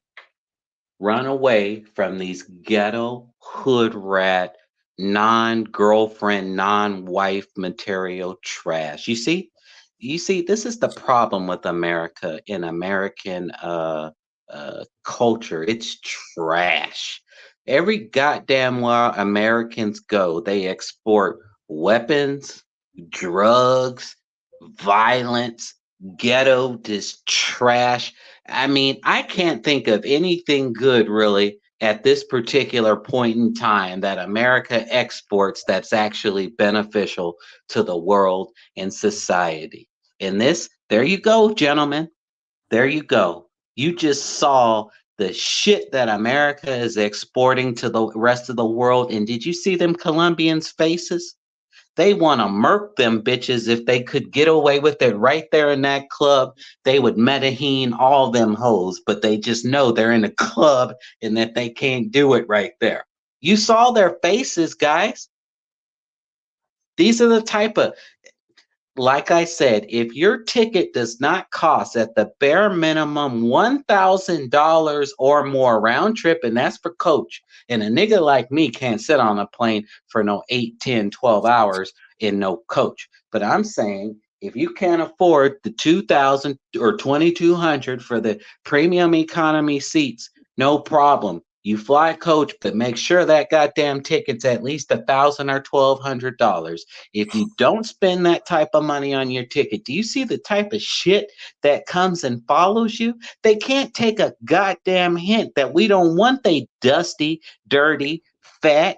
You can't be fat and mean too. That's the other thing. A lot of these bitches is obese with bad attitudes. You can either be the skinny bitch or fat and jolly. You don't get to be fat and mean. Yeah, I said it. Run away from these girls. God damn it. Estonia, Latvia, Lithuania, Poland. You won't ever see none of these girls. Run, gentlemen, run to Turkey. You ain't gonna see no girls like this over there. That ticket's $1,200 round trip, and that's coach. Y'all gonna listen to me one day. Let's continue. I think you got exactly on the point. Years. Do you also want to discover all of the top tier travel hacks from a pro? You get all my knowledge and build wealth through stocks, bonds, mutual funds, crypto. I have all of that information in this travel system. Check it out. Check the link in the description box for more info.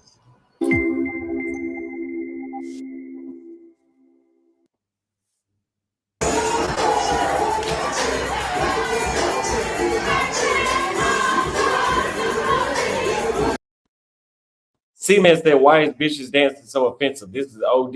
Yes, it is. It's very unnecessary. This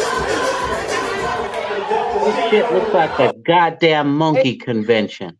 I swear to God, I ain't seen so many goddamn monkeys in my life. Run. Let's do a hypothetical.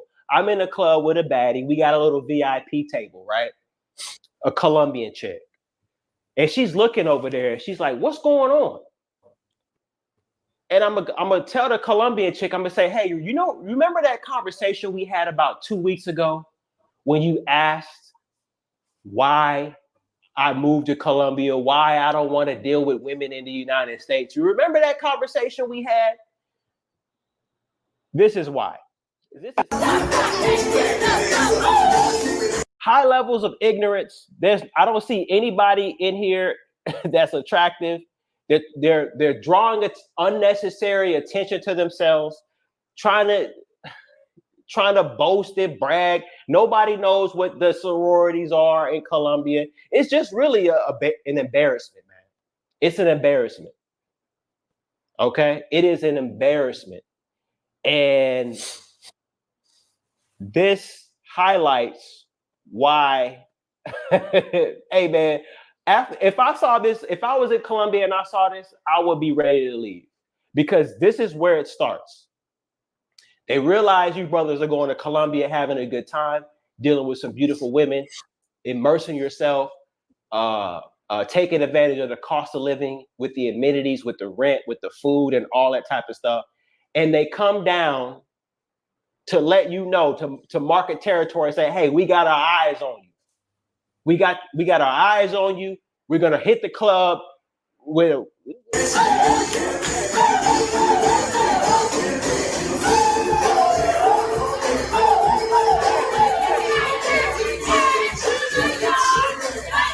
Why are you yelling and screaming in the club? Yelling, screaming, being obnoxious. Everybody's trying to have a good time. I don't even know. This is bad, man. I don't even know what this is. They got a couple of little Colombian foldables in here, though. There's the fat back right there.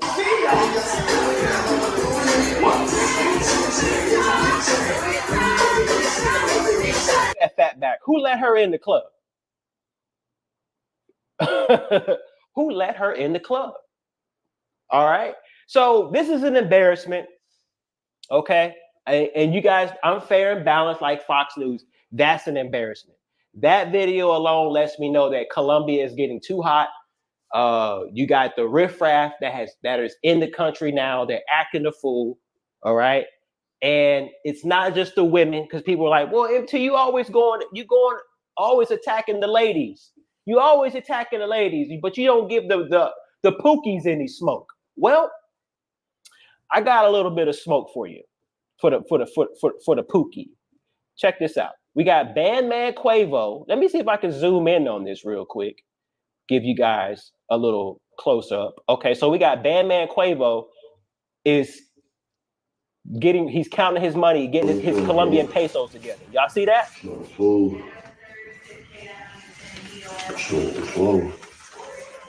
club shit. This all in Philly. Strip club, man. Oh shit. Oh Oh shit! Oh, you slipped on the money? Hold on. You slipping on the money? A fool. And now look what he got. Look what he got. He got all of his Colombian pesos. And I'm just thinking to myself, why? Why do this in Colombia? Why? Why throw money in Colombia? I do not get it. I do not understand. Please, somebody in the comment section, please help me. Why throw money in the club in Colombia? Because you can do a lot with that money in your hand in Colombia. I'll just say that. Why throw it? But we're gonna play the video, and there's music in the background, so I can't play it. But look at him. He's throwing the money.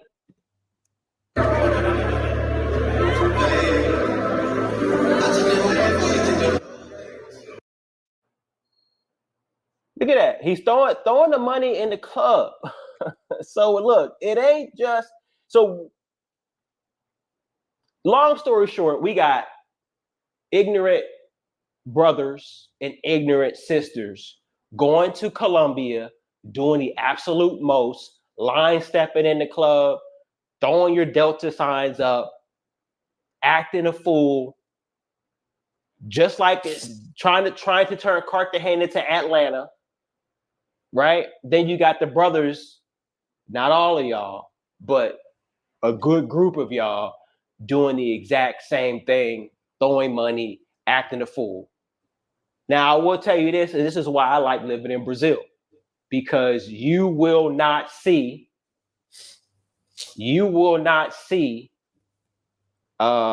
any of this going down in Brazil. You will not see people throwing money anywhere here. They know better. But in Colombia, y'all, they didn't loosen things up. Okay? So, with that being said, let me know what you think. So, B-Dub, what you think so far about that? What do y'all think about that? If you ask me, I mean, it's not even surprising at this point. I'm not a fan of Cartagena. I loved it. It was beautiful. It was hot. Hot women, good vibe. But that other shit they got going on over there, $18 drinks in Colombia. What city was that? Cartagena. You paid $18? Yeah, I was on live too. I went to a club. All the clubs out there that was in the safe area seemed to just be gringo clubs. So they was charging $18 a drink.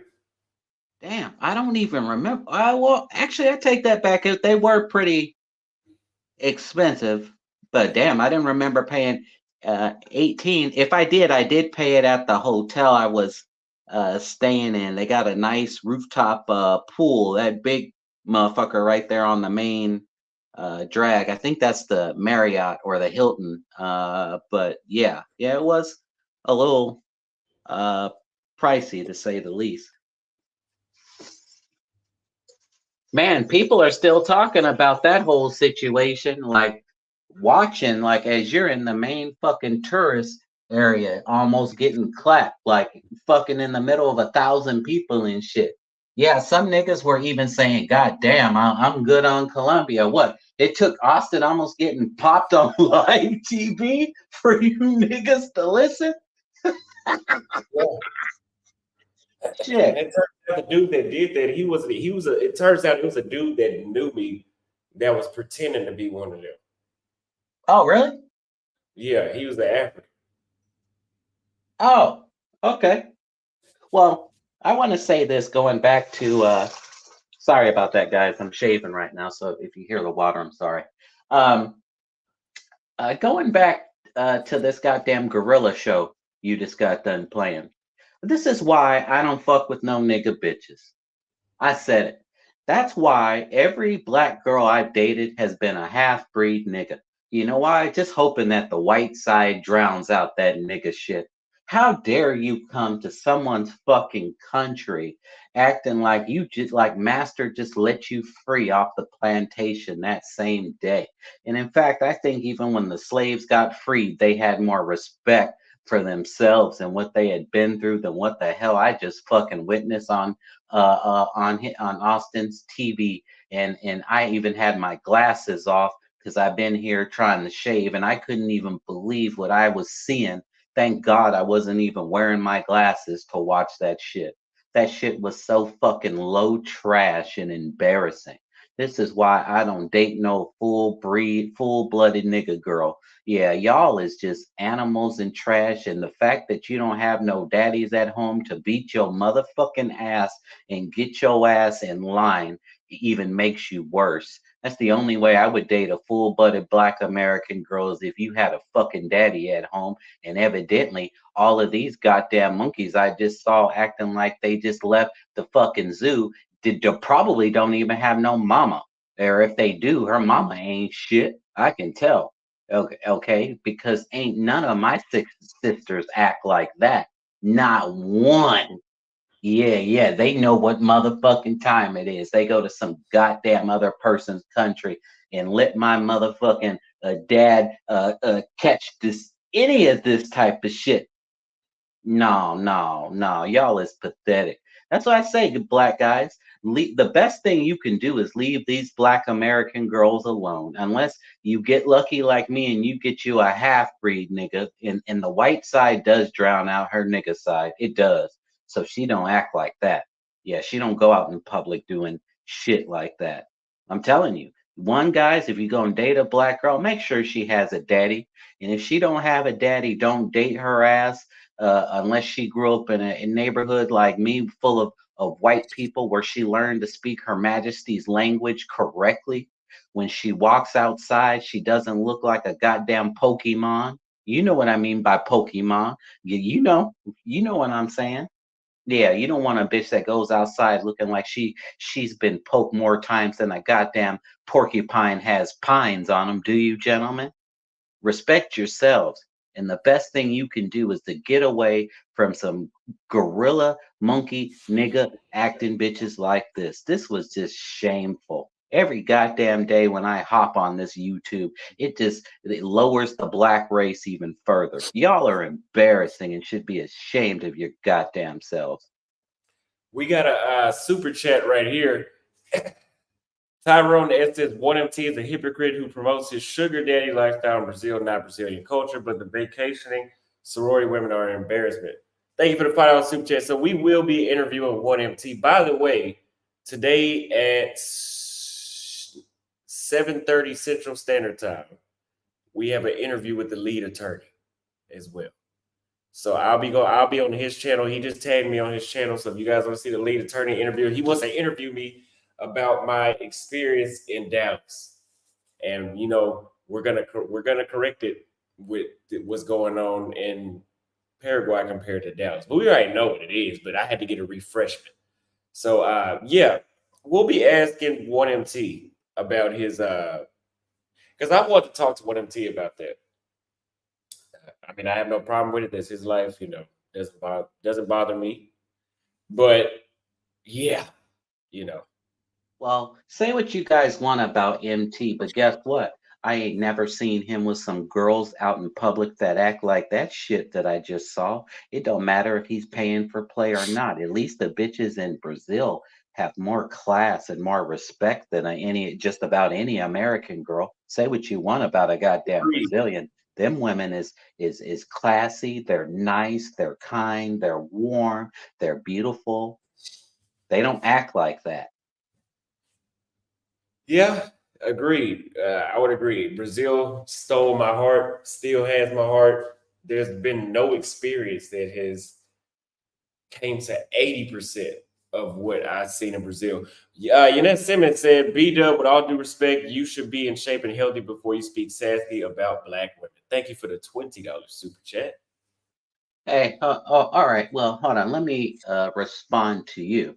The fact of the matter is, look, guys don't have to be in the best shape. You know why?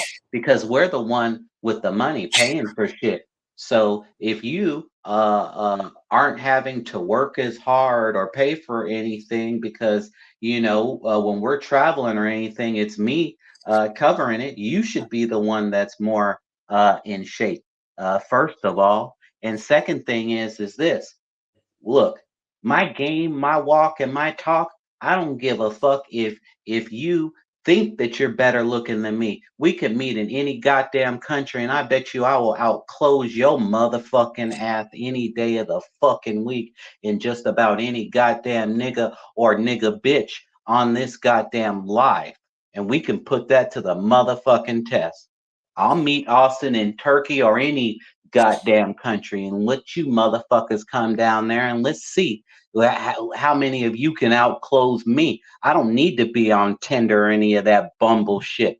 I don't live in the goddamn internet. That's why I'm not on these shows every day, all day, like goddamn Miami and Tilo, a dick riding passport. Okay? So yeah. And I bet you I can fucking eat pussy good. Yeah, don't worry about my shape because it's better shape than a lot of you motherfuckers watching right now. And even not, I bet you I'll take my wallet and slap the fuck out of you. Dream, thank you for the $5 super chat. Well, does anybody else have any questions for B-Dub? Because in about 5-6 minutes, we are going to wrap up the show so we can go get ready for lead attorney show. I got some food coming in. Or actually, we can wait until then, Put a 1 in the chat if you want to wait until about 30 minutes before the show starts. We could do that too.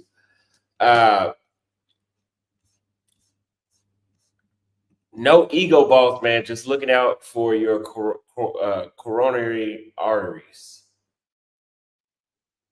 So you're looking out for your heart. Hey, well, thank you. I appreciate that. But look, homie, where this world is, look, homie, a lot of you motherfuckers, when this bitch gets wrapped up, y'all gonna be in the best shape. But guess what? You're gonna be dead. It don't matter. Yeah. Damn. Look it's amazing how many of you motherfuckers are in good shape but ain't been nowhere. It's kind of funny. Yeah, I'm 230 pounds, but guess what? I bet you I got more stamps and my dick has been in between more foreign pussy than any of you motherfuckers will ever see in 10 lifetimes.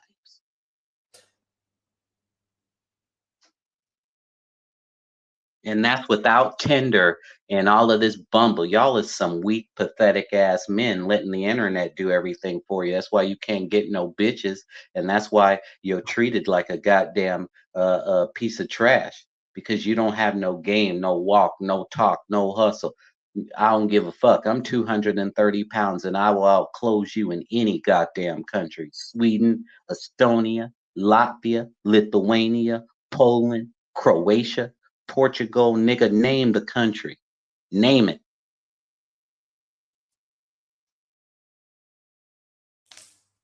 Well,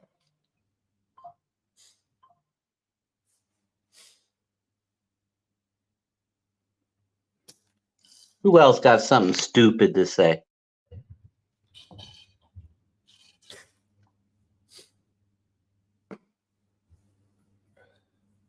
Austin, you reading anybody else got something stupid to say today? Nah, I don't.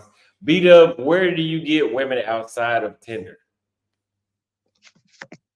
I just said I'm in sales, guys. Look. I've been in software sales for years. Okay? About 14, 15 years. I'm a sales professional, homie. See, that's the thing.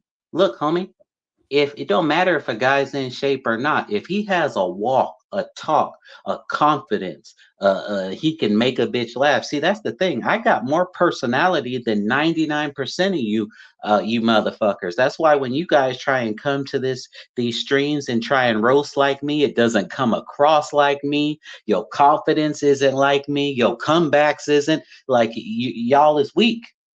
That's what I'm saying. Like, I got a personality like a motherfucker. I told you, my grandfather worked for goddamn President Nixon. Okay? This is politician bloodline here. This is a different type of talk and walk. Like I said, you could a motherfucker when you guys could be in the best goddamn shape and not have the walk, the talk, the confidence, been anywhere close to where I have. A bitch gonna come with me over you. You know why? It's easy for a nigga to drop 20, 30 pounds, but when you a motherfucking loser, nigga, you a fucking loser. That's what it is.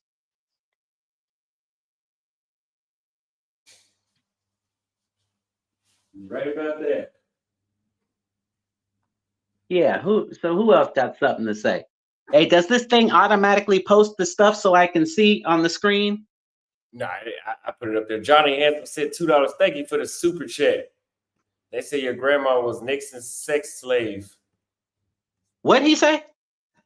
Popcorn and eyeball. Thank you for the $20 super chat from Will.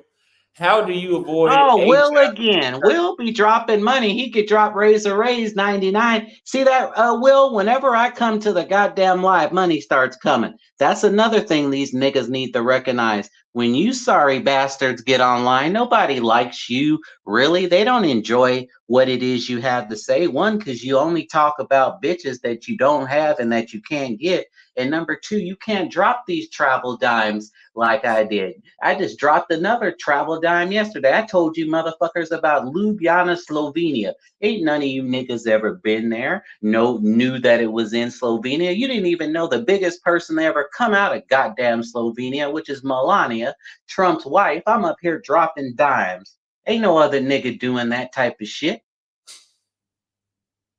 Thanks, Will, for the was it $20? Yeah, thanks for dropping $20 to Austin's travel fund, Will. You always show up and show out, and I appreciate you, Will. Thank you. Red Pill Overdose says, how do you avoid HIV and herpes traveling collective bodies?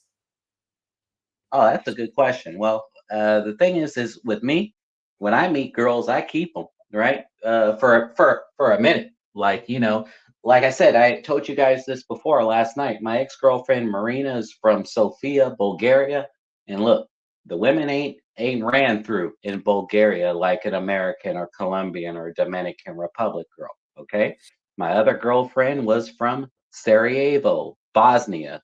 Okay, and that's the Muslim part of Europe. You guys probably didn't know there was a Muslim part of Europe besides Turkey, but there is. There's four Muslim countries in Europe. Let me educate you niggas right quick. So number one would be Turkey. Number two would be Albania. Number three would be Kosovo. Number four would be Bosnia.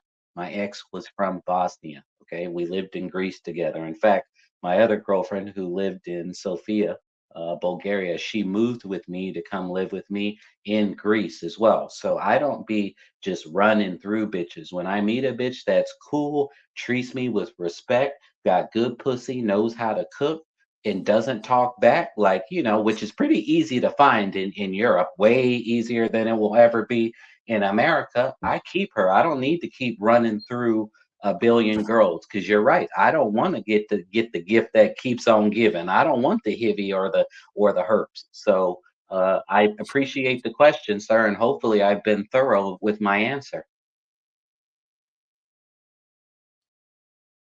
Somebody said, BW, you are too negative and non-believable when you start going left. Stick to giving us positive, real advice. Well, once again, when you ask a cool, direct question, I answer the question directly, honestly, and thoroughly. So before you run your fucking mouth, you bitch ass nigga, ask a question directly, and I'll answer it, right?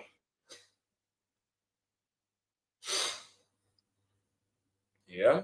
And he's probably a lame ass bastard with no fucking passport, nigga, or the only place he's been is the goddamn Dominican Republic and Colombia. And I'm trying to educate you guys from keeping to come home in a body bag or worse, or not a, well, I guess there's nothing worse than that, but they got all types of diseases and shit down there. But you dumbasses keep going to Colombia, and even worse, you put your mouth down on a bitch in that country. Ew. Ugh, the amount of you niggas flying home on Spirit and Frontier Airlines with STDs, they should spray that whole damn plane down with bleach and spray you with bleach, you dirty bastards. Yanez Simmons said you have to eat a lot of box because your diabetes is hindering your meat from working properly. Oh, this coming for hey, hey, you lame ass no pussy getting ass bitch. Look, listen here, buddy. I eat box, and guess what?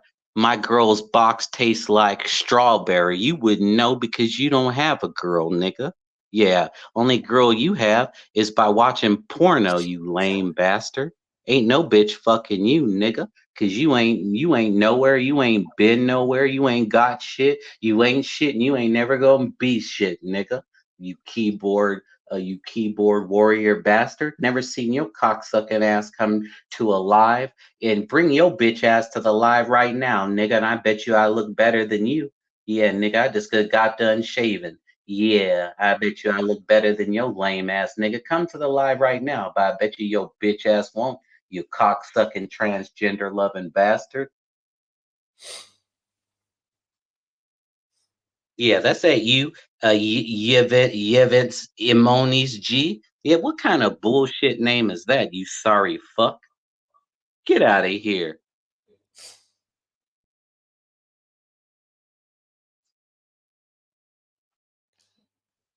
You want to Well, read his super chat? no, we got another one. Yeah. No, he Lame does. ass trying to run his mouth. He just donated $20. No, that was the same one. Oh, okay. Well, y'all, we got beat up on your ass.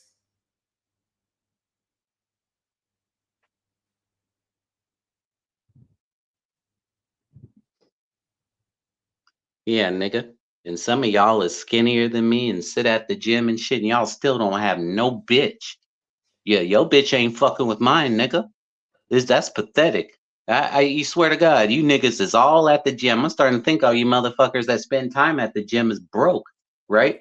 Because a motherfucker that got a real career and shit and making real money and doing real shit don't need to be in shape. You know why? Because his goddamn wallet in shape, nigga. His zip code where his fucking house is in shape, nigga. The ride that he drives down the street is in shape, nigga. Shut your bitch ass up and worry about your own goddamn health. Nigga, a lot of you motherfuckers come home in body bags before me, and a lot of y'all is in shape, going down the places getting disappeared. I'm still alive, motherfuckers. Worry about your goddamn self.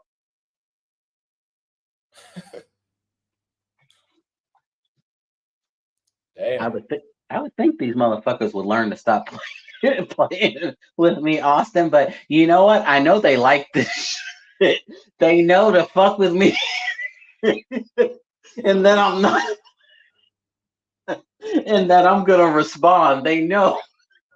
They know my attitude and my temperament. They know.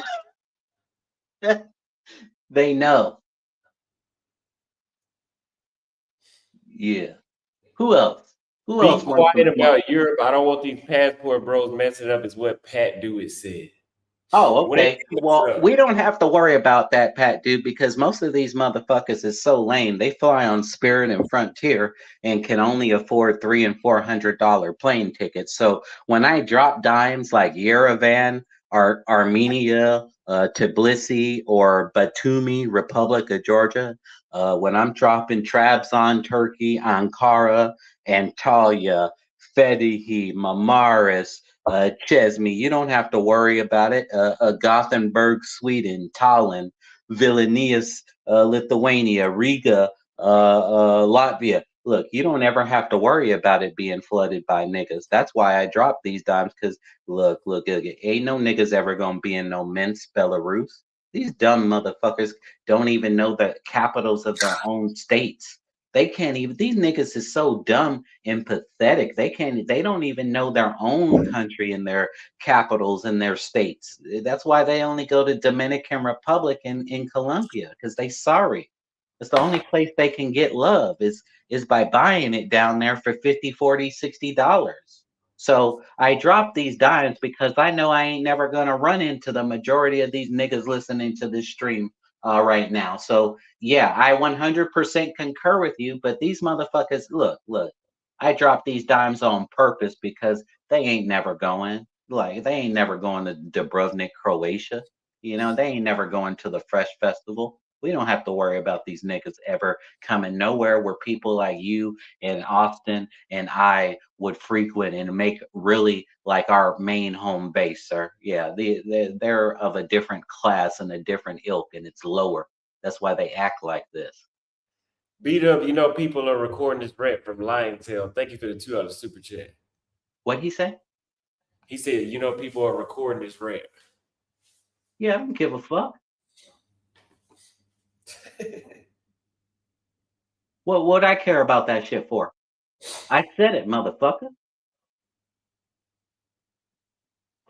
What? Does his dumb ass have anything else to say? Because I'll light his ass up too for them to record me roast cooking his ass well done. Damn.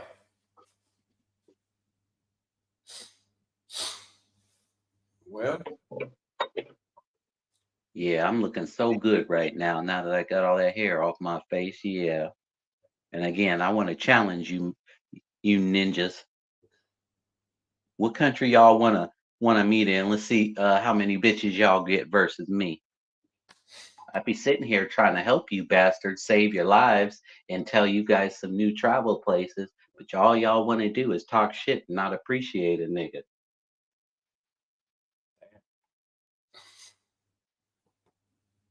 Somebody said you delusional. Oh, somebody said I'm delusional? Oh, really? Okay, well, thank you. How about this? Fuck him and his mama. Because his mama ain't shit either. Because she raised a sorry ass nigga bastard. Deadbeat nigga bastard. He probably has a bunch of babies out of wedlock. Sorry bastard. Hey, nigga, how many felonies you got and how many out of wedlock babies do you have, you low life piece of shit? You're probably the worst type of black. Yeah, I'm delusional, motherfucker. I bet you what. I bet you what. Dude eating I don't box have no for felonies or no out of wedlock babies. I bet you I don't have to pay child support because I'm spreading my seed all over the goddamn world being irresponsible. What about you, nigga? They said dude eating box for freelancers, straight capping on here. Who? They said dude eating box for freelancers. He's straight capping on here. Dude eating box for freelancers. I was just talking shit saying that you sorry ass niggas actually go down to Colombia putting your face down on them dirty, nasty STD having ass bitches. I would never, ever, ever put my face down on a bitch I met in Colombia. Y'all niggas is the lame ones coming home in body bags and with STDs. I ain't never had one, nigga. You guys have seen my girl. She ain't even a fucking foreigner. She's an American, a half-breed nigga. You guys can't even get an American bitch. That's why you run to Colombia and the DR and you still get burnt up by a fucking Dominican and a fucking Colombian, you sorry bastards. You motherfuckers are the ones that go home and go to bed alone, nigga. If I go to bed alone, it's because I choose to, motherfuckers. Y'all alone right now, today, tomorrow, next week, and for the rest of your motherfucking lives, you sorry ass niggas. Shut the fuck up. Damn. Don't fuck with B-Dub. No, they want to try. But you see these bitches never come to the live and show their face. They hide behind the fucking keyboard. And I'm gonna tell you what, you motherfuckers are lucky I'm shaving right now because I would really go hard and lean in to your black asses. How do you get around countries when you don't know the language? B-Dub is what they ask. Google Translate, but honestly, hey, look, homie, I'm like the goddamn CIA. Before I land in the fucking country, I already got people there on the ground. So very rarely am I in a country where I don't already have friends already there. That's the first thing, you know. But, you know, if it does happen and that's not the case, then Google Translate. But most of the countries I go to are wealthy. They're not poor shitholes. So their people speak English. Again, I lived in goddamn Europe 8, 9 years. Yeah, them countries speak English. Again, that's why I keep telling you guys, stay out of poor shitholes. But keep going down to these shitholes then.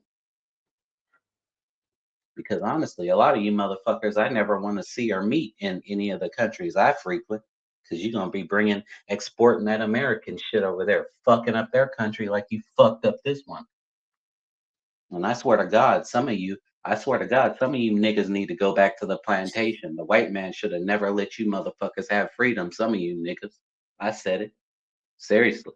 Y'all is a fucking embarrassment, some of you.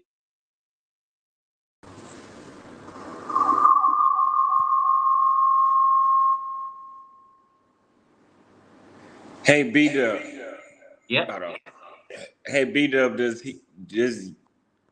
you still invest in good startups? If so, I want to connect with you. Let me on the panel. Yeah, I mean, yeah.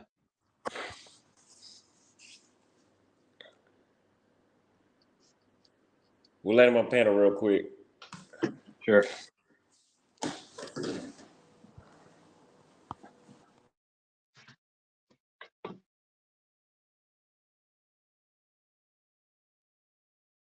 We just dropped the link if y'all want to join. Ask B-Dub some questions so he can quit roasting your ass.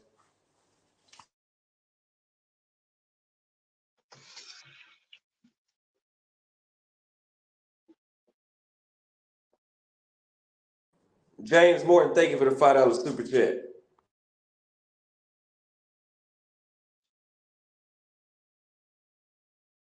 So that issue you had with DC Born Rob, that was on Razor's channel, or was that on DC's channel? No, that was on Razor's channel. He just called in randomly. Really? How long ago was that? I think like, what, 4 or 5 days ago? Oh, wow. So recent. Okay. Wow. Razor has been having the fire this week. I think he overregulates, though. You know, I think he regulates like way too hard. I think he's way too paranoid. But, you know, he's been having some fire this week from what I hear. All right, so we got him in the back chat. Oh, here it is.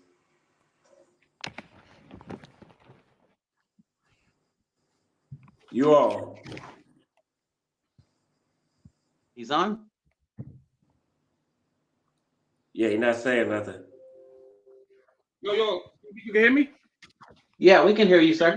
Nice to meet you. Give me 1 minute. Give me 1 minute. Let me close this the YouTube. Huh? Let me close the other channel. Hold on. All right. Can somebody add the hear me? pin link so Stephen can join too? You can hear me? You can Yeah, hear we me? can hear you. All right, what's up? All right, thanks for having me on, Austin. Yes, sir. No Austin, problem. you heard of my name before? You heard of me before? No. Damn. I was the one that kept on popping on Peso and defending you and stuff like that and telling to back off, man. You don't do it, man. Oh yeah, I didn't watch Peso like that. I used to listen to his videos, but not his panels. Yeah, I used to go there and fight against him and stuff like that. I appreciate it. Yeah, I mean, I watch what you're doing. I mean, you're young. You like, I mean, you very raw and stuff. You raw. You got your own personality to it, you know. So I just have to like, you know, just watch what you're doing and see how you growing and stuff like that. It's like I love YouTubers that's like, you know, create content and they and it's like fresh and it's new and you building up your subscriber count. You hit 100,000. Oh yeah, congratulations, Austin. Yeah, Thank you. congratulations. I'm sorry, I didn't even. Yeah, my bad. Yeah, Thank you. Look, I'm about to go out and work on my traveling ventures as well. But yo, B-Dub. Yes, sir. I wanted. I think you accepted me on your Instagram. I'm not sure, but I wanted to connect with you because you invest in startups and stuff like that. Yes, sir, I do. Yeah, definitely want to connect with you because I have some good ideas. Regard to I think it would be a nice startup that I would like to get by your way if you're interested. Yeah, my Instagram is Digital Nomad Life 2020. Digital Nomad Life 2020. So if you shoot me a message, shoot me a message, I'll shoot you a email so we can be in communication. That's a new one. That's a new email, or I mean new Instagram, or same one you had. Yeah, I mean, I just got on Instagram recently. Honestly, when I came to YouTube, everybody was asking how to get in touch with me, so I just created an Instagram. Honestly, I don't really fuck around too much on social media because this shit is poison.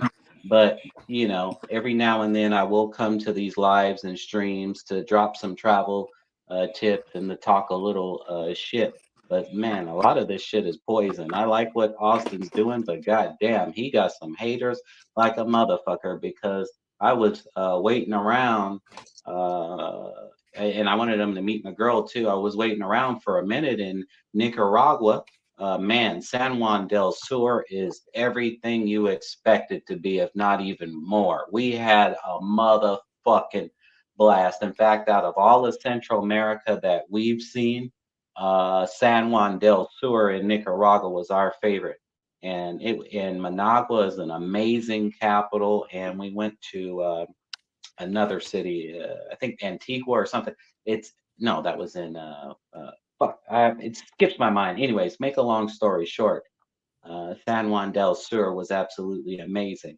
And the fact that he had so many fucking haters to go and call and talk shit to the fucking Nicaraguan embassy when him and his fucking mom and brother have spent money to come and check out a country that I've been talking so highly about, that I bragged to him and was showing him shit about and telling him to come check out.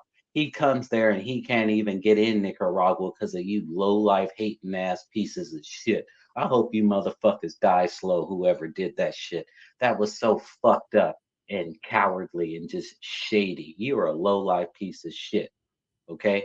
That was so uncool. See, Austin, you kind of talk too much. You shouldn't tell motherfuckers where you're going. You should get there first and then let people know. You see, for that reason, that piece of shit, whoever did that. Yeah. Yo, Austin, when are you going to DR? That's a good question because I'm headed to Turkey after that, and I might as well go ahead and jump around Europe for a little bit while I'm there. Because I pretty much believe, my content was based on DR, finding love with the Dominican Republic and things of that nature. The love part didn't work out, but I'm still like, I guess I'm notorious on these streets, but I acquired like 3,000 phone numbers of Dominicans. So it's like I pretty much know them pretty well. I want you to enjoy yourself when you go to DR, and don't take what anybody else told you about DR. Even my boy B Dub is destroying DR. It's not like that. B Dub, he only went to Santo Domingo. He didn't even know that was a Santiago. So he very limited in what he's saying about the Dominican Republic. No, I like the DR, sir. I like the DR. I know you did, but then again, you're destroying it too in some ways. On the other side. No, I'm just saying you ain't gonna find a girl there. I mean, they're all of those bitches in the DR hookers. Every single last goddamn one is a goddamn whore. I mean, come on, don't say that. Don't say that. Just like everybody. Okay, I'm sorry. 8 out of 10. 8 out of 10. I'm sorry. Okay. My bad. I'm saying if you want a girlfriend, like a girl, like to actually be your girlfriend, you have a much better chance of finding a good woman in Brazil. Brazil and DR should never even be spoken in the same way. I know what you're saying. You're talking facts, but at the same time, there's many girls that don't even deal with that type of lifestyle, and then nigga, are you single? Are you single? Yes. Okay, well then hey, like I said, I don't believe a nigga that I can't see and what the fruits of his labor are. And if you don't have a steady girlfriend or a bitch from DR, so what is that? That means that I'm right, not you, right? That's all I'm saying. Well, but then again, every country you mentioned, I've never been to, though European countries, but I'm sure I could get a girlfriend there as well. But at the same time, DR is a different beast. I mean, I tell you what. Once Austin, I guarantee you this. Once you step foot in the Dominican Republic, you're gonna go viral. Because Dominican women are unlike any woman.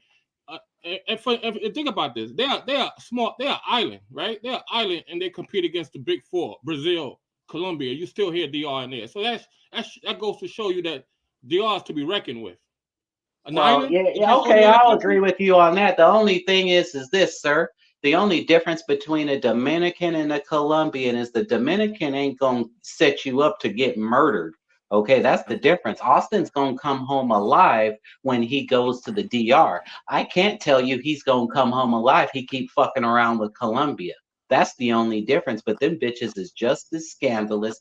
They're just nicer. They just play it better. But Dominican, bro. Okay. Again, I don't see none of you niggas marrying Dominican girls. Well, I don't see none of you because you know goddamn well what I'm saying is the truth. That's all. I'm saying if you want a long-term girlfriend, she don't live in the Dominican Republic. Now, if you want to do the pay for play or a girlfriend, a summertime girlfriend for the time that you're there and you want to do all that, yeah, no, Dominican Republic is good for that, nigga. But I bet you what, you'll find your long-term girlfriend or your wife in Turkey, nigga, in Greece, nigga, Slovenia, nigga, Okay. Croatia, I want nigga.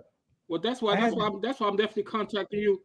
I'm contacting you a lot of reasons, and you're gonna hear me out soon when I contact you or whatever. So You're not gonna get no money from I'm B-Dub. talking to you You're about not gonna get no money from B-Dub. Oh wow, it's this month. Oh shit, we got the colonizer in town today. 3,000 fucking phone numbers in the DR, and you ain't even got a bitch.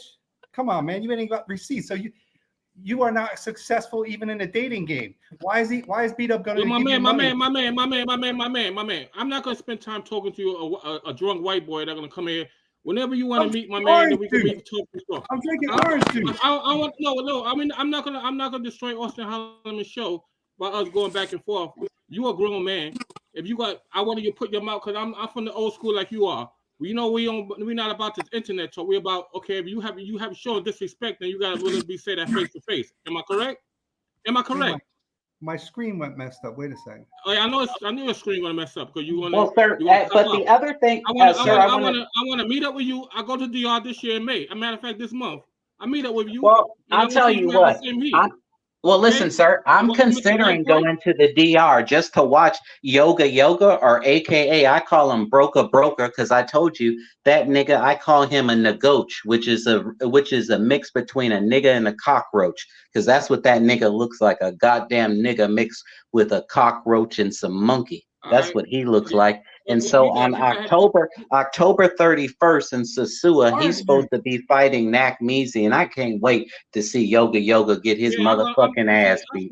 Yeah, I can't wait for you to Yoga to get the shit knocked out of your ass, nigga. I want to go to that fight, so I might see you there, B-Dub. You want to go? Yeah. Go see it? I'm highly considering going there because I swear to God, when I watch Yoga get his ass beat, I'm gonna talk about him for a year. I'm gonna talk about his ass getting beat for a year, every goddamn day. Oh, Yoga got it fucked up for a whole goddamn year. I'm gonna talk about you, nigga. When is that? Hey, yo, I'm about to go on the lead attorney show. It starts in about 10 minutes. What's the lead attorney? What is that? Definitely watch that. It's one of Kevin Samuels' friends. Oh, okay. Well, I'm just going to say this to you, sir, that's on the phone. See, you go to the Dominican Republic, but you're not special. Notice all of the places that I tell you to go is somewhere where you're special and where you're going to do very well. I'm sure you're a nice looking gentleman. You talk nice. You enunciate nice. I can tell you got a cool attitude. You're not a hater. You're coming from a good place. So I'm telling you, man, you would do well in some of these countries I'm talking about. Me, when I travel, I don't want to go nowhere and see a bunch of niggas. Why? I can stay in America for that. No. Ever since I first heard you, man, I want to get in contact with you. Don't worry, we're gonna talk. You still like the game. But this white boy not here, to change the subject, colonizer. How you doing today, colonizer? What's going on, B-Dub? Oh, nothing, man. That show last night was pretty good, but I swear, Razor be over-regulating a little bit because I was cooking, and then he got to go do the timeout and shit. Yeah. Well, you know what's funny is that dude Ray was sort of asking like I don't know, sort of rude questions to Floyd. Like every question was you went to DR for pay for play, right? What did you go there for? You went there for pay for play, right? Like every question was a negative question, right? It was like he was sort of talking shit to him through his questions. So then I told that motherfucker that he's sitting there on his twin mattress with that green screen behind him, right? And he got pissed off, man.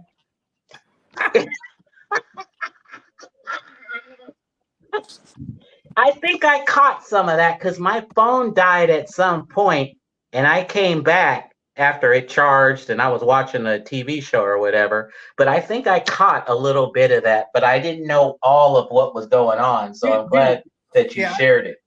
Hey, Winston. Yeah. We got to get on the lead attorney show real quick. Show about to start. And we'll get back on live after that. Thanks for having me on, Austin. I'll talk to you later, man. All right. sir. Well, Austin, holler at me later. Hey, Yeah, we'll be back on. Uncle Rico, I'll catch you next time, colonizer. All right,